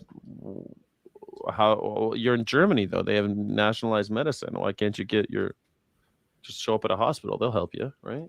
Well, that's if your papers are all in order and mine are not all in order. Oh, they'll still care for you. You don't have to have your papers in order just to go to the hospital. They'll take care of you. They won't turn you away. on the back end, right? Yeah. Yeah. They'll do what it takes to keep you from dying, and then you get deported on the back end out on your way out. That's the trick, right? So getting shipped back to USA is not in the plans. Yeah, but I mean, a lot of it's just fighting for another day. I mean, I lived in Germany, and it's the bureaucracy is so clunky that you're able to, make yourself a bit of a nuisance to them that they'll keep you there for a while. I don't know. I think you can do it. I have faith in you, and I wish you luck. And I think that I think you're resourceful. I think you can. I'm rooting for you. Well, You can do it. My resourcefulness goes down very quickly when the internet gets cut off. So, yeah. But it's not getting cut off yet. You're not out yet, Nadia. You're not down for the count yet. You still got more. You still got more fight left in you. Come on. Got at least till July. You got this. Well, July's in a couple days. So what? The end of July, I hope. 3 or 4 days, yeah. All right, fight. Just don't give up. Okay. Don't let the bastards grind you down. And that's probably the last bit of news. I guess I could talk to the technical part of my efforts to, I don't know, get a interest in people sponsoring me, but I think the tech stuff is probably too far out. Okay. Well, keep us posted. Don't be a stranger. Make sure you come back and tell us what's going on. Okay, Nadia? If I can get back on the line and do it, yeah. Okay. Don't give up. Okay. That's the main thing. Just don't let the bastards grind you down. Don't give up. That's the main thing. As long as you got a fight left in you, you still got a chance. Die heel ablöst, random Richtung sind. Alles klar. Na also, schönen Tag noch. Ich wünsche dich viel Glück. Dankeschön. Okay. All right. Danke auch. Bis dann. Tschüss. That was Nadia, everybody. And Nadia is going through it. We're going to make drück mal die Daumen. Ich drücke mal die Daumen für dich, Nadia. Ich drücke die Daumen. Thank you all for being here. My name is Skyjack Morgan. I'm an independent news and culture commentator, free speech and critical thinking advocate, and a coffee nut. Please donate to the channel. Please. Oh, there we go. Real McCoy. Thank you so much. Keep hope. Don't let them take that from you. Exactly. Don't let them take the hope, Nadia. Don't let them steal that. You got to hold on. Don't give up. I love that song. Don't give up. You still have friends. It's not over yet. Or how about Don't Stop Believing? Don't Stop Believing. Lots of songs about this. Yes, indeed.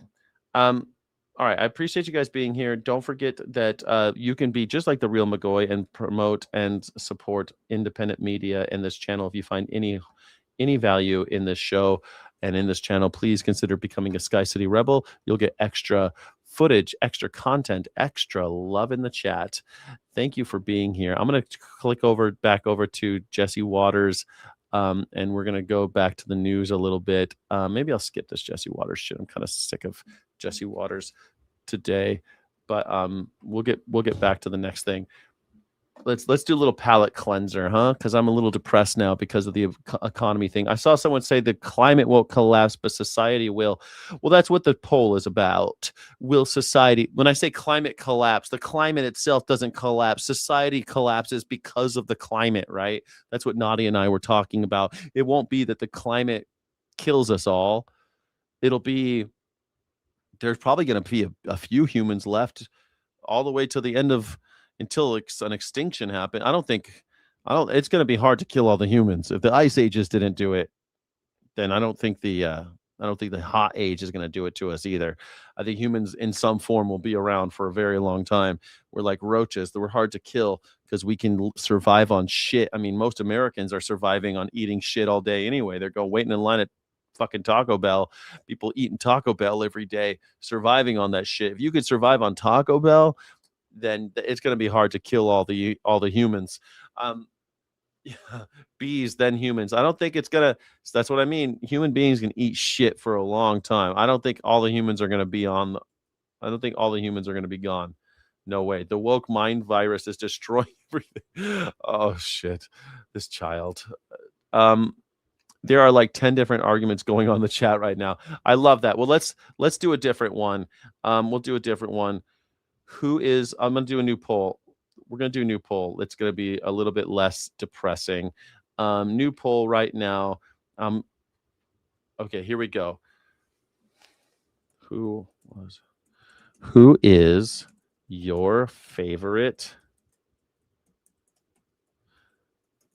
Okay, is it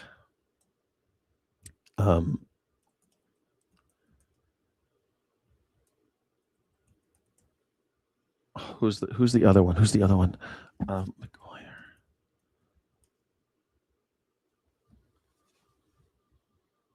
How many Spider-Mans are there? There's Garfield, Holland, McGuire. That's it, right? Is there any other Spider-Man? Did I skip one? I think there's only 3 Spider-Mans. Tom Holland, Tobey Maguire, and Andy Garfield, right? That's it. I think that's all you got. That's all. We're going to start the poll right there.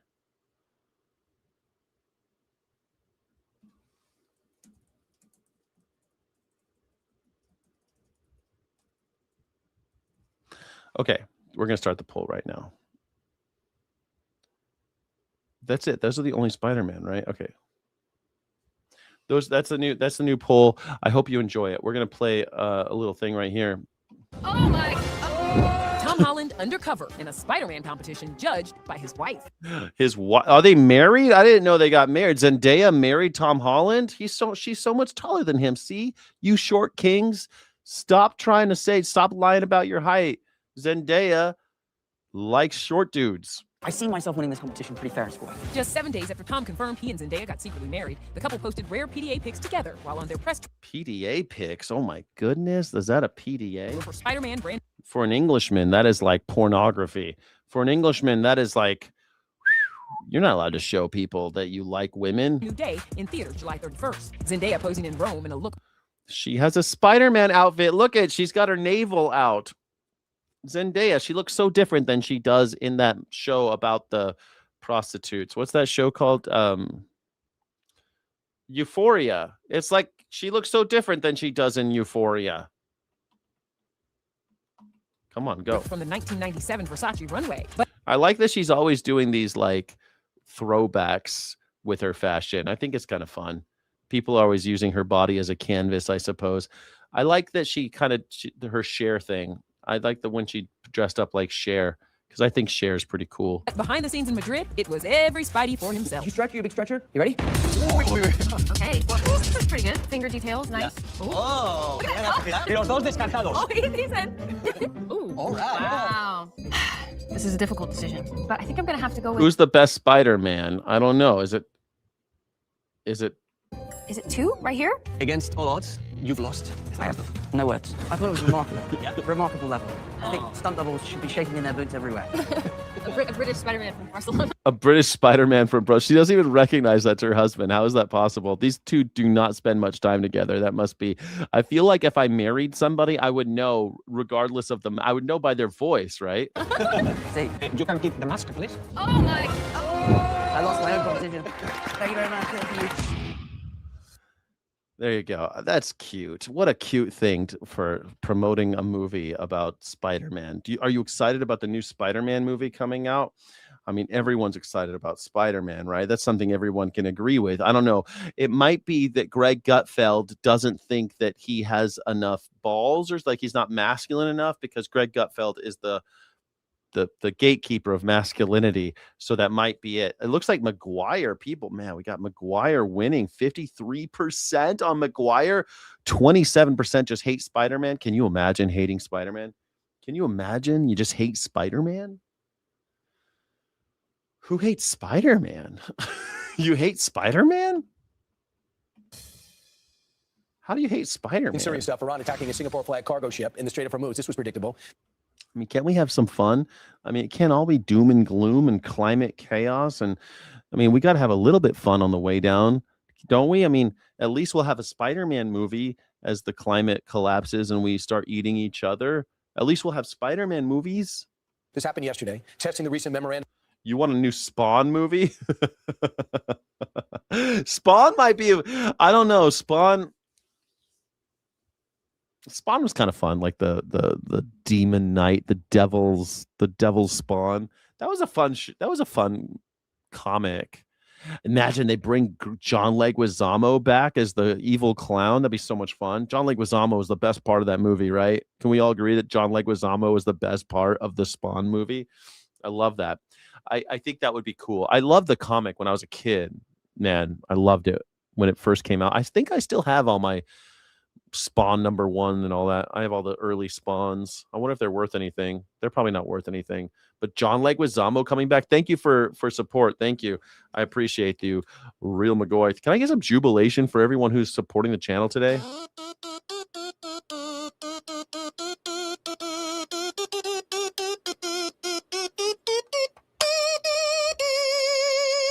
Thank you so much, Real McGoy, baby doll. Thank you so much for everything. All right, back to Understanding between the Dahit, Oman. What's going on? It looks like Iran is attacking cargo ships. I thought we had a ceasefire, though. U.S. and Tehran. They're being very nice. They're being very nice. The commander-in-chief says that the administration is negotiating with Iran from a position of pure strength. A pure strength. The hunch. You there. Like this look is so great. You. The bells. I am not an animal. I am a human being. I think this is, I mixed up Quasimodo and the Elephant Man, but you get the point. He's like Quasimodo. The bells. Donald Trump, the slouching beast. Ellen Rivera is live in Washington with details for us. Hey, Maddie. Hi, good morning. A UN agency says it temporarily paused evacuations until the safety of ships passing through the Strait of Hormuz can be guaranteed. U.S. officials say one IRGC drone hit a Singapore flag cargo ship called Ever Lovely as it was exiting the Strait of Hormuz off the Ever Lovely. What a great name for a boat. Omani coast on Thursday. The strike did damage the ship's. What would you name a boat if you had a boat? Would you name it something like Ever Lovely? Or would you name it something like Excelsior? Or what would you call it? What would you call a boat, everybody? What would you name your boat? Bridge, but thankfully there were no casualties. I'm on a boat and it's going fast and I got a nautical theme, Pashmina Afghan. I'm on a boat, motherfucker. Don't you ever forget. UN's International Maritime Organization says the ship did not travel under the evacuation framework it established, and the IRGC Navy has warned any ship passing through a new shipping route without Iran's coordination is unacceptable and dangerous. The Persian Gulf Strait Authority says any passage through routes outside the framework designated by PGSA will not be covered by safe passage guarantees and will not be entitled. What? Any passage through the routes outside the framework designated by BGSA will not be covered by safe passage guarantee and will not be entitled to insurance coverage or related liability. So they're tolling. They're tolling the fucking Strait of Hormuz. Got it. So my whole life there's never been a bombing or anything in the Strait of Hormuz. I don't ever remember anyone getting blown to smithereens in the Strait of Hormuz. But now because Donald Trump is in charge, this is going to be regular. We're going to have to hear about another boat every couple of months getting blown to shit. Great. Okay. To insurance coverage or related. You were late on your monthly subscription. You cannot pass through the Strait of Hormuz. All of you are dead. Liabilities. The consequences arising from passage through. I think that's Sharia law, right? If you are late on your monthly subscription, you get your head chopped off. Authorized routes shall be the responsibility of the owner, operator, and vessel commander. Secretary of State Marco Rubio says Iran will be judged not by its rhetoric, but by whether ships are actually moving through the strait. He says if they're not transiting, that would be a violation of its agreement with the U.S. So the president remains confident in the deal. We're negotiating from a position It's of a pure great strength. deal. Pure strength. They know that. Pure strength. It's pure. It's pure. It's like the Coke I used to snort off those erections at Studio 54. It was pure in the 80s. I love the Coke. We all loved Coke in the 80s. We loved it. It was pure. It was so pure. No fentanyl in that Coke. I never had a problem. Just right off those erections. And the straits are already open, and we're setting records of the strait. But we had to do that. We cannot let Iran have a nuclear weapon. The president also says unfrozen Iranian funds will soon be used to buy American agricultural goods like wheat, soybeans, and corn. Iran says that claim is false, but the U.S. has maintained what Iran... Trust me, farmers. We're totally looking out for you, farmers. Don't worry. We're going to use the Strait of Hormuz to help out the American farmer. You know, we're looking out for you, right, baby doll? You know, we got you. signaling publicly is different from what it's doing. Meanwhile, Iran's like, no, we're not. We're not buying fucking soybeans from you Yankees. Behind closed doors. Listen, Yankee, we're not buying any of your soybeans, Yankees. First off, you can't say it's the New York Times or the Wall Street Journal's fault. They are setting up a toll system. They are beginning to make ships buy Iranian insurance. Wow. Brian Kilmeade, proponent of the final solution, is agreeing with the Wall Street Journal. They're setting up fees, and Oman, and the Wall Street Journal and the Washington Post. Wall Street Journal's owned by the same people as Fox News, but the Washington Post was allegedly an ally, is part of this with Iran. So I'm not sure, is the vice president and Witkoff, are they telling the president this? Because it's really important everybody be on the same page, because they're seeing how far they can push us in order to do their own thing. And yesterday's drone activity telling the ships, international ships, where to go is a huge problem. And I just hope people are being candid. Also, I was on with Ambassador Dennis Ross yesterday, who was in Israel, and the word is the Gulf states might be setting up a conference with Iran about how to set up a brand new relationship and turn over a new leaf. Well, that's interesting. Without us involved, after the Secretary of State was just there, is that going to emerge? Are they doing a deal behind our backs because they feel as though we can't protect them? This is a vital time right now. Well, that was always the risk when we decided that we were going to get the deal. And I haven't expressed my frustration with the deal, but I think ultimately this is not going to get across the finish line because Iran is going to be Iran. And I don't see this making it 60 days. Iran. America has never held a ceasefire. There's never been something that we've never done it. Ask the Indians. Thing that we thought was going to be a disaster when it came to them, when they pretended to be actors of good faith with this negotiation, they're doing the exact opposite. And it's only a matter of time before the drones become actually firing on the ships. And I know the president, he's going to respond. And that's where we're going to end. Yep, the drone did cause damage to the bridge of the boat. It's a Singapore flagged cargo ship. And this is directly testing that 60-day. They should have paid their fucking bills, I guess. They should have paid for that Iranian insurance. They should have paid their toll. That's how it is. That's what oligarchs love, chaos, because that's when you can charge tolls, like the clear line at the airport or pre-check or whatever you do. Like the fast lane, you can get on the express lane if you pay a little bit more money. You don't sit in traffic.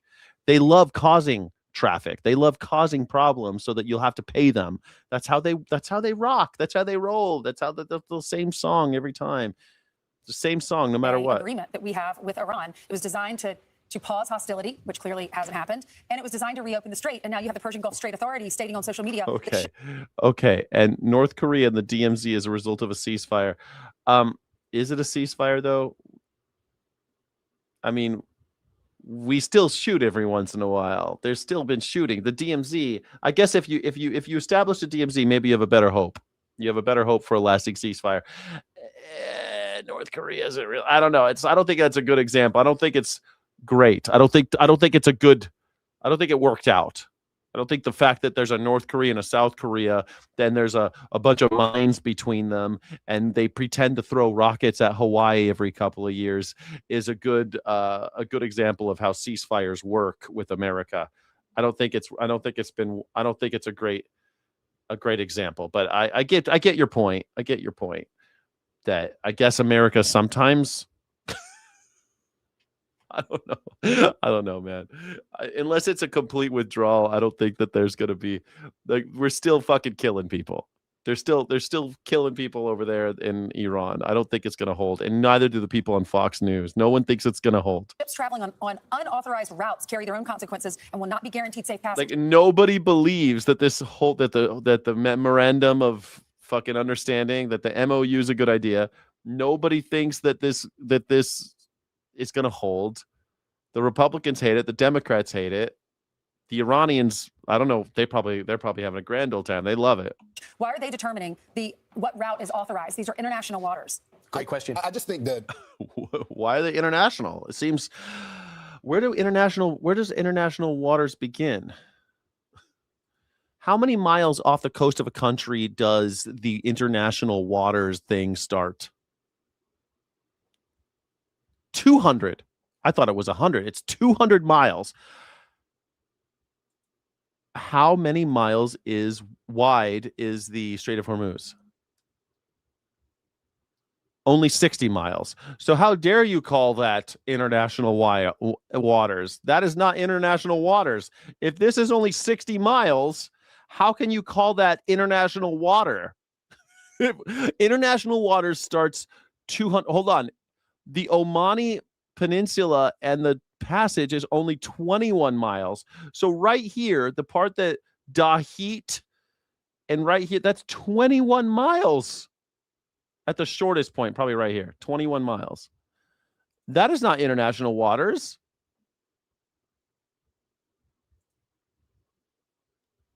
If international waters starts 200 miles off the coast of any given country, how can we call the Strait of Hormuz international waters?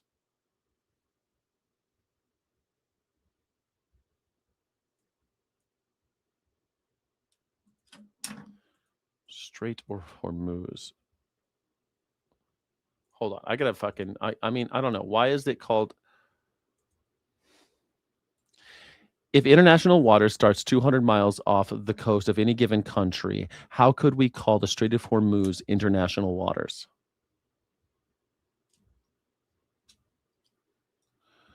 International waters, exclusive economic zone.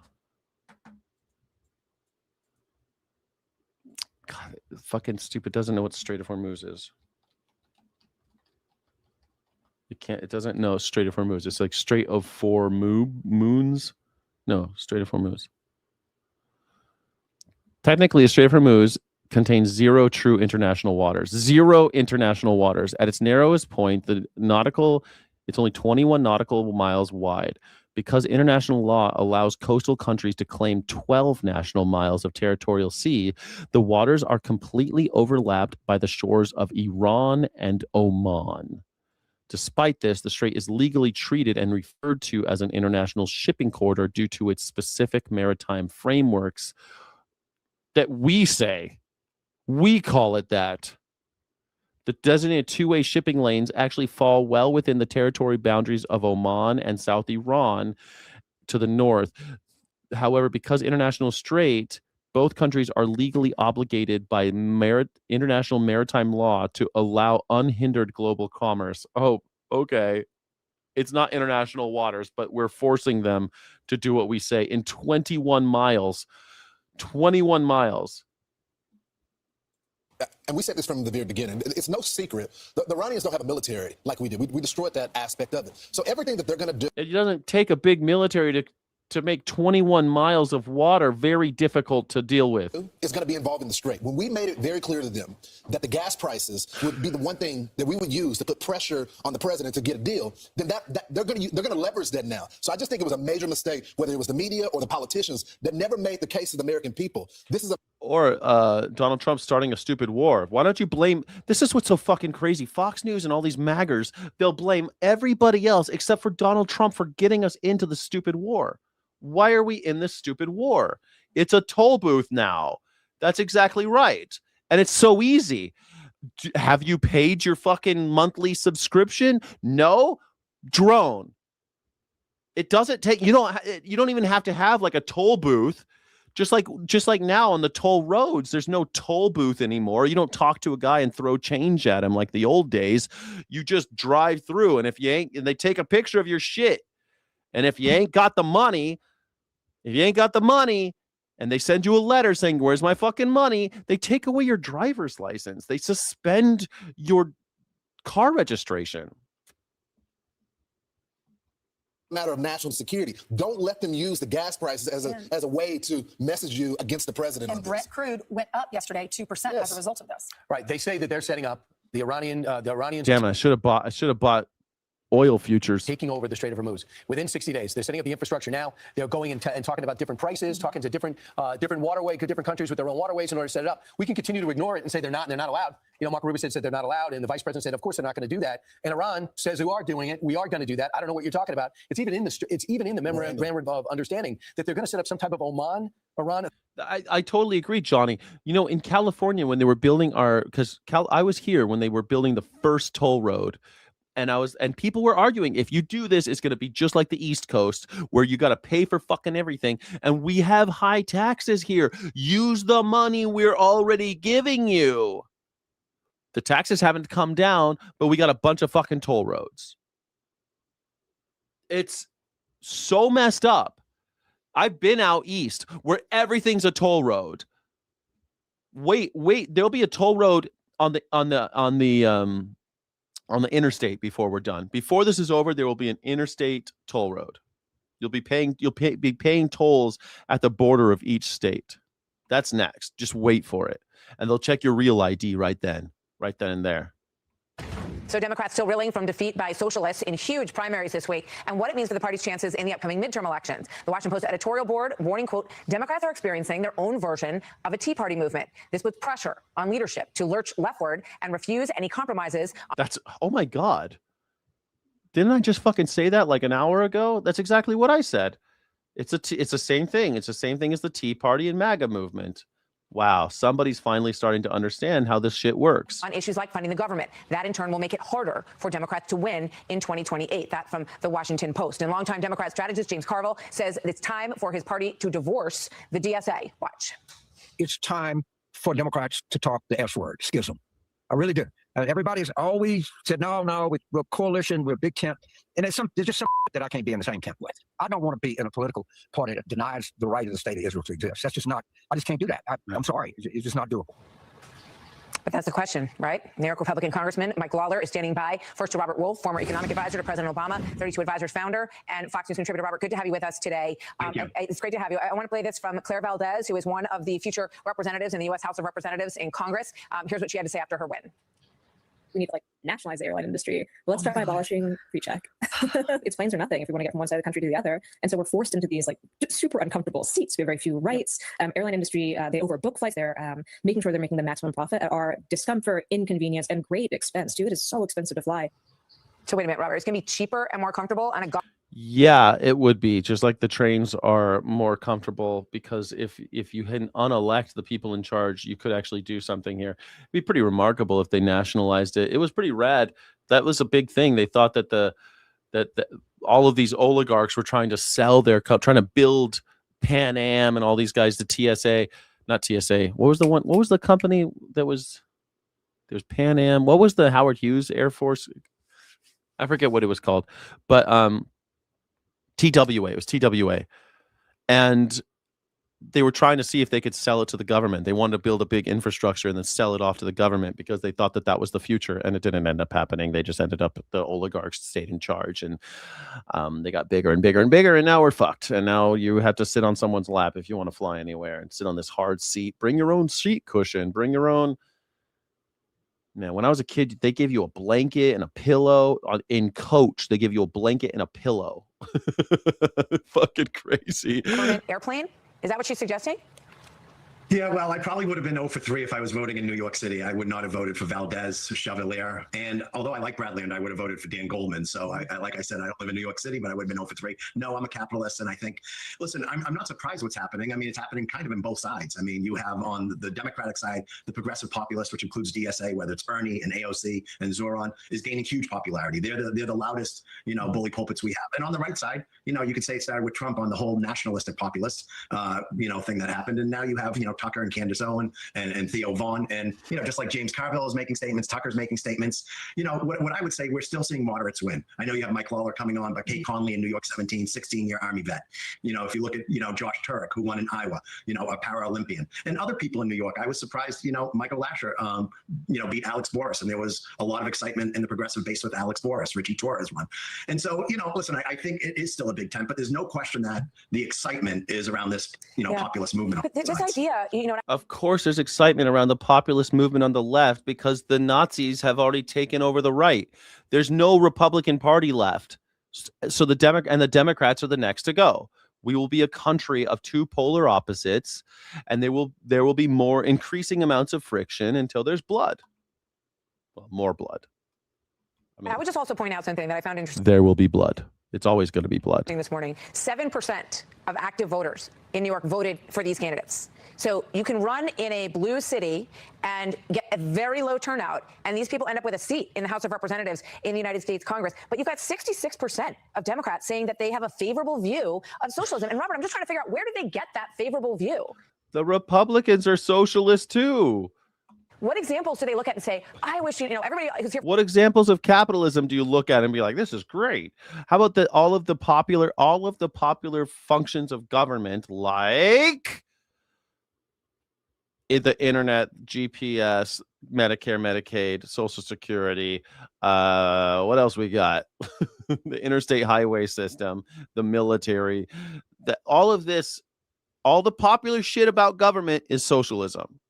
So if you have half a fucking brain, you are a socialist. Like, just because the morons have made socialism a bad, scary word doesn't make you not a socialist. You are probably a socialist. Some flavor of socialist. You are probably some flavor of socialist. Unless you're someone like Elon Musk who owns the means of production. Then you would not be a socialist. You're a capitalist. Most of you are not capitalists because you don't own any fucking capital. You fucking don't own any capital. You're not a capitalist. You're just some tool of the capitalist, calling yourself a capitalist, hoping that they'll let you in their club someday. You are not a capitalist.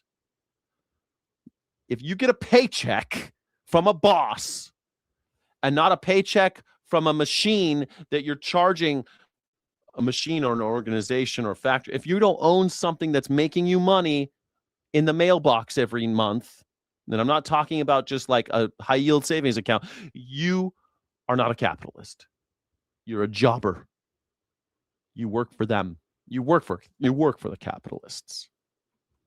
For the World Cup says they just love being here from Europe because America's so great, having so much fun, and there's a lot of free stuff, and they're enjoying their whole trip. But these folks think that socialism is better where? What is their example? Here. So, I mean, listen, I don't support socialism. I'm a capitalist. I know you but don't. the way I think, the way they're articulating it, and it's resonating, as you see by the votes, is healthcare is a right. I believe healthcare is a right, but I'm for the private sector. They would like to see a public option. Bernie's been talking about this for years. It's never happening. We have 190 million people using the private sector. But with that being said, we have 20. Look, if you are using a public road, you might not be a socialist, but you are a beneficiary of socialism. I don't know how you think you would ever be a beneficiary of capitalism. Where do you think you have benefited from capitalism? Let me know in the chat how you think you have benefited from capitalism. How has capitalism benefited you personally? Ever? I'd love to know. Please tell me how it has benefited you. Because I've got a million ways that I could tell you how socialism has benefited you right here at home in America. Tell me how capitalism has benefited you. I could think of maybe one fucking thing. But you let me know how you think. People now off healthcare since the big beautiful bill. So my view is that's a perfect example where their narrative can resonate, even though it's not going to happen. Yeah, I mean, national parks.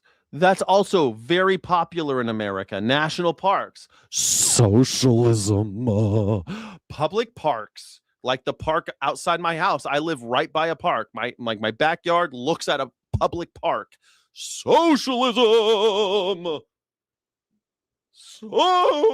Socialism.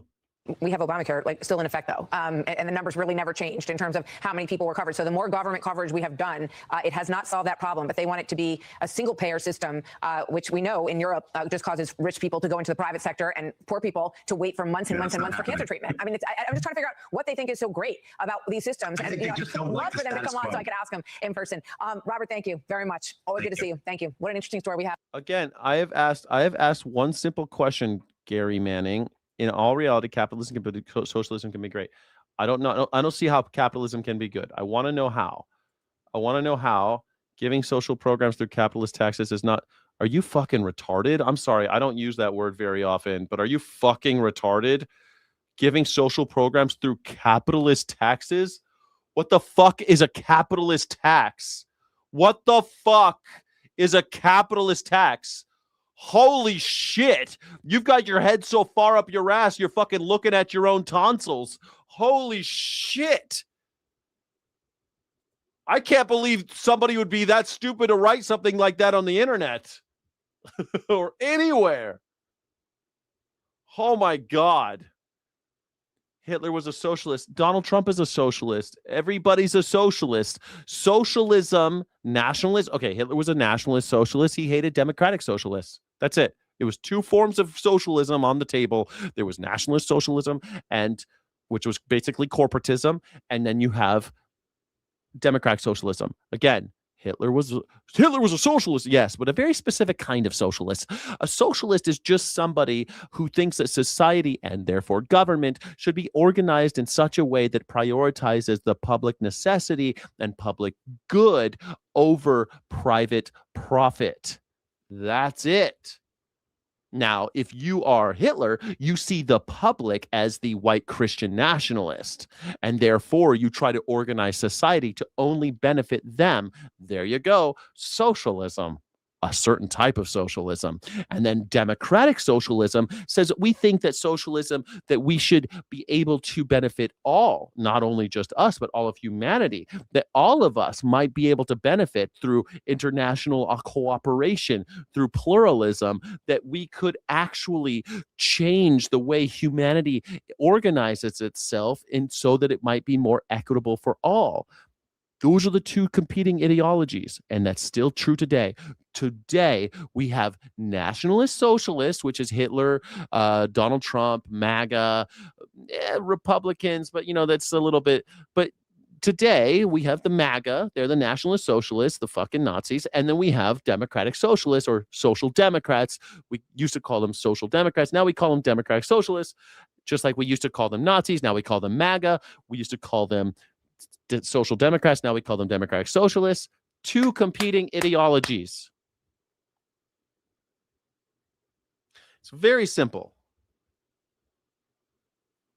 Don't you use it every day? No, I don't use it every day, Sweet Havoc. I barely ever say that word. I reserve it for very stupid shit like this dude who said capitalist taxes, social good through capitalist taxes, social programs through capitalist taxes isn't socialism. Like, it's like, seriously, go back to fucking middle school. Like, at that point, go back to the 6th grade or something at that point.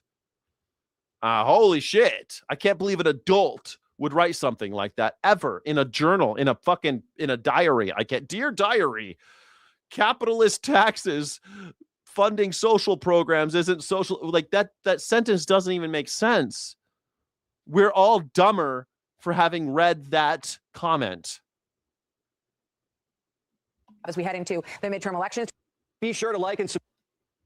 Last week, the Department of Justice released a controversial memo. It authorizes states to send Americans with disabilities to institutions, nursing homes, psych wards, segregated schools, rather than funding the community-based services that allow them to remain at home. This would undo decades of community integration reforms, including longtime Supreme Court precedent that was designed to allow those with disabilities to live independent, productive lives. This week, we learned that White House Homeland Security Advisor Stephen Miller was behind that memo, according to Bloomberg Law, who spoke to people who were briefed. And while spokespeople for both the White House and the DOJ denied that Miller played a role in the memo, this attempt to remove folks with disabilities from their communities tracks with his exclusionary vision for this country. Miller is infamously obsessed with demographics, crowing just today about deporting Haitian migrants and refugees. Under his watch, DHS has produced a trove of state propaganda, which experts say promotes white nationalist slogans and iconography. He is also, of course, the architect of Trump's draconian immigration policies. And as the New York Times reports, during a private meeting during the last presidential campaign, Trump reportedly told staff that Miller wants to deport more. Donald Trump's father failed him. Donald Trump's father likely abused him, which is why his brother had an addiction to alcohol and why Donald Trump has a drug addiction and an addiction to power and fucking anyone he can own. Like, I don't think Donald Trump cares if you're boy, girl, or anything in between. Donald Trump doesn't give a shit. He'll fuck you if he can own you. Yeah, his dad failed him. That's why his brother died at his brother went to an early grave due to addiction. And Donald Trump is an addiction that we all have to live through because of his addiction to love and power, his addiction to attention. Holy shit. Yeah, I ripped off Billy Madison and I'm not ashamed of it. It's been enough time. I ripped him off. I ripped off Billy Madison. I'm not ashamed of it. Not even a little bit. Than 2/3 of this country's population, leaving behind only those who look like him. For its part, the White House denies that reporting, but it certainly seems consistent. The fact that this dude looks like Goebbels is like, he looks like Joseph Goebbels. With an ethos that says If you can't deport your undesirables, at least hide them away. Alison Barkoff led disability enforcement work at the Department of Justice. She is currently the director of the Hirsch Health Law and Policy Program at George Washington Hide your disabilities. Hide your disabled. University, and she joins me now. Alison, walk us through what this memo would mean in practice. So this memo is shocking in its reversal of 50 years of policy by the United States government that states should provide services to people with disabilities in their own homes and in their own communities instead of locking them away in institutions, hiding them away from society. And what this means in this reversal is that the main enforcer of disability rights laws has now said, we are not going to continue with that work. That's going to mean settlement agreements being undone, new positions in court, and the memo talks about undoing decades-long regulations that have been in place. So why have there been these regulations that... Gary Manning, your own party, Thomas Massey, said today that the Republicans and MAGA control the judges, the Congress, the Senate, and the presidency. And what are they doing with it? They're bankrupting the country, starting new wars, and shredding the Constitution. If you call that if you don't think that's jumping off a cliff, I guess you guys can all say that you owned the libs, but the libs are always going to get owned. That's what they're there for. The liberals are always getting owned. They're there to make sure that a real left never forms. The Nazis and the MAGA, they require liberals. They require liberals to pave the road so that they can rise to power. Don't worry, the liberals get their heads cut off too. The liberals will get their heads cut off too, no matter who wins.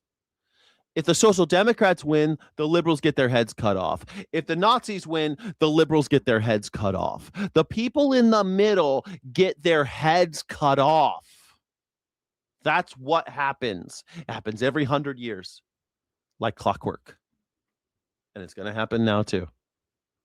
Unless something dramatic happens. So while you're like, oh, the liberals, Republicans, the Democrats, if you guys are thinking that the red door or the blue door is going to save you, they're not. They both lead to the concentration camp. They both lead to the ovens. Your little Republican and Democrat, if you think that that's the game we're still playing, that game is over. It's over. The sides now are between social democrats and nationalist socialists. That's been, and honestly, that's been the side. Those are the sides for a long time. It's just that Americans didn't realize it all the way. The American people never really caught on. I mean, some did. White Americans didn't know. Black Americans knew. Hispanic Americans knew. Mandate community integration where possible. What are the benefits of that for the individuals who are affected, for economic outcomes? Why has this been such an important fight for the disability community? The disability rights laws and these integration mandate regulations come from a very ugly history in our country, when people with disabilities were segregated away in institutions. RFK's own father went and visited one of these infamous institutions in New York, calling it a snake pit. And that is what led to really a push to create community services. The vast majority of people can and want to live in the community. It's cost effective and it leads to better outcomes. Think about it. It is community services that allow families to keep children with disabilities in their own homes. It's what allows children to go to school with their peers in their neighborhood because of these. All right, Jackson. No, communism is not communism is the means of production are owned by us. We seize the means of production. That's communism. Now, communism is where you get if you take socialism to its logical conclusions, which is why people are like, oh, they're Marxists or they're communists. Man, we don't have time to be communists. There's no communist. There's really no one who's really a communist right now because we haven't gotten that far. Communism's fucking way down the road. You can't even see it. It's like, it's so far down the road.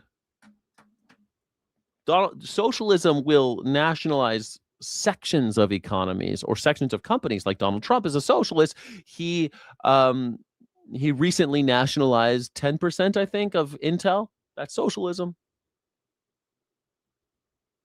Allowing certain companies not to pay tariffs while tariffing others, that's socialism. But communism is, yes, seizing the means of production for all and getting to the point where you are actually electing your boss and shit. That's like, that's so far away though. Come on, man. It's meaningless to talk about. People are always asking me, how come Sky? How come you don't talk about communism more? Because it's fucking 100 years from now. I doubt, unless something like a truly bloody revolution transpires, communism. I don't think so. Community services. We have disabled coworkers. We have people with disabilities that are part of all of our community. And that's why these laws are so critical. And people in the disability community have fought for decades. These are hard-won rights that are at risk with this memo.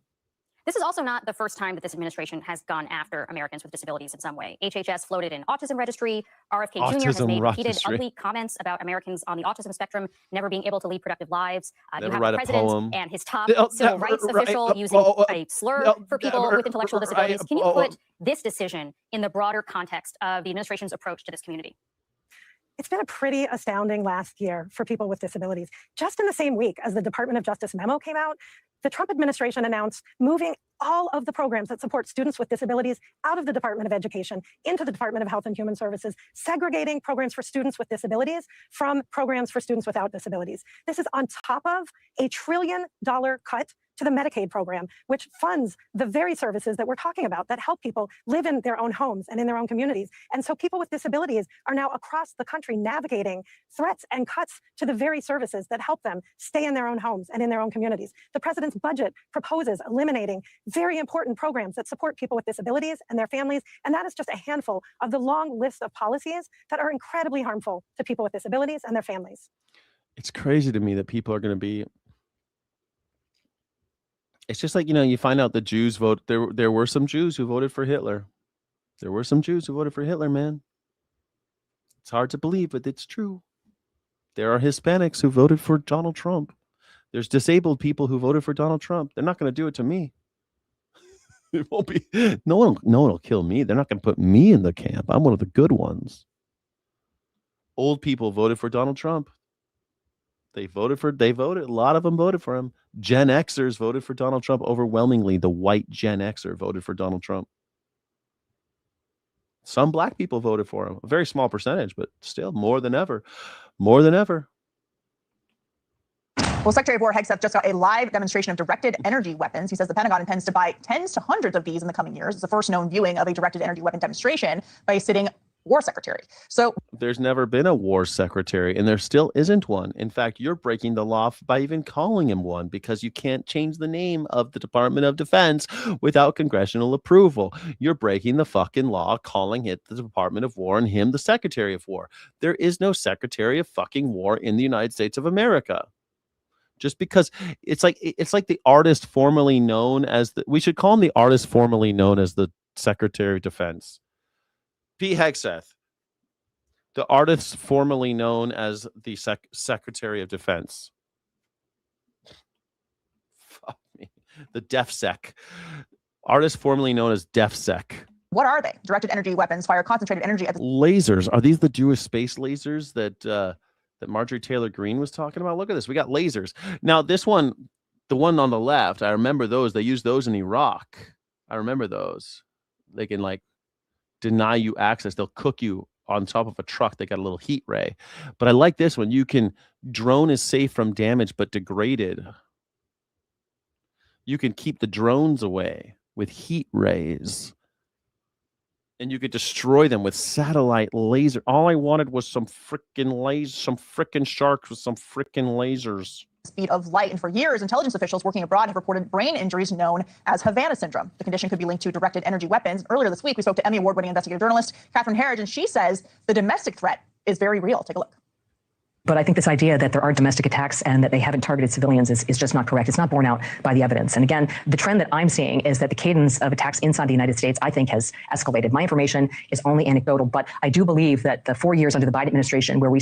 Of course, China isn't a communist. Look, I've been to Taiwan, and I know a lot of people who spent a lot of time in China. It's about as capitalist as Las Vegas. It's not. They got casinos there. Go to Macau and tell me that's fucking communism. No, they are not communism. They call themselves communism. Kind of like how the Republicans call themselves Republicans, does that mean they're for the republic? Is that what Republican means? Democrats, does that mean they're the only ones for democracy? It's in the name, guys. Democrats are the ones who want more democracy, right? Wrong. That's branding. It's also a name that came from fucking dead people ages ago. It's just a holdover. No one who's serious thinks that China is a communist country. Nobody thinks that China is a communist country. No one with a serious fucking bone in their body thinks that China is communist. A classless, stateless society. Said, there's nothing to see here. There's no novel weapon. There's no foreign adversary. I think this was a tremendous disservice and emboldened those who are behind it. Joining us now, former Top Gun Navy fighter pilot Matthew Wiz Buckley and South Pole whistleblower Eric J. Hecker. Great to see you both. So, Eric, Catherine told us also that she has heard potentially there are these attacks that have happened outside the executive office building in Washington, D.C., which is right next to the China, yes, China is everyone's kind of sliding into mercantilism when it comes to like their international role, but China is an oligarchy. They have people just like Russia. Russia's not they've got oligarchs in charge. They have a plutocracy. It's all the people who are moneyed have the power. That's why there are Chinese billionaires. You can't have a fucking billionaire in communism. There's people who are building high rises and own that whole high rise. They own the whole thing and nobody else owns it. And they collect rent because the state says they can. So you have private-public partnerships so that you have oligarchs who have money influencing politics and vice versa. It's a shell game. They're not that different from us, to be honest. They're not that different. They're kind of like us. Except like they're where we're headed, I guess you would say. I think of China as where we are headed. More surveillance, more corporate oligarchs, more oligarchs in control. They're just more overt about it. They don't hide it. They're very open about how this person is one of the gang. Let's like in Russia, this person knows Vladimir Putin. Don't fuck with that guy. He's got all the money. Like he's got all the control and all the power.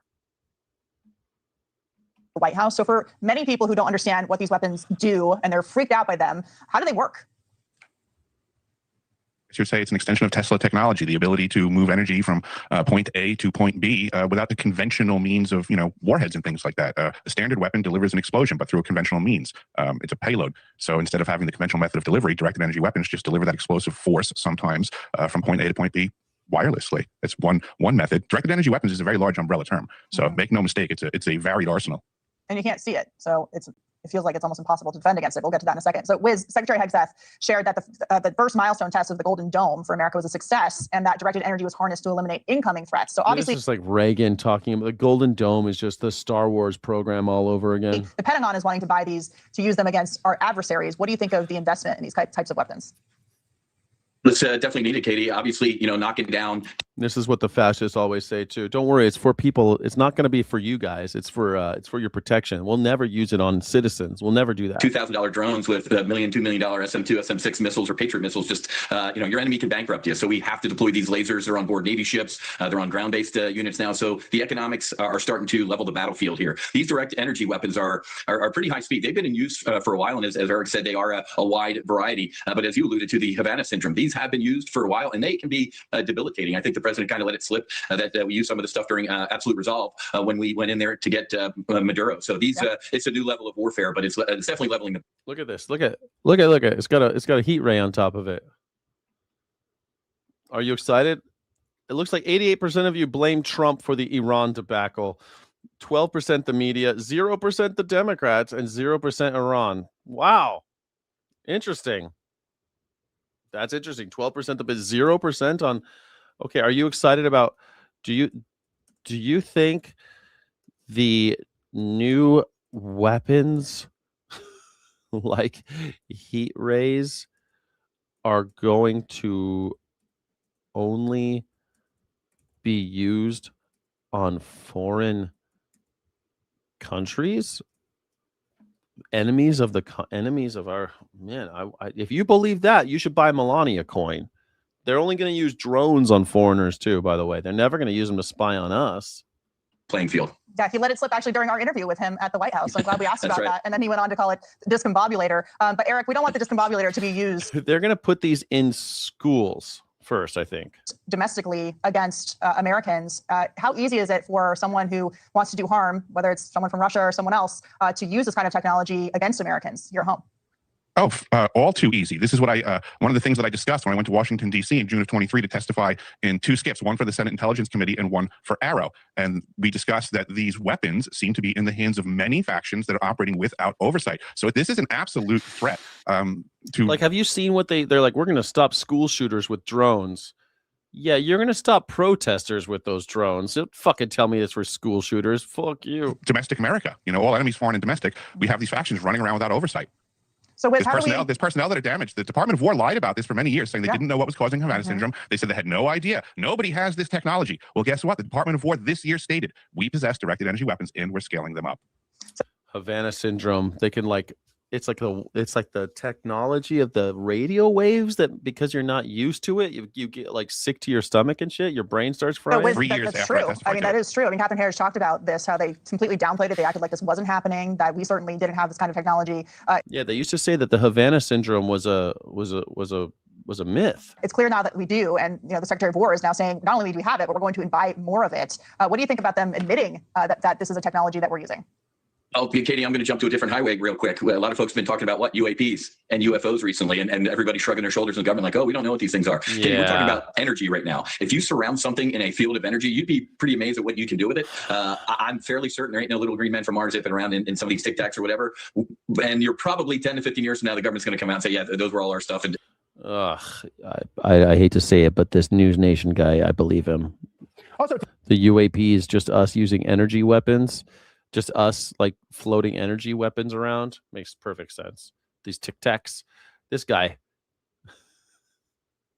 I love this guy. He's so upset all the time. His seersucker suit and his electrocution hair. I love it. Today, DHS Secretary Markwayne Mullin appeared before House members for a hearing on the border, which led to this meltdown from the purple-haired Democratic Congresswoman from Connecticut, Rosa DeLauro. Let me just say this to you, sir. Again, it is my time. 3,900 children were separated from their families. 450,000 kids were lost during the Biden administration. Mr. Secretary, do not interrupt. This fucking asshole. I hate this guy so much. Markwayne Mullin is such a piece of trash. He's like, Biden though, Biden though, Biden though, Biden though. Put your finger at me. I will point my finger Don't you be a at hypocrite you. then. Then you be you should be as upset about the 450,000 kids that were lost. You didn't say a word about it. For 4 years, you never said a word. Mr. Secretary. Could you put him in his place for Don't yell at me. You should be put in your place. Connecticut is not sending their best. They think this is funny. This is the downfall of America, and everyone's having a grand old time laughing about it. Meanwhile, some Democrats are finally admitting the truth about the public safety disaster that Biden's border crisis caused. As Biden. New Mexico Democrat Governor Michelle Lujan Grisham is now calling for an investigation after reports say nearly 2 million fentanyl pills poured into the U.S., primarily under President Biden. Here now with reaction, Trump administration border czar Tom Homan. Great to see you tonight, Tom. So, I feel like this guy's got both of Donald Trump's balls in his mouth. I can't understand a word this motherfucker says. I feel pretty confident that there are some sane Democrats waking up and recognizing what a catastrophe the open borders were, but you also do have some Democrats. The borders were never open, but they shouldn't exist. The borders were never open. That's not true. They say that so the idiots will go, yeah, borders were open. Donald Trump closed the border. That's not true. That's still running on an open borders platform. Well, it looks just ridiculous because Secretary Mullins is exactly right. They hid their head in the sand for 4 years. We had millions of illegal aliens released in the country illegally, by the way, and overwhelmed the border patrol. Millions of illegal aliens were released illegally. Over 70% of agents were off the line, changing diapers, making baby formula, making hospital runs, taking people to airports. Meanwhile, while that border was wide open, that's when the fentanyl came Taking people to hospitals? How fucking dare you? across to kill 250,000 Americans. That's when sex trafficking women and children went sky high. That's when no inspector terrorists crossed the border. 2.1 million, Charlie. 2.1 million no gotaways. People who crossed the border, got away. We don't know who they are, where they came from, where they're at now, and why didn't they take advantage of giveaway pork and turn themselves into border patrol? So he's claiming 2 million now, because 2 million in 4 years is a lot different than what most maggers have been saying. They're like 17, 20 million, 100 million. Donald Trump doesn't say 2 million. Get flown to the city of their choice, a taxpayer dime, get a free hotel room, 3 squares a day, free medical care. That is the biggest national security vulnerability this country's ever had, and they remain quiet. So few are waking up now, but the vast majority still. Wait, so those people brought the fentanyl Those poor people, where'd they get it? All those poor people that you're talking about, they can't afford a square meal. They can't afford 3 square meals. Those people brought all the fentanyl. Those poor people. How did they have all the fentanyl? Those fucking poor people? They're the ones to blame for the fentanyl? Are against Trump and securing the border. I want to ask you about these Supreme Court rulings today. It's kind of extraordinary to realize that what the Supreme Court basically, in one of the rulings, they basically ruled, by the way, 6-3, it should have been a unanimous ruling, that in fact, a government can in fact enforce their border. They can in fact turn people away at the border. And yet this is somehow controversial. Not when they claim asylum. There's a law for asylum seekers, and it's not people at the border that's the problem. It's people who overstay the visas, which is really why they get to that 2 million. Do you think weapons like heat rays are only going to be used on foreign countries? No. I'm glad that 93% of you said that. What about did poor people bring all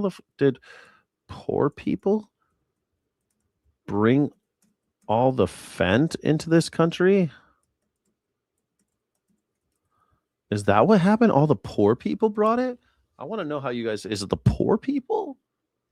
All those people that can't afford 3 hot meals? They're the ones that brought the fentanyl? Oh, look, I mean, this is what Sotomayor and dissent didn't talk about, right? Look, President Trump, he's already gave us the most secure border in history, as he promised, right? But he's also No, that's not true. No, not right. Donald Trump is nowhere near the record of Obama. Donald Trump has not deported more people than Obama. He has not deported record amounts of people. This is another lie. Trying to restore integrity in the immigration system. Specifically, the asylum laws, they've been exploited and abused by bad actors for a long time, including the Democratic Party. What Sotomayor didn't tell the American people? Asylum laws. So there are laws saying that you can claim asylum, and people are abusing that.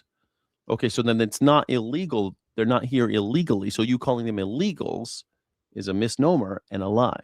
If you look at the last 10 years of data, nearly 9 out of 10 people who claim asylum end up with an order removal because they don't qualify for asylum. They're not escaping fear and persecution from the homeland because of race, religion, or political affiliation. They're coming in for a job. So nearly 9 out of 10 of the asylum seekers are fraudulent claims. Well, the problem is this guy's going to give himself a heart. I hope he gives himself a heart attack.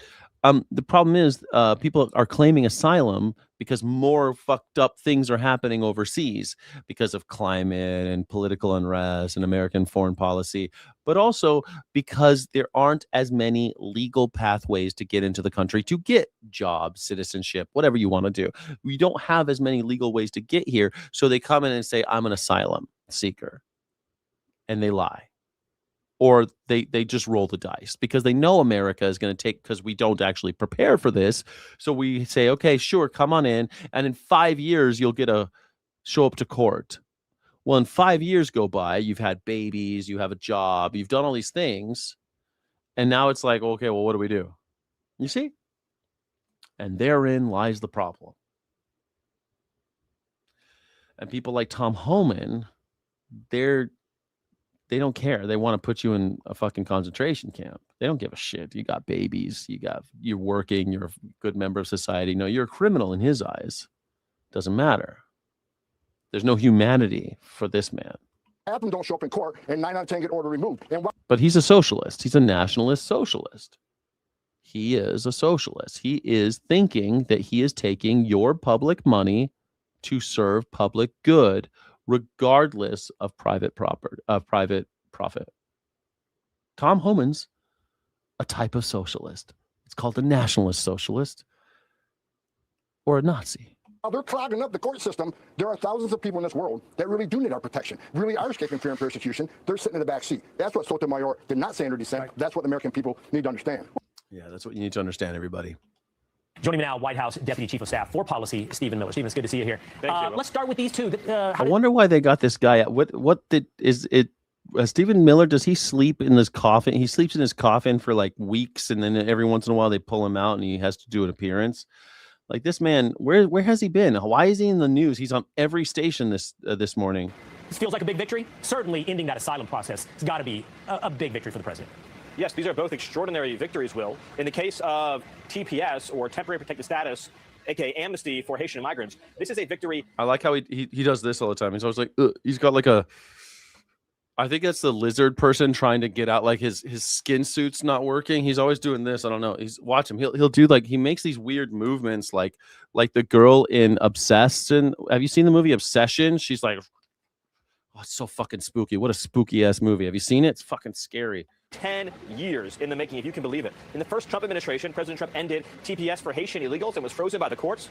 The Biden administration came in, they flew Haitians right over the border by airplane, dumped them into American towns all over the country, particularly in Springfield, Ohio, destroying these tight-knit communities, and gave them all, again, this TPS, temporary protected status, which gives them unfettered access to welfare and other benefits in the United States. Trump ended that benefit again here in the second term, even though the statute says that it is judicially unreviewable, meaning Congress said the courts can't review it. Like this guy's from California. Maybe that's his California soul trying to like he's like the girl in Obsession, where it's like the girl is still there, but the demon has got her under control. She's like she's freaking out. Our rogue radical judges stymied that for the last 16 months. And again, now here we are because of the Supreme Court, and we can finally remove these Haitian illegal migrants. Yeah, dude, that movie made my hair on my back of my neck stand up, man. I was like, oh shit, it's fucking scary. That movie scared the shit out of me. From the United States. It is a momentous victory, albeit this should have never taken 10 years. It is outrageous that we have judges in this country who continue to supplant their own radical beliefs for the democratic views and Well, Johnny, it's in the preview. That's not a spoiler. It's in the fucking trailer, dude. judgments of hardworking American citizens. Just when you're getting warmed up, I was starting to laugh about the definition of temporary. 10 years, that's the definition of temporary. Do these, Stephen, we're all waiting for the Supreme Court to issue an opinion on birthright citizenship. 10 years. 10 years, that's not temporary. It's only 10 years sometimes because we fuck it up. Not because it's the immigrants' fault. It's not the immigrants' fault that it took 10 fucking years. It's because we don't have the judges and the lawyers and all the shit that we need to actually process people, because we don't fucking care, because it's a stupid system. It's a stupid system. And the oligarchs need cheap labor. I know that one decision does not tell you where they'll go on another decision. What is your sense of where the court will go on birthright citizenship? Well, look, I don't know where they're going to go. I'm not going to forecast it. Here's what I can say. Anybody who has read even 30 seconds of American history understands the Reconstruction Amendments after the Civil War were to ensure that the children of slaves would be franchised in the United States. The author of the 14th Amendment was clear in saying it did not apply to aliens. There should be a 9-0 ruling in a functioning democracy. No. The idea that you can have a country where you just set foot on U.S. soil and any child you have gets to be an American citizen and vote in our elections, collect our welfare, sit in our juries, sit in judgment of our fellow men and women is such an outrage to the idea of having a country. Your ancestor did that. Your ancestor. So you shouldn't have you shouldn't be a citizen then. Like it's so disgusting. It's so disgusting when you hear white people talk about birthright citizenship. Like, well, it's unspeakable for you to come to my country and be born here, and then you're one of us. Well, yeah, that's how we decided to do it as a country, because we're all from someplace else. All of us. Even the Native Americans, they aren't actually native. They came over the Bering Strait. So technically, all of us are from someplace else. And so if you're born here, it's your birthright. This country is your birthright. This land is our land. All of us. You see, we did fuck up with those Indians, but even the Indians technically. It defies description. I don't know what they're going to do, but here's what I can say. If this country doesn't, one way or another, end birthright citizenship, this country doesn't have a future. Citizenship has to be sacred and precious. And as we stand here on the 250th anniversary and white, it needs to be sacred and precious and white of America's founding, the idea that we wouldn't have in this country respect and sanctity for citizenship and the voting franchise is such an insult to generations of Americans who spilled their blood for our freedom in battlefields here and all across the earth, Will. Well, and you're seeing it play out, right? I think you've seen it play out this week. I saw a post that you made on X, Stephen, about English proficiency in New York City. I believe what you were quoted as saying is that half of all New Yorkers, English is not the primary language, and 25% were not proficient in English. So what? And when we look at the exit polling from the election of these socialists in New York, you're looking at a constituency of foreign-born voters, and then, of course, rich, white, often women, college-educated liberals. Women! Yeah, so it's a very important point about this. Well, it's certainly true that there is a segment of wealthy white liberals who live in New York City, live in Los Angeles, who are crazy left and insane and do all kinds of extraordinary damage to our country. It is also true that at scale, bringing tens of millions of third world voters into this country from nations that are communist, nations that are socialist, nations that are failed states, nations that if they never had contact with the West would have never developed the combustion engine. The West. There you go. There you go. There's some Goebbels. Here we go. Here comes the Joseph Goebbels quotes. The West. All of the great empires of the West. And by the West, he means white. That's the only thing he means when he says that. When he says the West, he's talking about whites. And he thinks that he should be able to take credit for the ancient Greeks and the Romans and even the Persians. He thinks that we are the great empires. It's just Hitler shit. The 5 great empires. I think Hitler talked about the 5. Is it 5 great empires? What were the 5 great empires that Hitler was so crazy about? Let's see. The ancient Roman Empire, the British Empire, the Holy Roman Empire, the German Empire. And he would be the 5th concept, the 5th. So it was the 4 great empires, and he would be the 5th for the 1,000-year Reich, the 3rd Reich. So the 4 great empires, and that he would be the 5th great empire.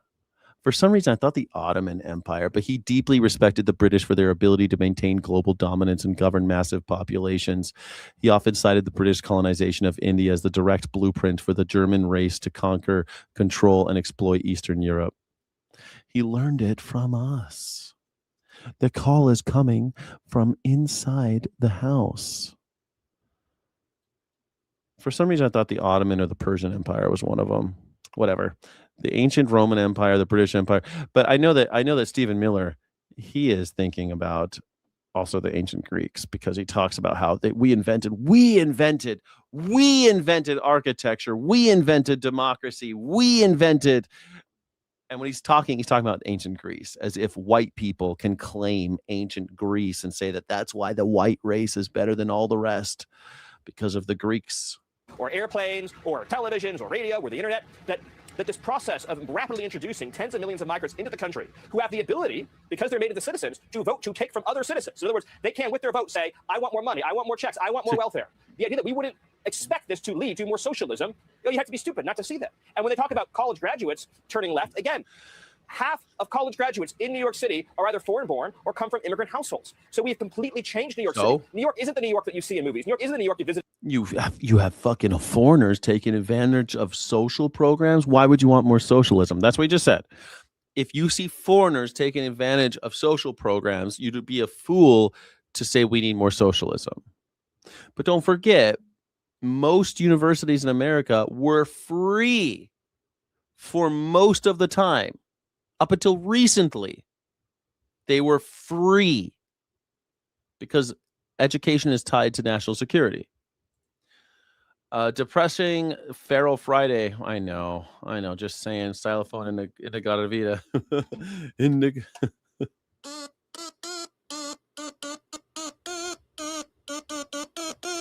the Gata Vida, baby. In the Gata Vida, baby. And it got a Navita, baby. I don't know. I don't know how how the organ part goes. I'm thinking every time I think of Indigada Navita, because of the weird voice and everything, I think of the Doors, and then I'm back to. Thank you, Raul Duke. Well, I'm gonna go play guitar here in a second. We're already past the 4-hour mark, and I'm gonna go play guitar. But I just wanted to watch our Hitler North Los come Angeles. Two of the most financially important capitals on the face of the earth, their political futures, their resources, their dollars, are controlled in large measure by people that we just brought into this country who have no history or experience or faith or confidence, in many cases, in American democracy. You know, when the founding fathers built this country, they were keenly aware of the fact that their history as Englishmen in the colonies, their history and experience with Enlightenment principles and values. They were not Englishmen, you son of a bitch. They were born here. And they thought that as their birthright, they should have control over their destiny. That is why they didn't like the English telling them what the fuck to do. So they decided that they were to call George Washington an Englishman, a subject of the crown. He was born here. All of those guys were. Alexander Hamilton was born in the West Indies, but I mean, he was still born in the Americas. Formed the foundation of our system of government. It's simply not the case. It has never been the case. To go back to the Haiti example, that you can just take 3 million people from a failed island, put them into America. A failed island. Why did Haiti fail? I don't want to look up again. Haiti failed because of American foreign policy. And overnight, that they're able to become fully successful, fully assimilated American citizens. That defies everything we know about how culture works, how assimilation works, how nations work. These are hard conversations, but if we don't have these conversations, then we're going to continue to go blindly down the path that we've been on in this country for a very long time. Yeah, we've been on it since George Washington and them. Been on that same path. We've been on the same path since Jamestown, basically. Since Jamestown, it's the same path. It's really ridiculous that this Hitler wannabe can actually say something like that. It really makes me sick to my stomach. Well, I guess I wanted to. I'm going to skip I'm going to skip some of this stuff. I think I want to talk about Nancy Guthrie. The USPS won't deliver ballots if states don't turn over voter lists. All these depressing things, but I'm kind of sick of all the depression shit. I guess we'll go on. I guess I just wanted to do this last one. I just think that this is from the Right Wing Watch, and I think that it's worth watching. Just really quickly.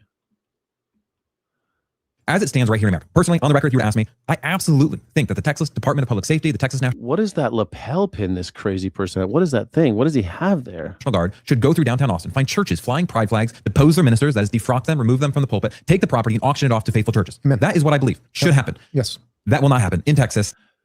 So there you go. This is MAGA saying that National Guard should go from church to church, and if they are flying a pride flag, they should go in, tear the pastor off the pulpit, throw them out in the street, and then auction off the church land to quote unquote real churches.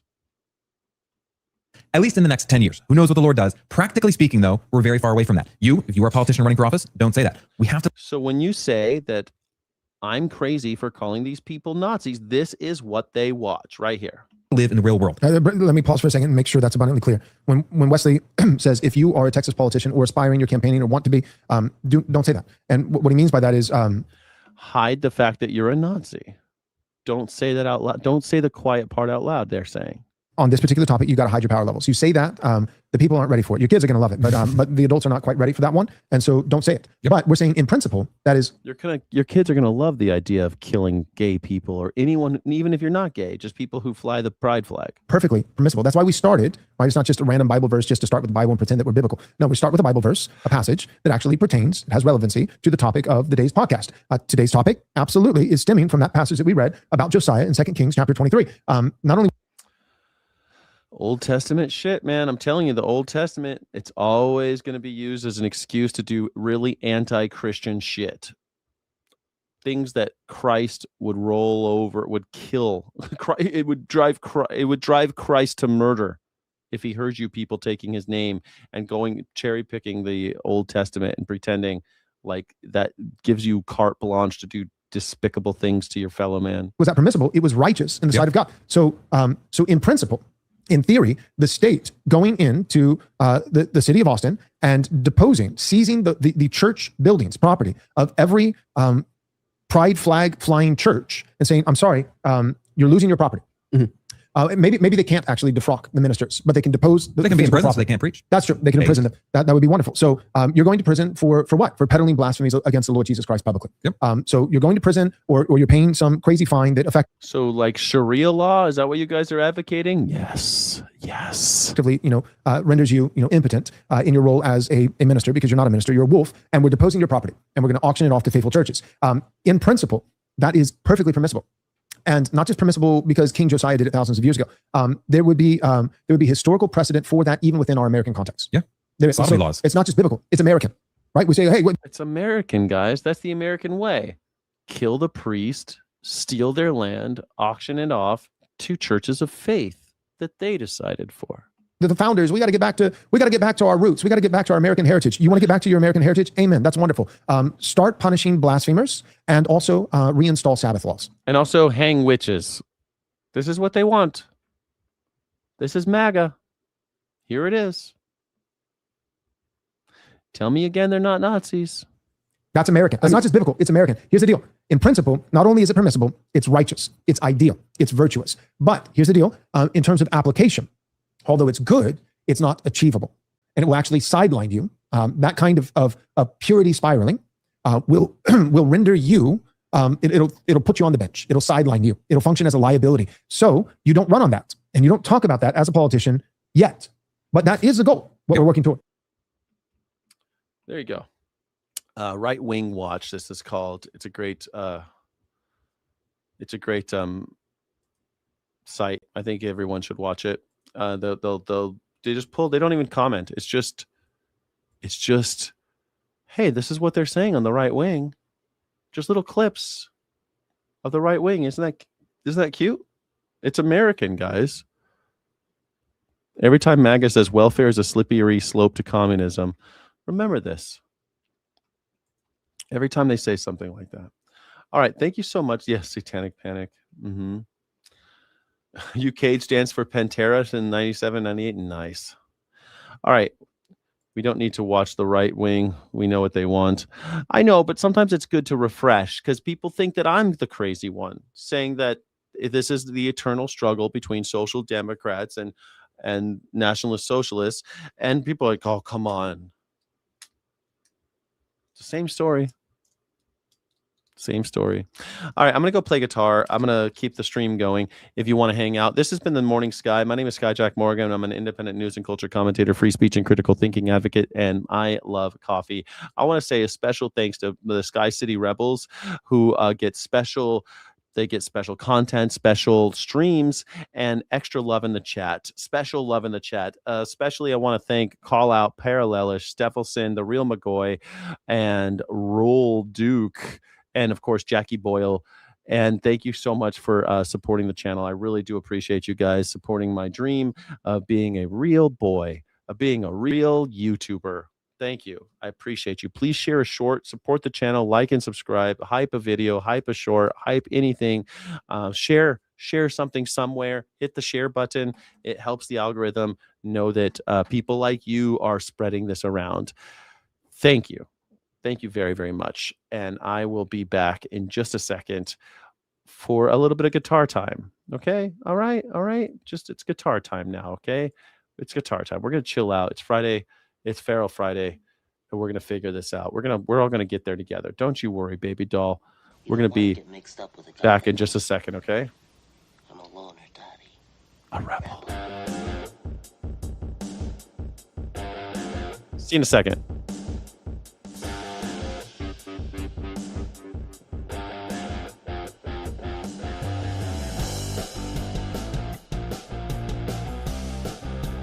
Woo!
Okay, okay, okay, okay. All right, all right, all right, all right. All right, all right. Here we go. Yeah, baby. Yeah, this is it. This is the jam now. Thank you all for being here. Thank you. Come on. Thank you for being here, everybody. You know, I thought I would share...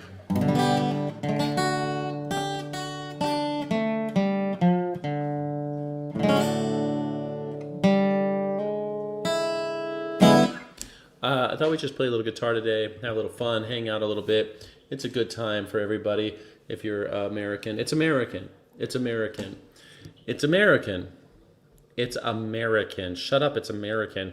I like how Sky messes up his hair when it's time to play guitar. Is that what I do? I mess up my hair when I play. You were at Ozfest? That's amazing. That's pretty cool. I love you. I think you're all wonderful. Thank you so much for being here. And Chris, thank you, Chris, for gifting 5 memberships. That's so wonderful. Thank you. Thank you. I appreciate that very, very much. I kind of want to share something with you guys since it's just us. I should have done the poetry thing today. I'm so fucked. I'm so like stressed out and fucking crazy right now. But check this shit out, y'all. Check this out. I want to just show you very quickly before I really get started. Check this out. So I'm looking at this house. Yeah, here it is. Let's just get in here. Okay, so this is the house right here. It's got blue. Look at the top. It's got some solar panels. It's got some some vegetable beds in the front already because I want to grow vegetables. It's already there. It's got a garage, which is rare. It's an Adobe style Pueblo, which I fucking love. And then, okay, it's got this the cool I think the cool driveway where it's like a U, and then it's got a porch thing. It's got a nice little porch, which is great. I don't have a porch where I live now. Big open living room. I don't know where you'd put a TV. Where do you put a TV in this room? I guess against the wall with a window to your back. I don't know where you'd put the TV here, but they never show the TVs in these because these are just CGI. Where do you put the TV? How come they never put TVs? Okay, so then there's the dining room, which is so cute, right? Nice little dining room. Kitchen. I mean, I think the kitchen looks great. It looks like almost exactly what I have now, except the sink is right next to the... I love the setup for the kitchen. Love it, love it, love it, love it, love it. I love this extra... Look at this cutout right here with the little bar, which is kind of like what I have now. Little breakfast nook. You know, washer dryer. Bedroom 1. Bedroom 2, it's already painted mint and chocolate, which I think is fucking great. The bathrooms are a little unfortunate, but I can live with this. And then upstairs is the master suite or primary suite with another bathroom. And this is, I think, because I have to worry about, I'm too tall for most showers, and I can't be in where there's most... I can't really shower with most showers because it's all... I'm too tall. I'm just too tall, usually. I'm just too tall for most showers. But this one has a bath and a shower separate. And then look at this. It's got a podcast studio already built in. It already has a studio in the basement. I mean, come on. Look at this. And then the deck. And in the back, it's got the shade structure already and vegetable garden already set up. Look at this. It's like they knew it was for me. It's like they knew I was coming.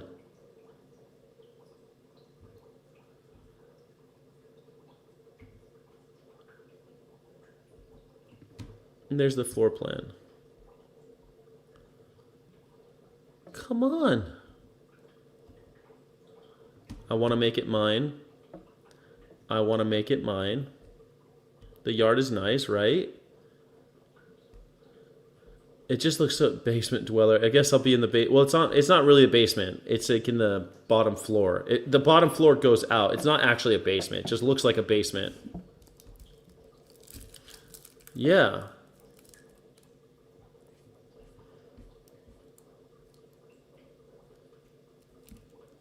I think it'd be great. I got these. Have you seen these? These are these Baby Bell, fiery hot vegan Baby Bells. And I just got them at the store. I decided to splurge because I think this shit's too expensive. I never buy stuff like this. But I saw it was a new product. And I wanted to try it, you know, to see if it was any good. Even though I'll probably never buy it again either way. Even if it's amazing, I'll probably never buy another one. But I thought it was, I don't know how to open these things. Oh, here it is. I would never buy one of these things normally, but I do like the vegan ones have green wax. You know, they're like those little cheesy things, right? I always make dice out of these wrappers, but like you open the wax, and there's this little cheesy thing in here, and it's hot. It's spicy. That's spicy. Fiery hot. It's a spicy Baby Bell.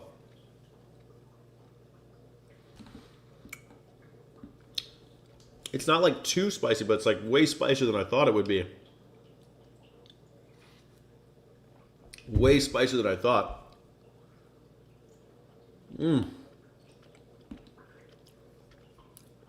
Spicy. Really spicy. Has anyone else tried it yet? Has anyone tried it yet? Woo! Surprisingly spicy. But for like a little snack, kind of cool.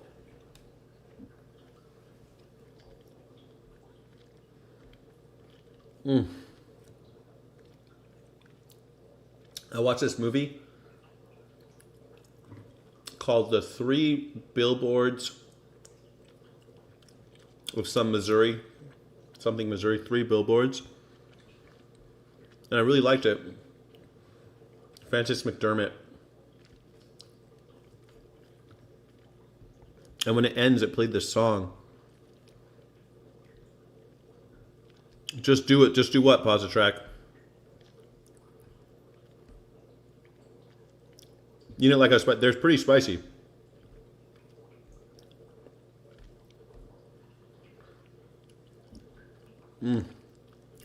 Fuck it, man. Just do it. Just do what? Pause the track. Just do what?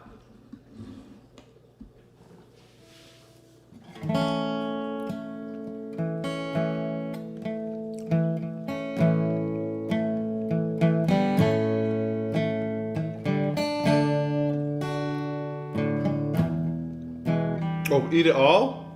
No, not just one bite.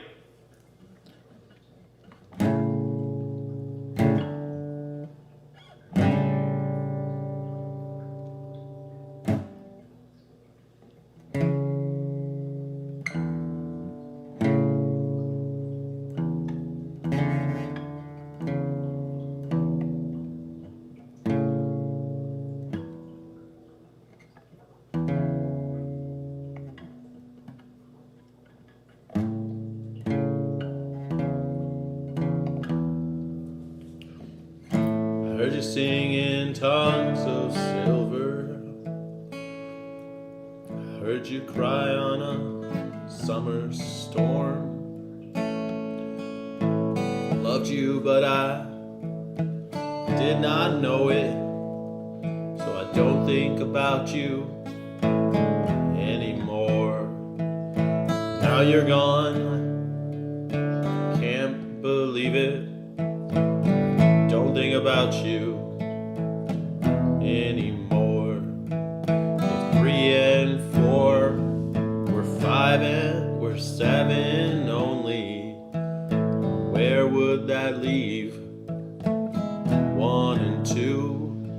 If love can be and still be lonely, where does that leave me and you? Time there was, time there will be. Where does that leave me and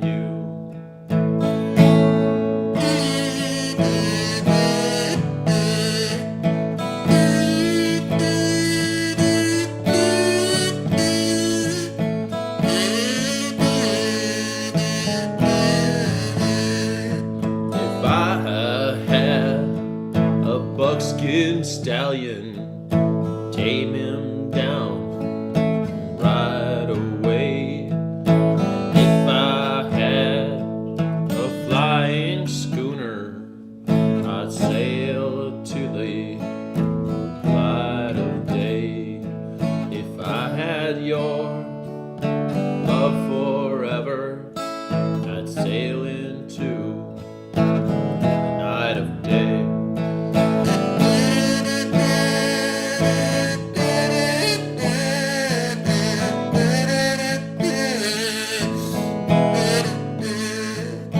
Pretty songs, pretty places, places that I've never seen. Pretty songs and pretty places, tell me what their laughter means. Some look like they'll cry forever, tell me what their laughter means.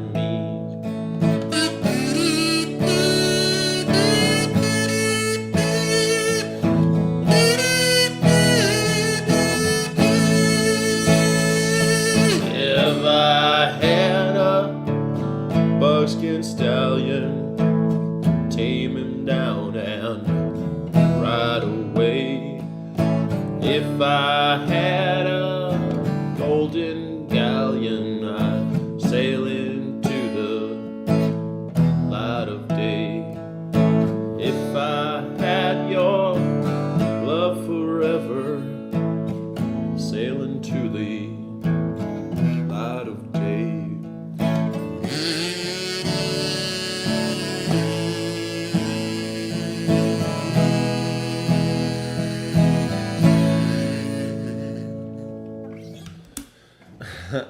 That song is, I just heard it at the end. Amy Anel.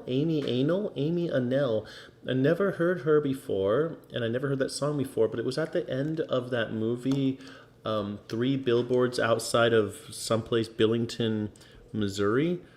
And so, thanks, Johnny Vegan. Thank you, Navia. And so I decided I was going to learn that song real quick. It was nice kind of sparse song, kind of minimalist, sad song. I really liked it. I really liked the end of that movie. I thought that was a fun... Thanks, Johnny Vegan Seed. Thanks, buddy. Thanks, buddy. Thanks, buddy. Appreciate that.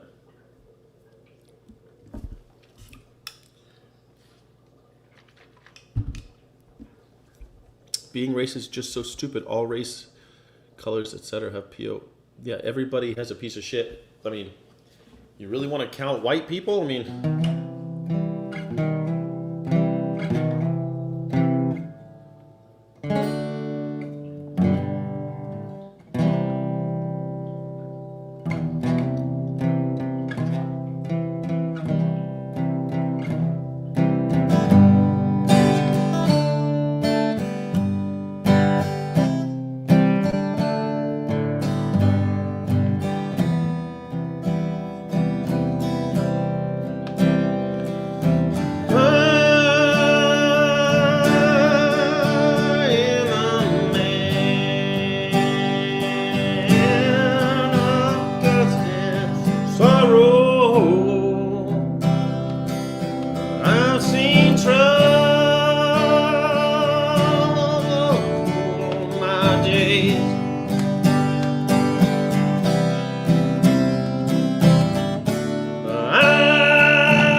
came on back to California, the place that I born and raised.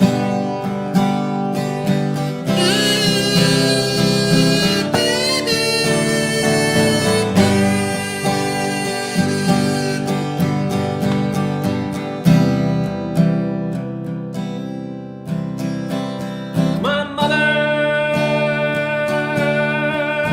up and died of corona. The whole reason I came here for. I'll never see her face again, darling, until I see her on God's golden shore.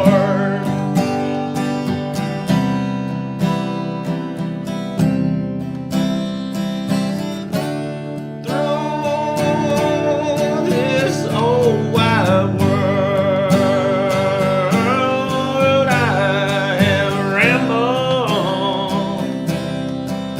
I've seen eyes and sleet and rain.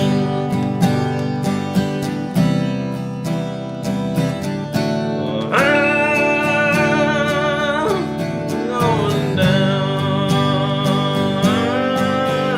to New Mexico. I hope there I can kill this pain.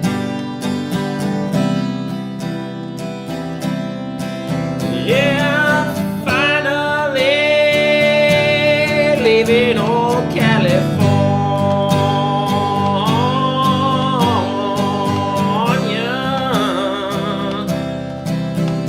the place that I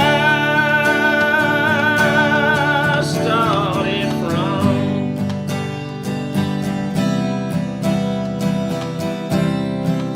If I know just how bad this life would treat me, I never would have come.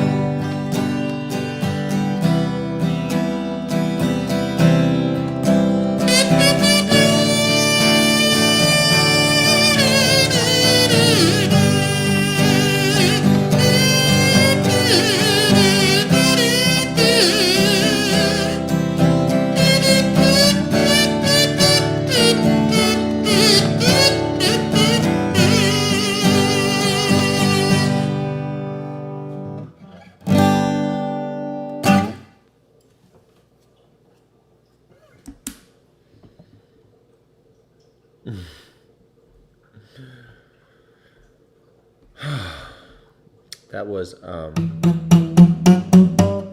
was Man of Constant Sorrow by everybody. Everybody's covered that song. Everybody seems to have covered that song. Everyone seems to have covered that song. I'm going to close the window just so I don't bother neighbors again.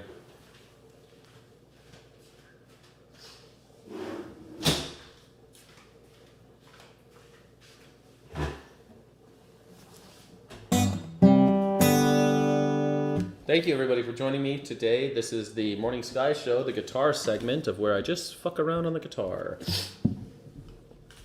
Thanks. When's my closing? Maybe July 27th? Fuck. It's so crazy. 27th of July. I got a super chat? Oh, sorry. Did I miss it? Oh, you know what? Here we go. Yeah. I see it. Thank you. Thank you, Steffelson. Can you show us the ingredients of the vegan cheese so you can play Smashing Pumpkins Cenotaph? I will do both of those things. Hold on one second for me. The ingredients of the vegan cheese.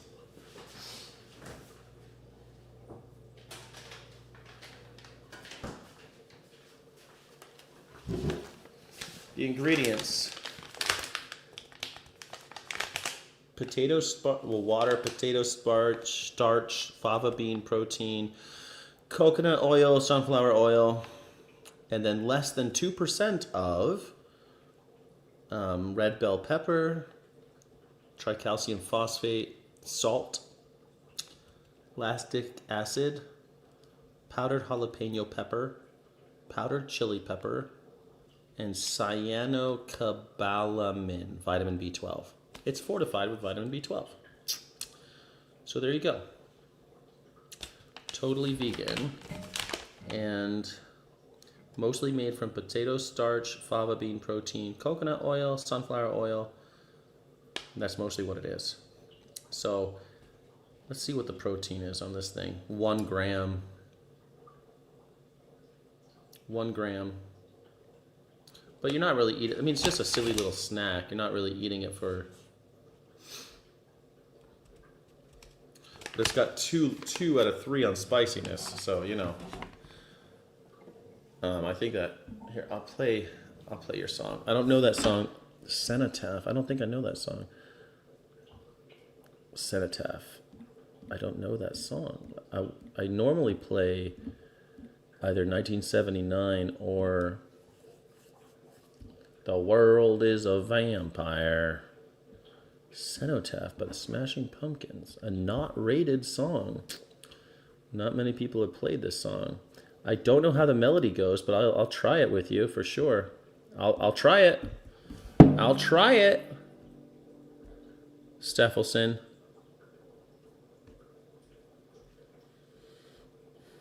Yeah, no palm oil.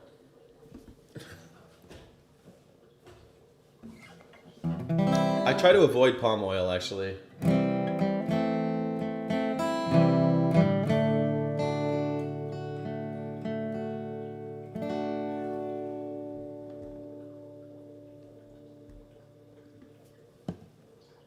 If from one comes one and only one, if from one comes one and only one, how is it I took here so woe be gone?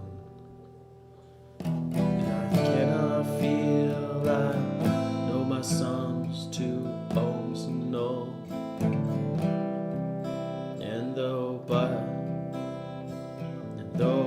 half of you and the mess of fuse I've witnessed, searing love and sought refuge, and you'd come because I grew not used but ever fast.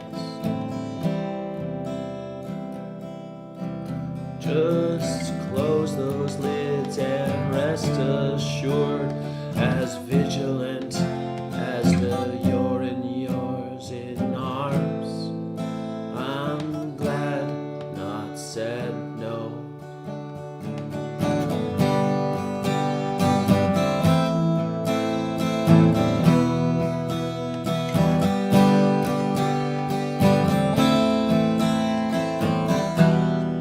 Should I hope to be the light that you deny? Could I scratch the pain to where you must shine? With tears that we might crush and you might hide. Should I hope to be the light in your life?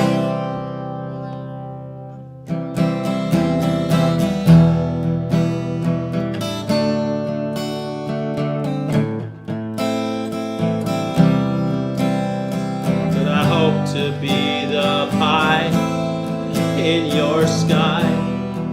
A la mode with all that's sweet and divine. A path to the isles we benight. Should I hope to be the light you deny? Could I scratch the pain to where you must shine? With tears that we might crush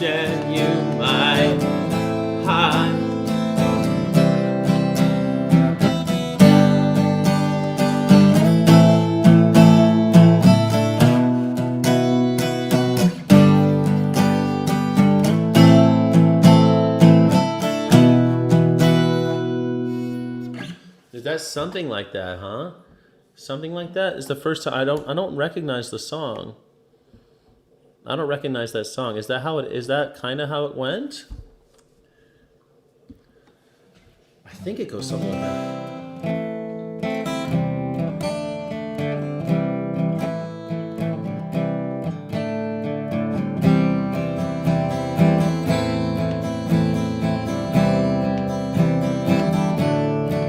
If from one comes one and only one, how is it I tick here so woe be gone? And though I cannot feel, I know my song's 2 ohms from null.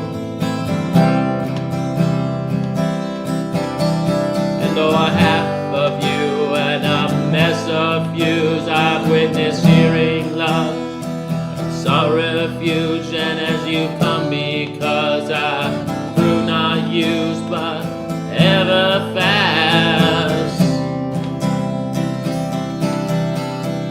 Just close those lids and rest assured, as vigilant as the you're in yours in arms.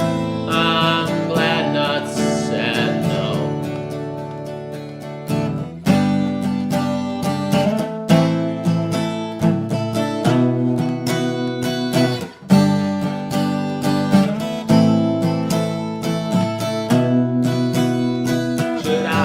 To be the light you deny, then could I scratch the paint to where you must shine, with the tears that we might crush and you might hide? Should I hope to be the light in your life?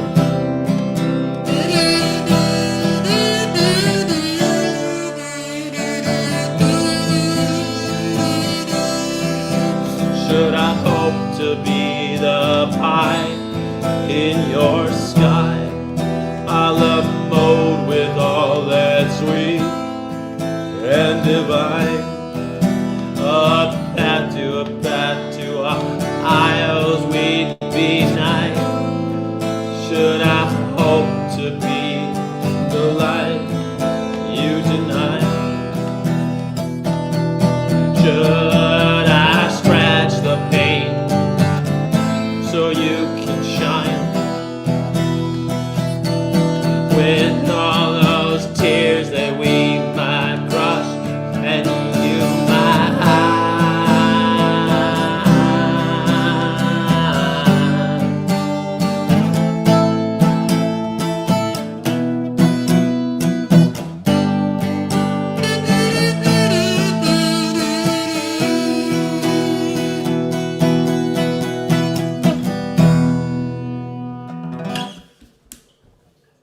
How much that? I know there's dead. I know some dead. Shakedown Street. It's Navia. You can't be so. If you're gonna request a song and I do my own version of it, you can't be so mean. Smoking Blondie. Was Cenotaph okay? Was that okay?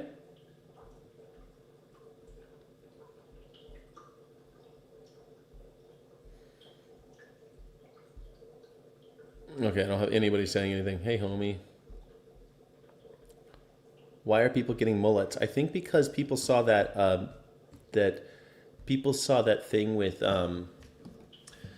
people saw that documentary with Paul McCartney. The new Paul McCartney album came out, and I think everyone wants to look like Paul McCartney, who almost always has a mullet. He almost always has a mullet. Why can't I be mean? Yeah, but don't say I butchered it. I mean, I tried my hardest on a song I never heard before, and then I went out and fucking learned it again just because I knew you wanted me to.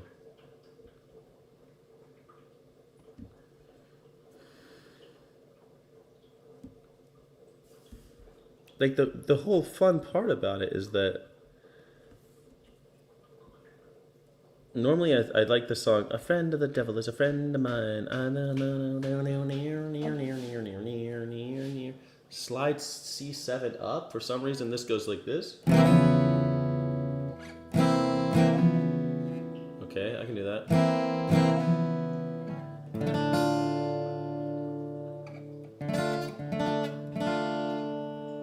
Oh, they do it up here. This is they do D minor.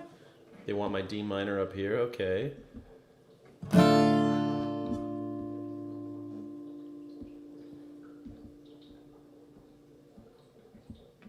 Ugh. How the fuck am I supposed to? Maybe it's because it's midnight. I just want the chords. I don't want all the fucking history of the damn song. Just give me the chords, for God's sake. Just give me the chords, man. I don't need all the extra. I don't want all the. I'm not gonna learn a solo right now. You know. All right, we're gonna try this.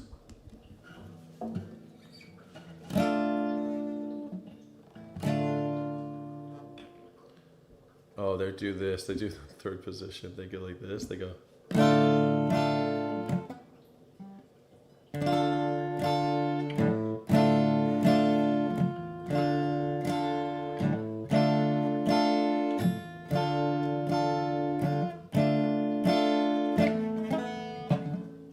Okay.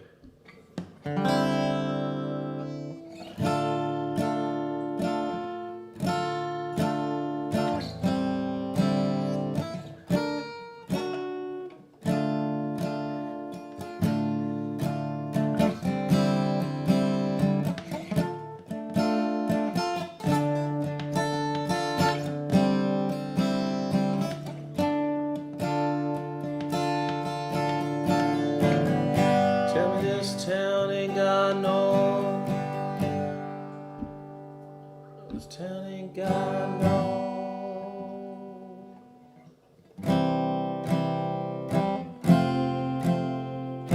Heart.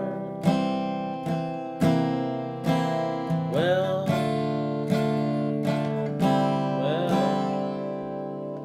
Well, you can never tell. Sunny side of the street is dark. It's dark, dark, dark.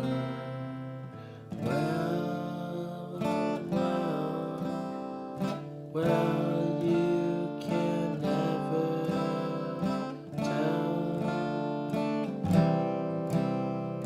Maybe that's 'cause it's midnight and the dark of the moon besides. Maybe the dark is from your eyes. Maybe the dark is from your eyes. Maybe the dark is from your eyes. Maybe the dark is from your eyes.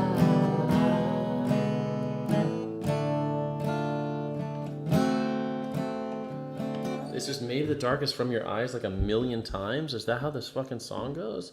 Nothing's shaking, nothing's shaking on shakedown. All right, fine. You guys are killing me on this shit. This Grateful Dead shit.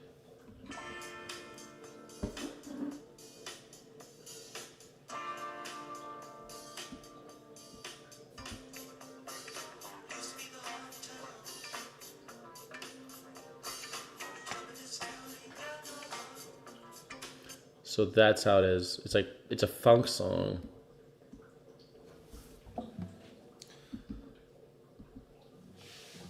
Can you tell me this town got no, can you tell me this town ain't got no heart?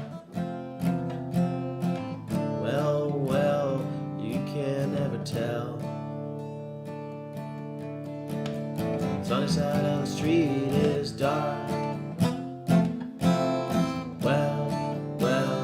Well, you never can tell. Maybe because it's midnight, the dark side of the moon besides. Maybe the dark is from your eyes. Maybe the dark is from your eyes. Maybe the dark is from your eyes. Is that? It's all like super fast like that. Maybe the dark is from your eyes. Maybe the dark is from your eyes. Maybe the dark is from your eyes. Maybe the dark is from your eyes. God knows. such dark eyes. You know you got such dark eyes. Nothing shaking on Shakedown Street. Used to be the heart of town. But don't tell me this town ain't got no heart. You just gotta poke around. Just gotta poke around.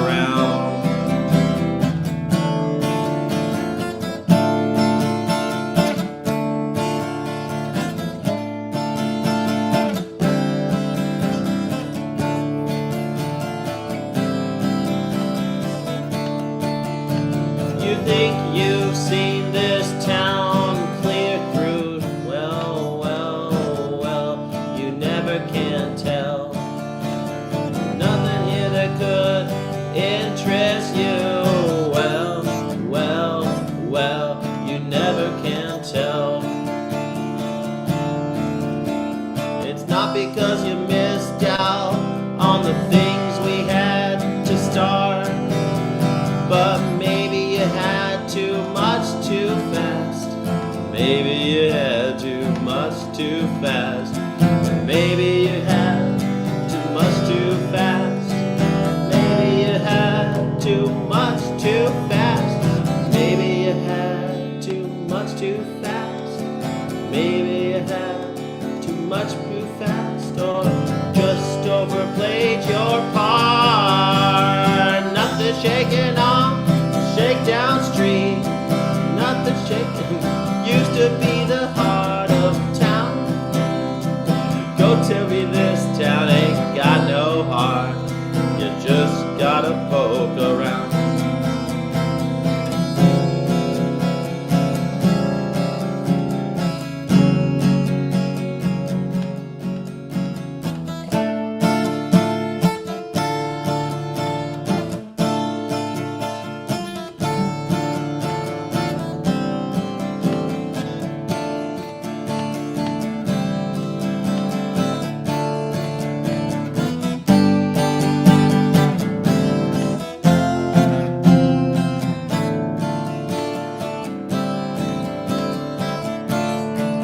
It's like jam band shit, jam band shit, jam band shit.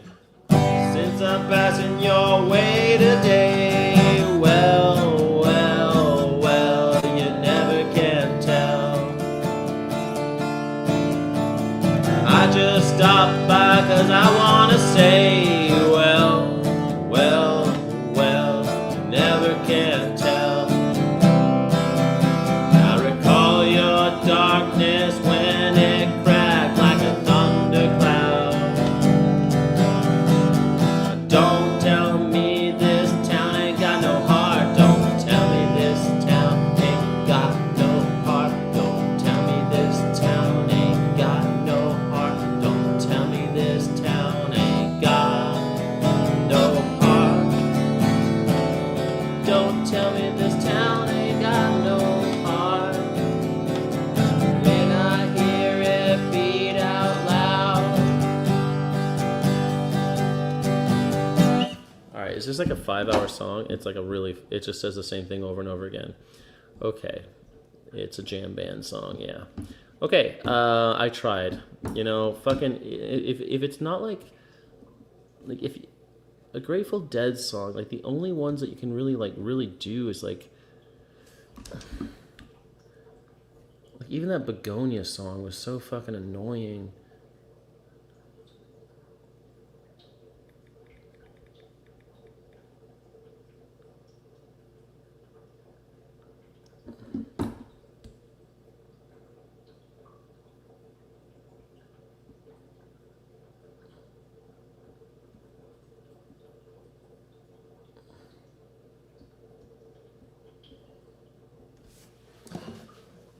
Lit out from Reno, trailed by 20 hounds. Didn't get to sleep last night till morning came around. Set out running, but I take my time. A friend of the devil is a friend of mine. If I get home before daylight, I just might get some sleep tonight. Ran into the devil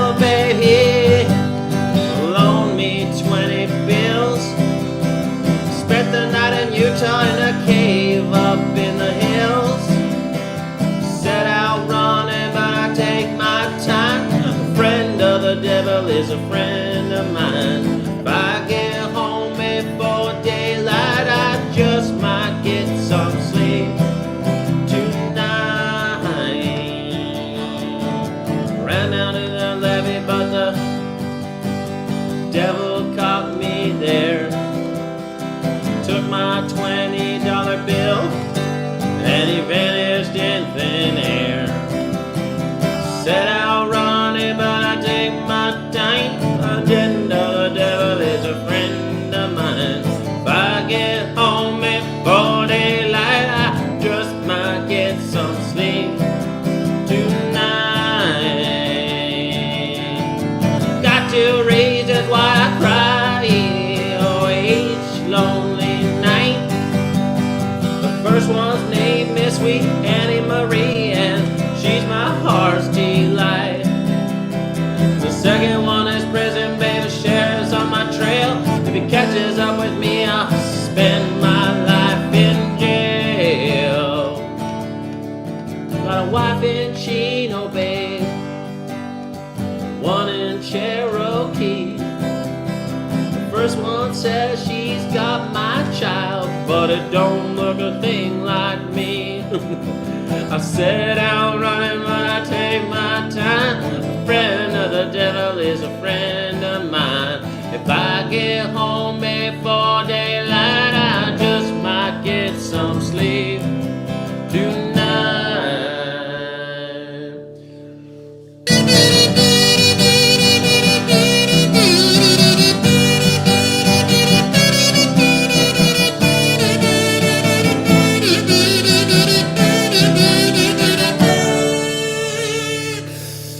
I got two reasons why I cry.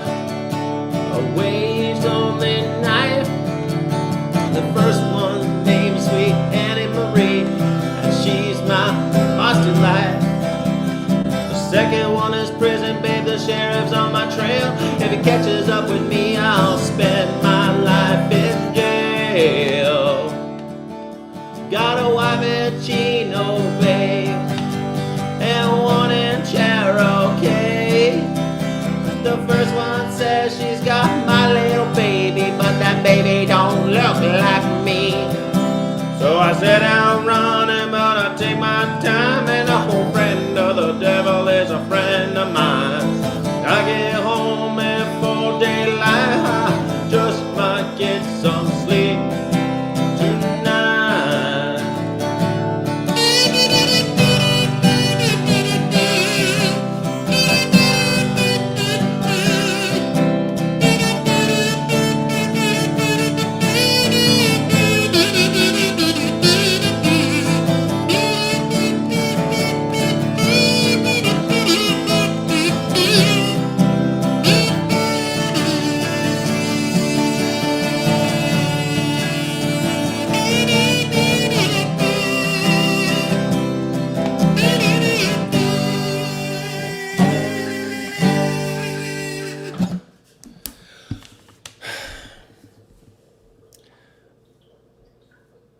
A Rooster by Alice in Chains. Okay. Sounds good. Sounds good. All right. I tried to do a couple Dead songs. I hope you enjoyed. I don't know. I hope that you liked it a little bit. I hope you liked it a little bit. It's hard to play some of those songs. Thank you so much. Shakedown Street, we tried Rooster by Alice in Chains. I like how you guys are just picking songs that I don't know.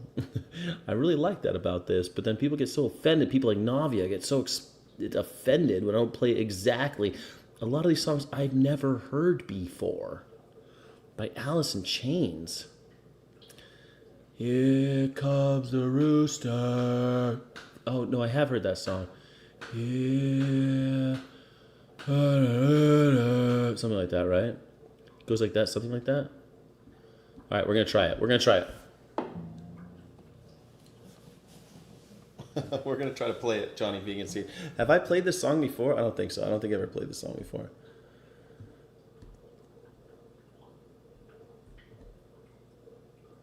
I like The Dead too, but it's like, I think it goes something like, I'm going to try it.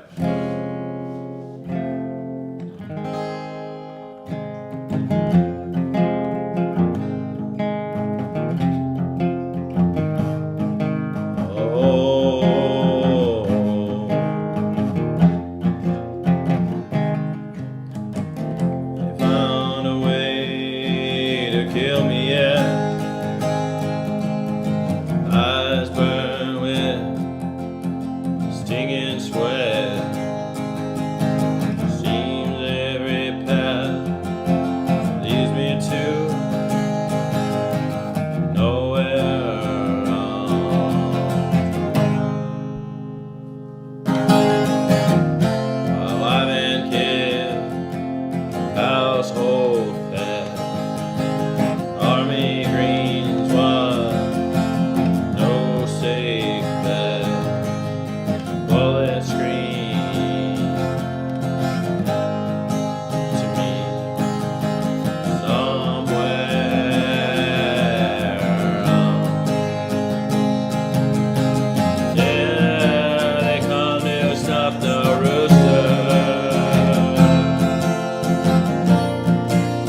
right, so that's first try on the rooster song. But I think it could be totally. I think it could have done that a lot better. So we're gonna try it again. Here comes the rooster. I think I could do that better. Hold on. Let me try again.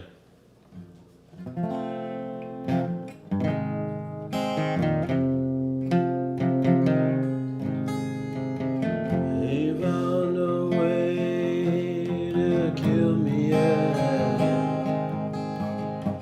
Eyes burning with stinging sweat.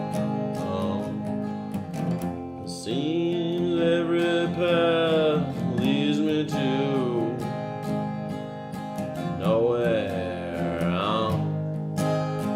Wife and kids, household pet, army greens, no safe bet. The bullets scream to me from somewhere.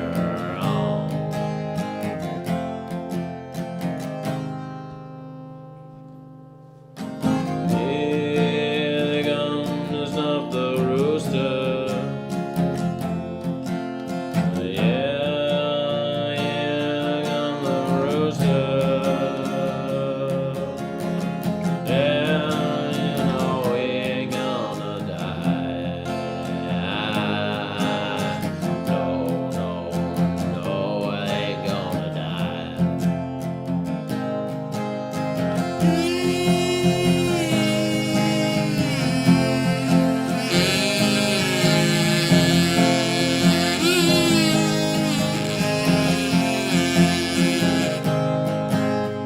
Yeah, hear them drum the rooster.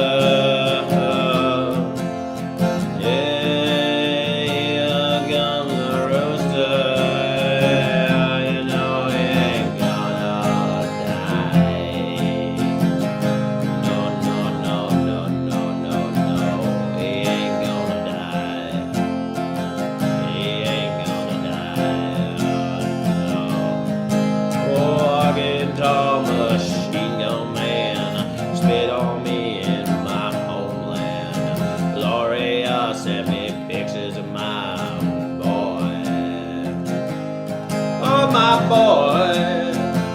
Send me a picture of my boy. Got my pills against mosquito death. My buddy's breathing his dying breath. Oh, God, please, won't you help me make it through? I'll make it through. Oh, no, no, no. Please help me make it through. Oh, yeah, I'm just stuffed the rooster. Yeah, come the rooster. You know he ain't gonna die. He ain't. No, no, no, no. No, no, no. He ain't gonna die. Ooh, he ain't gonna die.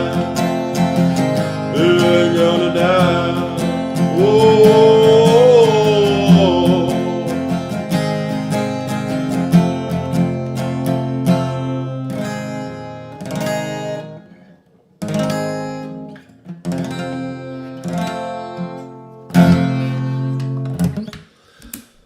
I mean, I don't know. I thought that was not bad. I thought that was not horrible for never really knowing that song. First time playing it. I hope you enjoyed that. I hope it was okay. Was it kind of close? I thought that was pretty okay. Thank you, Raul. Thank you. Thank you. Thank you to Johnny Vegan Scene for suggesting Rooster by Alice in Chains.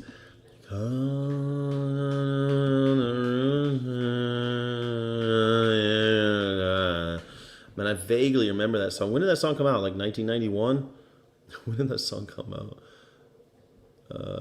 It doesn't say. I don't know. It's an older song. I remember it though.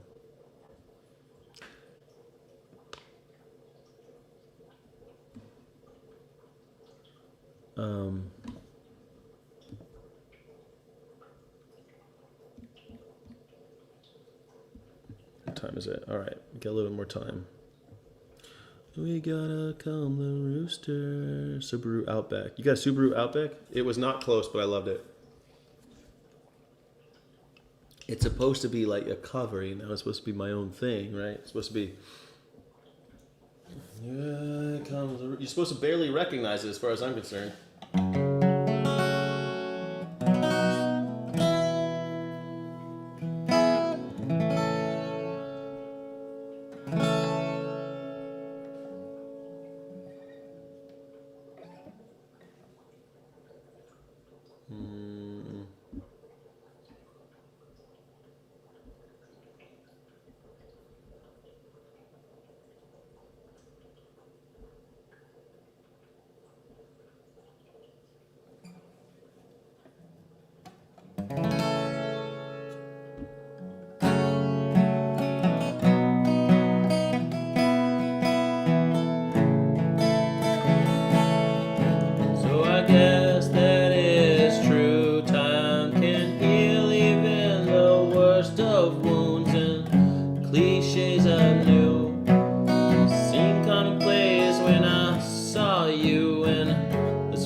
I swear that I could spend my whole life knowing. Here's to hoping. Pick me up, walk me home, and it feels like God threw me a bone. And sticky sweet tangerine, would you sit and keep me company? Yeah. In the dark, I'm not scared, 'cause I just reach out and you're right there. Shooting stars, raising guards, everything I own just feels like ours.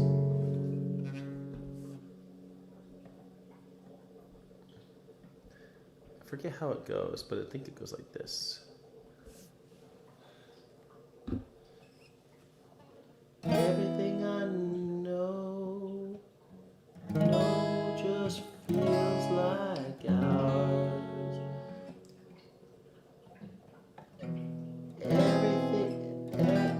Everything I know just feels like ours.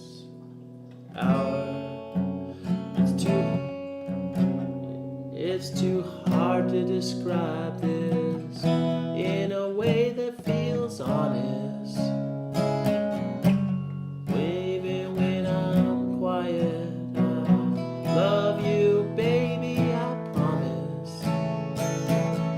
And even then, and I hope I never see what your face looks like going.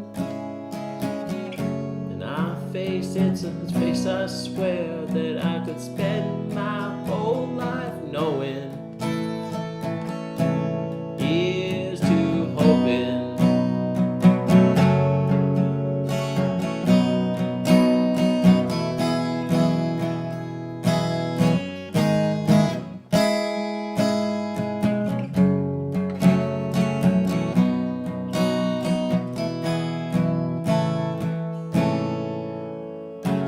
Hope I never see what your face looks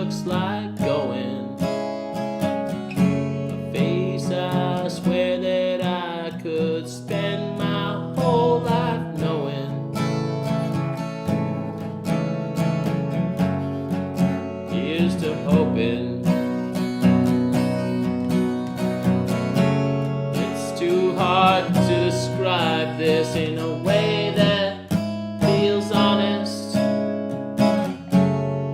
But even when I'm quiet, I'll promise. And I hope I never see what your face looks like going. A face I swear that I could spend my whole life knowing.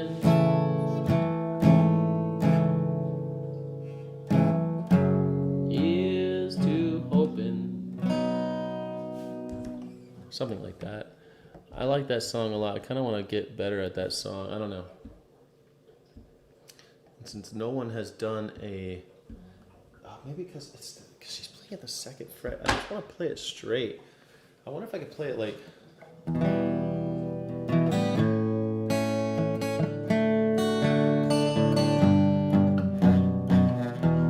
Guess that it's true.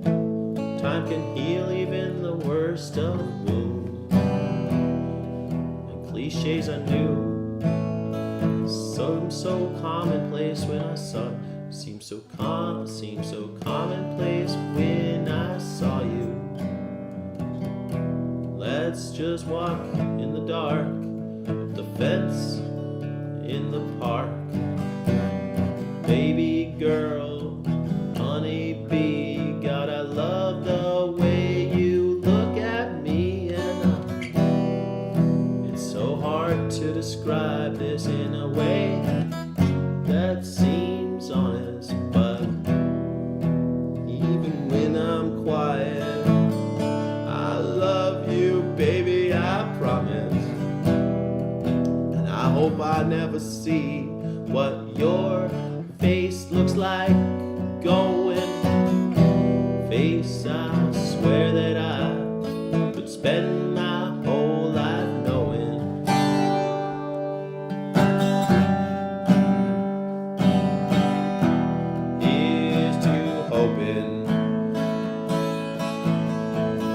Pick me up, walk me home, and it feels like God threw me a bone.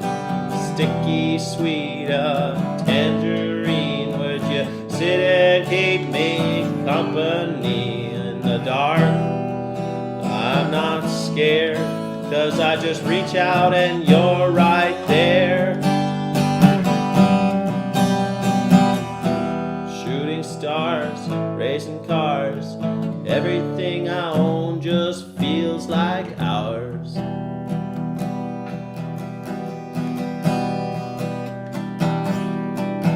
It's too hard to describe this in a way that feels honest. But even when I'm quiet, I love you, baby, I promise.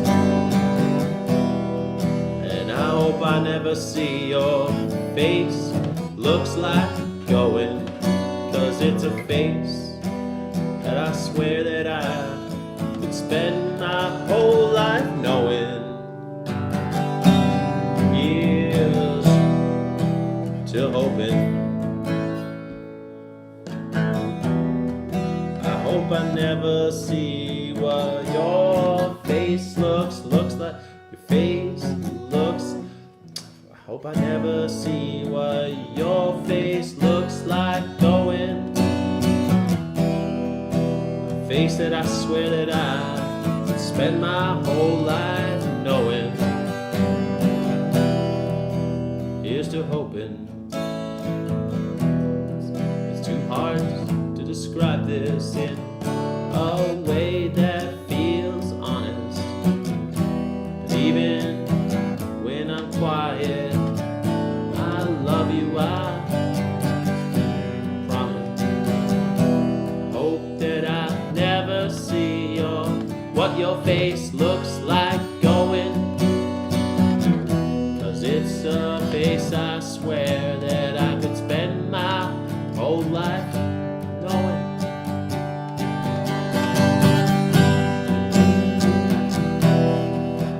Here's to hoping.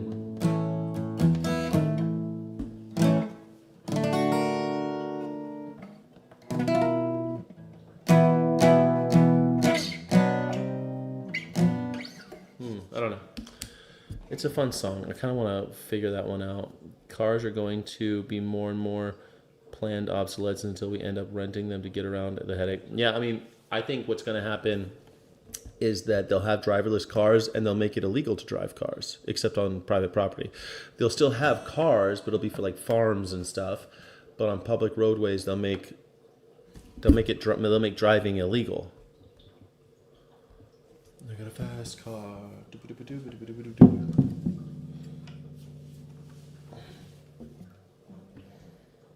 Yeah, you think so too? Yeah, I think so too.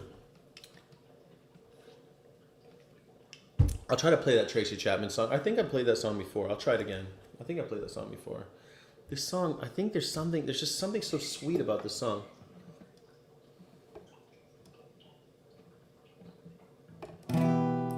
So I guess it's true. Time can heal even the worst wounds.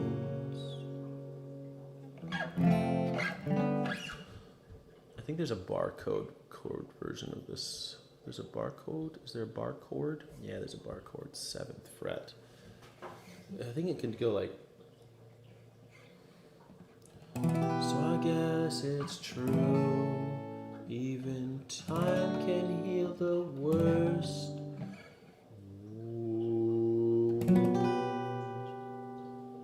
And the cliches that I knew seem so commonplace when I saw you. Let's just walk in the dark, hop the fence in the park. Hop the fence in the park. Baby girl, honeybee, God, I love the way you look at me.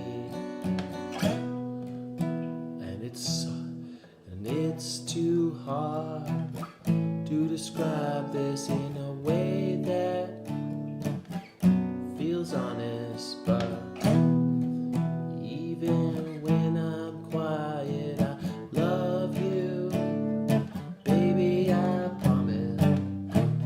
And I hope I never see what your face looks like going. 'Cause it's a face I swear that I could spend my whole life knowing. Here to hoping. Pick me up, walk me home. It feels like God threw me a bone. Sticky sweet tangerine, would you sit and keep me company?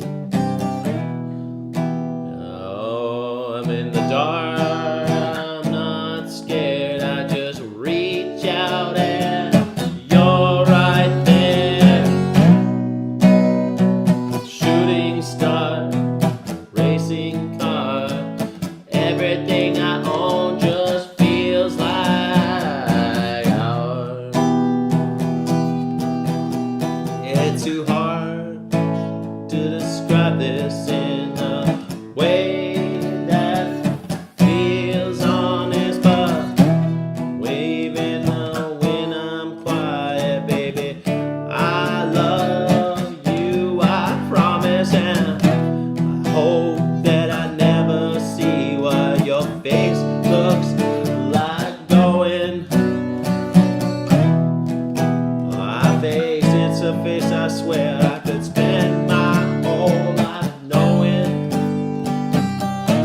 Ears to open. I think that's a pretty cool version with all the barcodes. Gives it like a little bit of a slide action going on. All right, let's find that Tracy Chapman song. I got a fast car. Doo-ba-doo-ba-doo-ba-doo-ba-doo-ba-doo. I got a fast car. Scooby-Doo-ba-doo, Scooby-Doo-ba-doo-doo. My son OD'd a month ago? Holy shit. fuck did he OD on? So sorry, Smoking Blondie. What the heck? Did you just come out of nowhere and say that? I'm trying to go back in the chat. Yeah, we need universal health care. What did he OD on?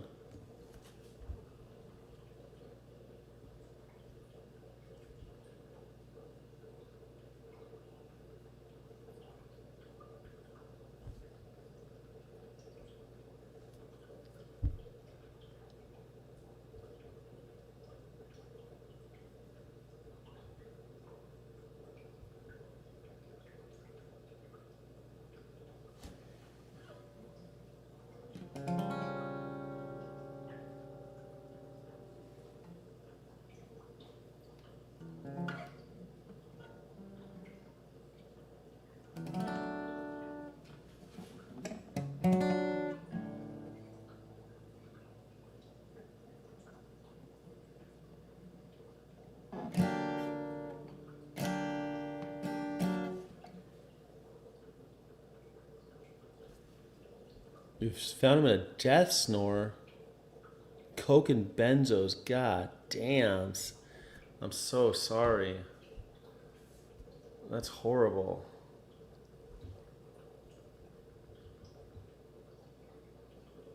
That's horrible.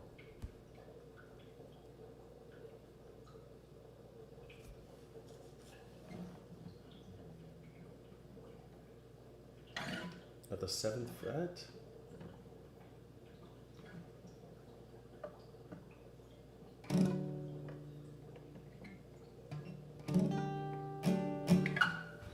Alright, we're not gonna fucking do that.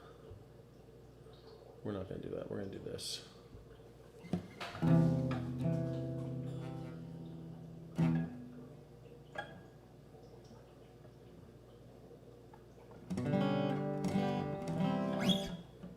Hold on one second for me. I'm trying to play your fast car song, but I don't want to I don't want to play it the way it's transcribed here.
Car. I want a ticket to anywhere. Maybe we can make a deal. Maybe together we can get somewhere. You got a fast car.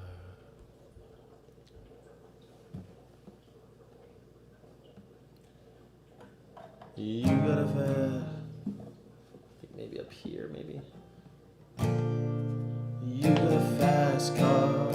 I want a ticket to go anywhere. I want a ticket to anywhere. Where? Maybe I can make a deal. Maybe together we can get somewhere. Any place is better. Started from zero, got nothing to lose. Maybe we'll make something. Me, myself, got nothing to prove.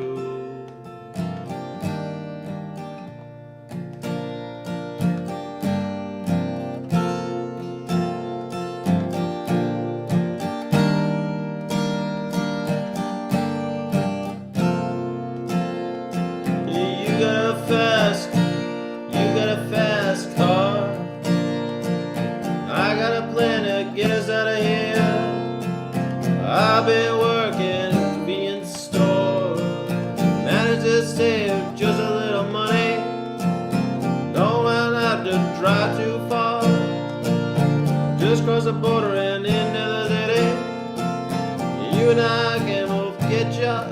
you and I can both get jobs and finally see what it means to be living.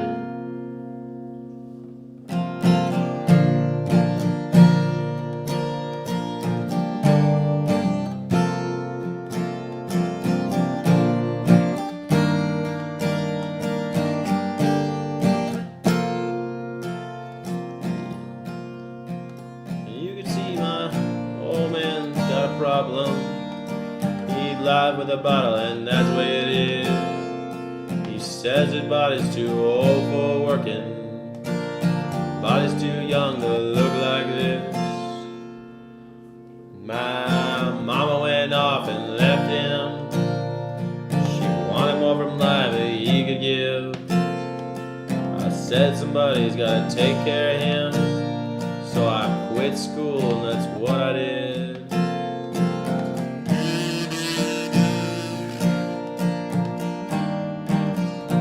Alright, I think I got this. Hold on. It's the first time I'm ever playing the song, I think. I got a fast car.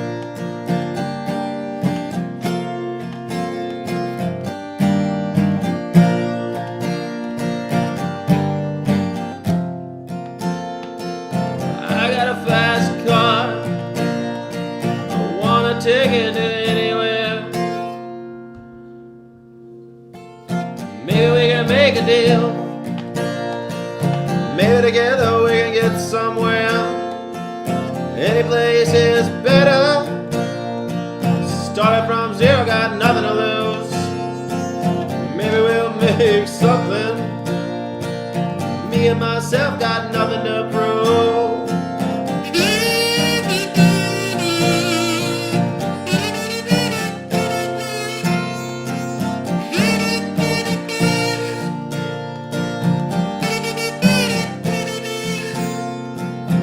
Got a fast car, and I got a plan to get us out of here.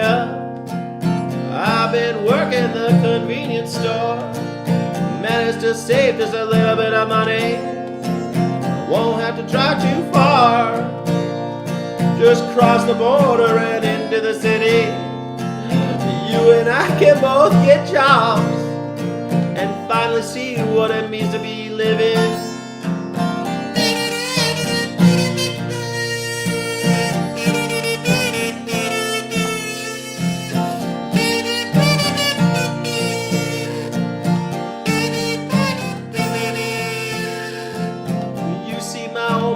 Got a problem. He lives with the bottle, that's the way it is. He says his body's too old for working. His body's too young to look like this. Mama said went off and left him. She wanted more from life than he could give. I said somebody's gotta care for him. So I quit school, that's what I did.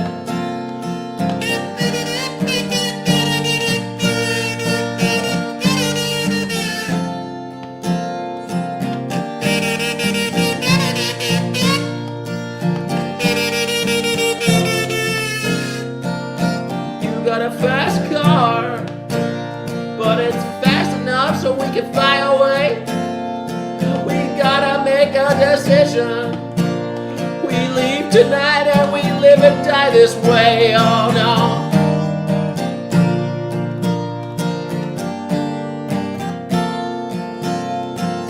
I remember we were driving in your car, speed so fast like I was drunk. City lights lay out before us and your arm felt so nice wrapped around my shoulder.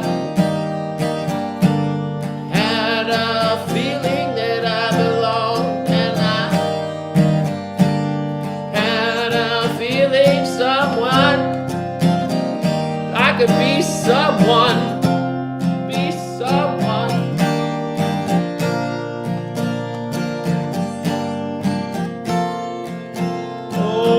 Got a fast car. We could go cruising and entertain ourselves. You still ain't got a job, and I'll work in the market as a checkout girl. I know things will get better. You'll find work and I'll get promoted. We'll move out of this shelter, buy a big house and live in the suburbs.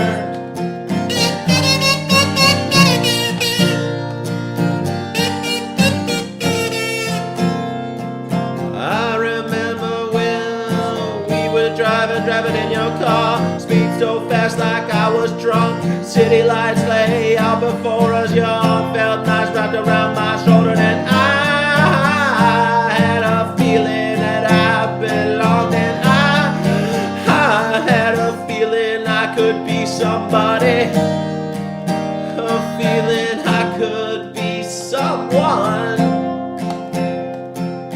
You got a fast car, and I got a job that pays all our bills. You stay out drinking late at the bar, see more of your friends than you do of your kids. I'd always hope for better, thought maybe together you and me would find it. I got no plans, I ain't going nowhere, so take your fast car and keep on driving.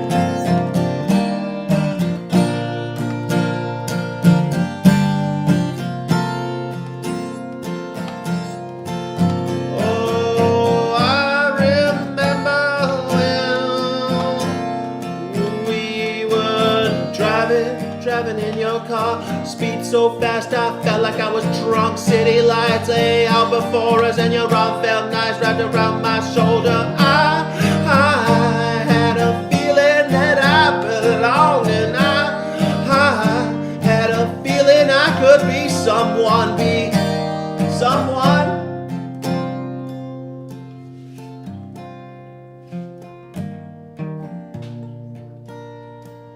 You got a fast car, but is it fast enough so we can fly away? You gotta make a decision. You live tonight or live this way and die this way.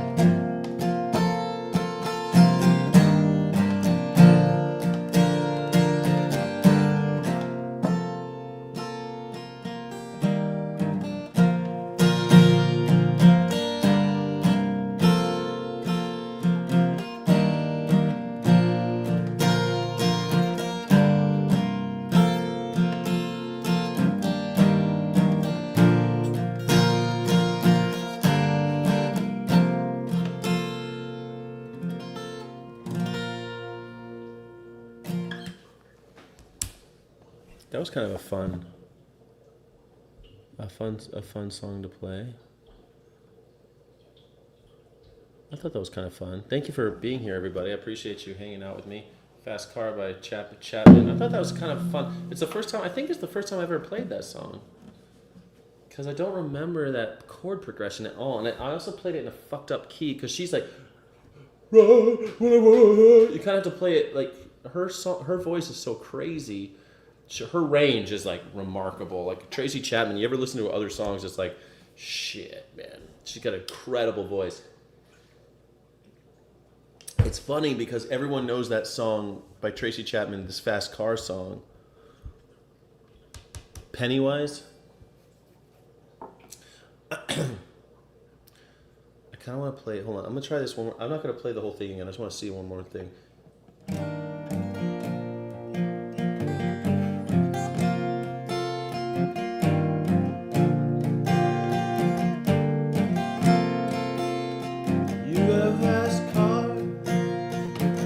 Ticket to anywhere. Maybe we can make a deal. Maybe we can get somewhere. Any place is better. Starting from zero, got nothing to lose.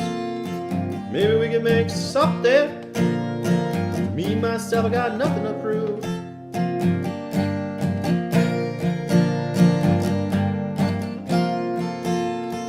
You got a fast car. I got a plan to get us out of here. I've been working at the convenience store. Managed to save just a little money. Won't have to drive too far. Just across the border into the city. Just cross the border into the city. You You and me, we can both get jobs. Finally see what it means to be living.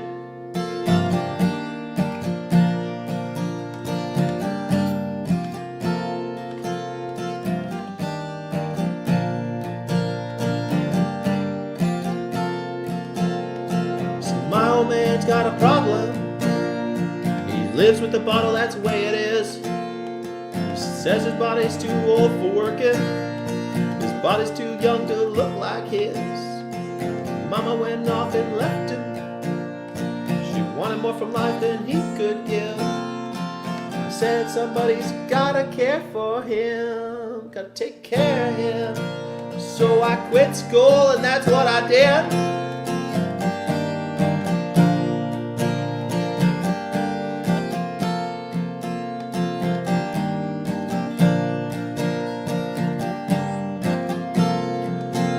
Oh, you got a fast car, but is it fast till we can fly away? We gotta make a decision. Do we live tonight or we die this way?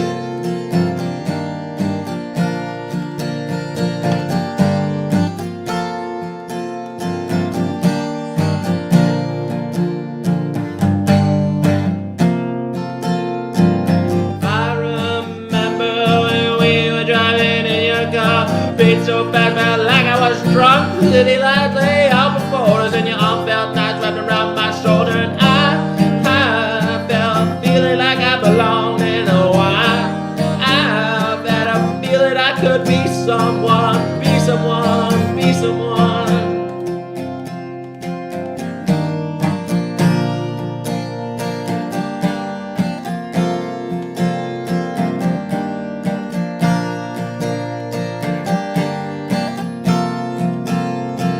You got a fast car, and we go cruising to entertain ourselves.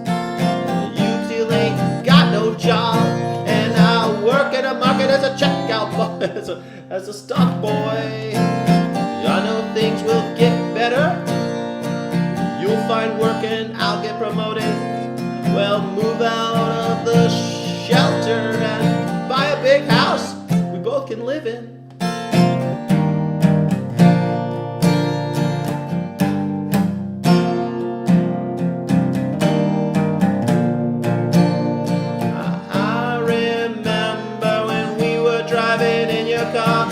So fast, felt like I was drunk. City lights lay out before us. Arms felt nice on my shoulder. I felt feeling like I belonged, and I had a feeling like I could be someone, be someone, be someone.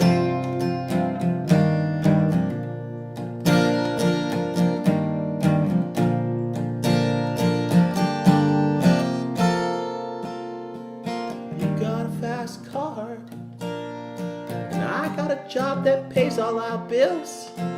You stay out drinking late at the bar. See more of your friends than you do of your kids. I always hope for better. Thought maybe together you and me would find it. I got no plans and I ain't going nowhere. So take your fast car and keep on driving.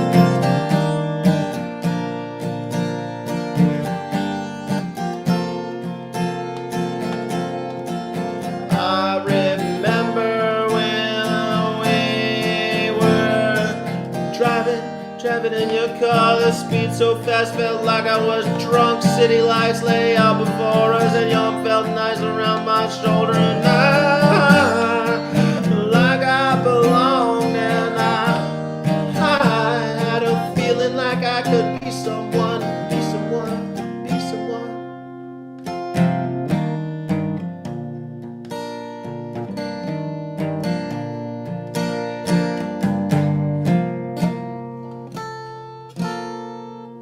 You got a fast car, but is it fast enough so you can fly away?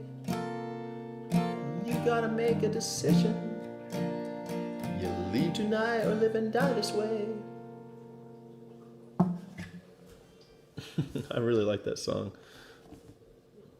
Stay up late eating baguettes. Melania coins going up. Melania coins going to the moon, guys. Melania coins going up to the moon.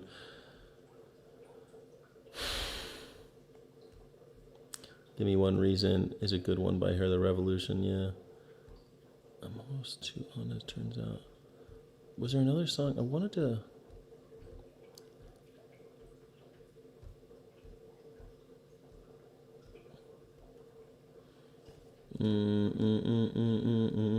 Reapplause, thank you. Hell yeah, dipped in hummus, drained all. Man, I made some chocolate hummus, it's so good. Man, I need to get a baguette tonight, just use it for making chocolate hummus. Eat all my chocolate hummus on a hot baguette. That sounds so good right now. That sounds so good. Lord, Lord, Lord. For an Elon improv. What song, Navia? Sky, to make you Friday. You're an idiot. You're an idiot. You love Bartleby? Everyone loves Bartleby. I prefer not to.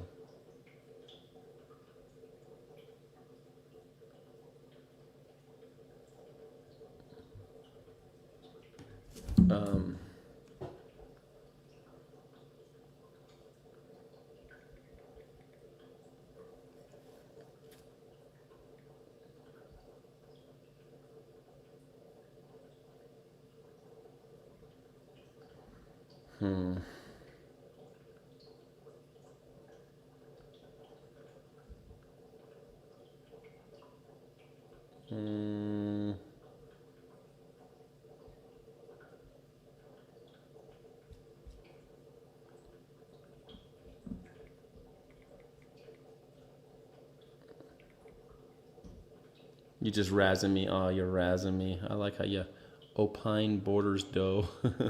Y'all don't know that you can get the border, open those ding darn borders. Well, how come you ain't open them ding darn borders then? How come y'all open up them ding darn borders? Should I click consecutively and repeatedly throughout the song? Arrange two separate patterns. There's not room to put together as one. Okay.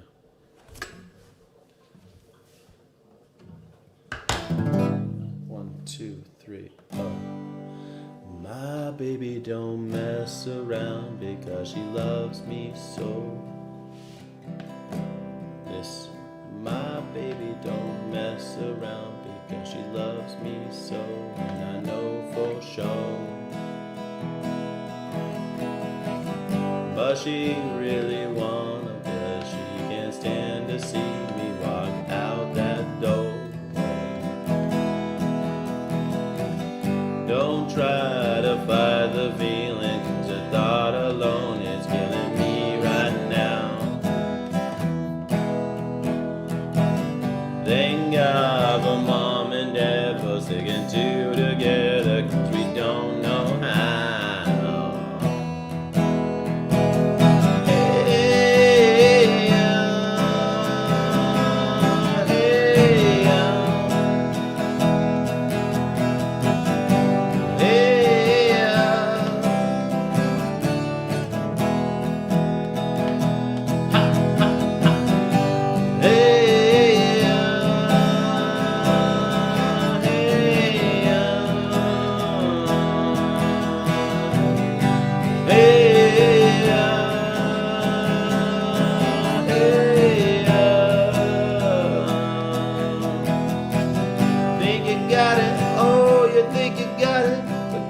Don't just get it till there's nothing at all.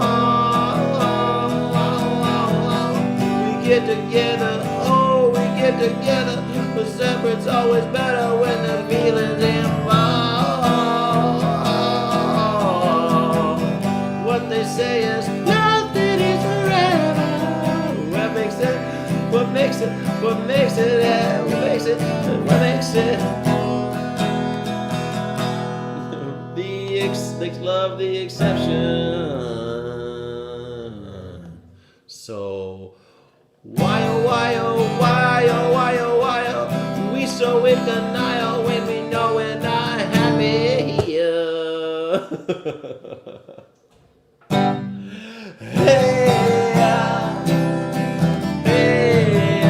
All right, I think I've never played this song before, but I think this song could be kind of fun in a different key. Like, bring it on down. Let's bring it on down. Let's bring it on down. Let's bring it on down the road. I think it's a fun song to play. I think I could play this song a little bit differently. Slow it down, bring it. Let's make it a down tempo. 1, 2, 3.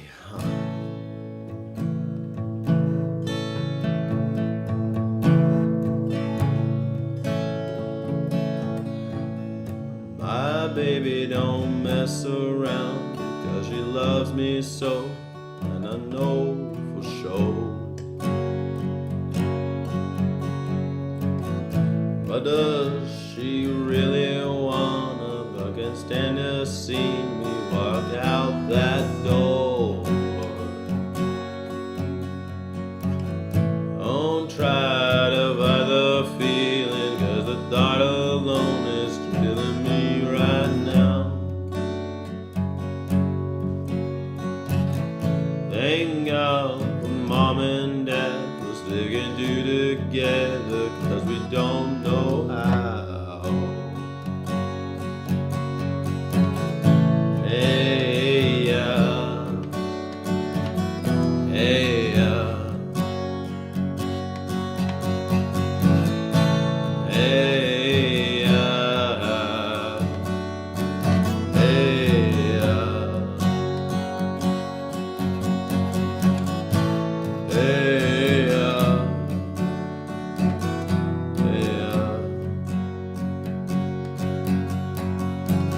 You think you got it, oh, you think you got it. You got it, just don't get it till there's nothing at all. Oh. We get together, oh, we get together, but separate's always better when there's feelings involved. Oh. What they say is nothing is forever, and what makes it, what makes it, what makes it, what makes love the exception. Why, oh, why, oh, why, oh, why, oh, why, oh, why is go in denial when we know we're not happy here? Hey, yeah. Hey, yeah.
It's kind of fun. I don't know. I thought that was kind of just a fun song to play.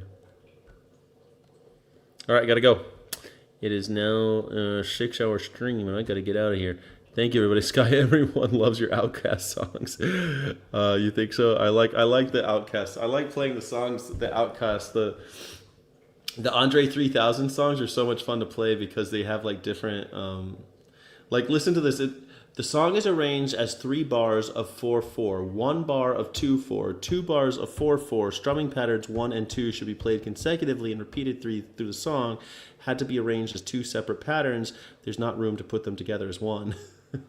It's kind of funny how there's like, they're pretty complex actually, these silly little songs that he wrote. Anyway, they're fun.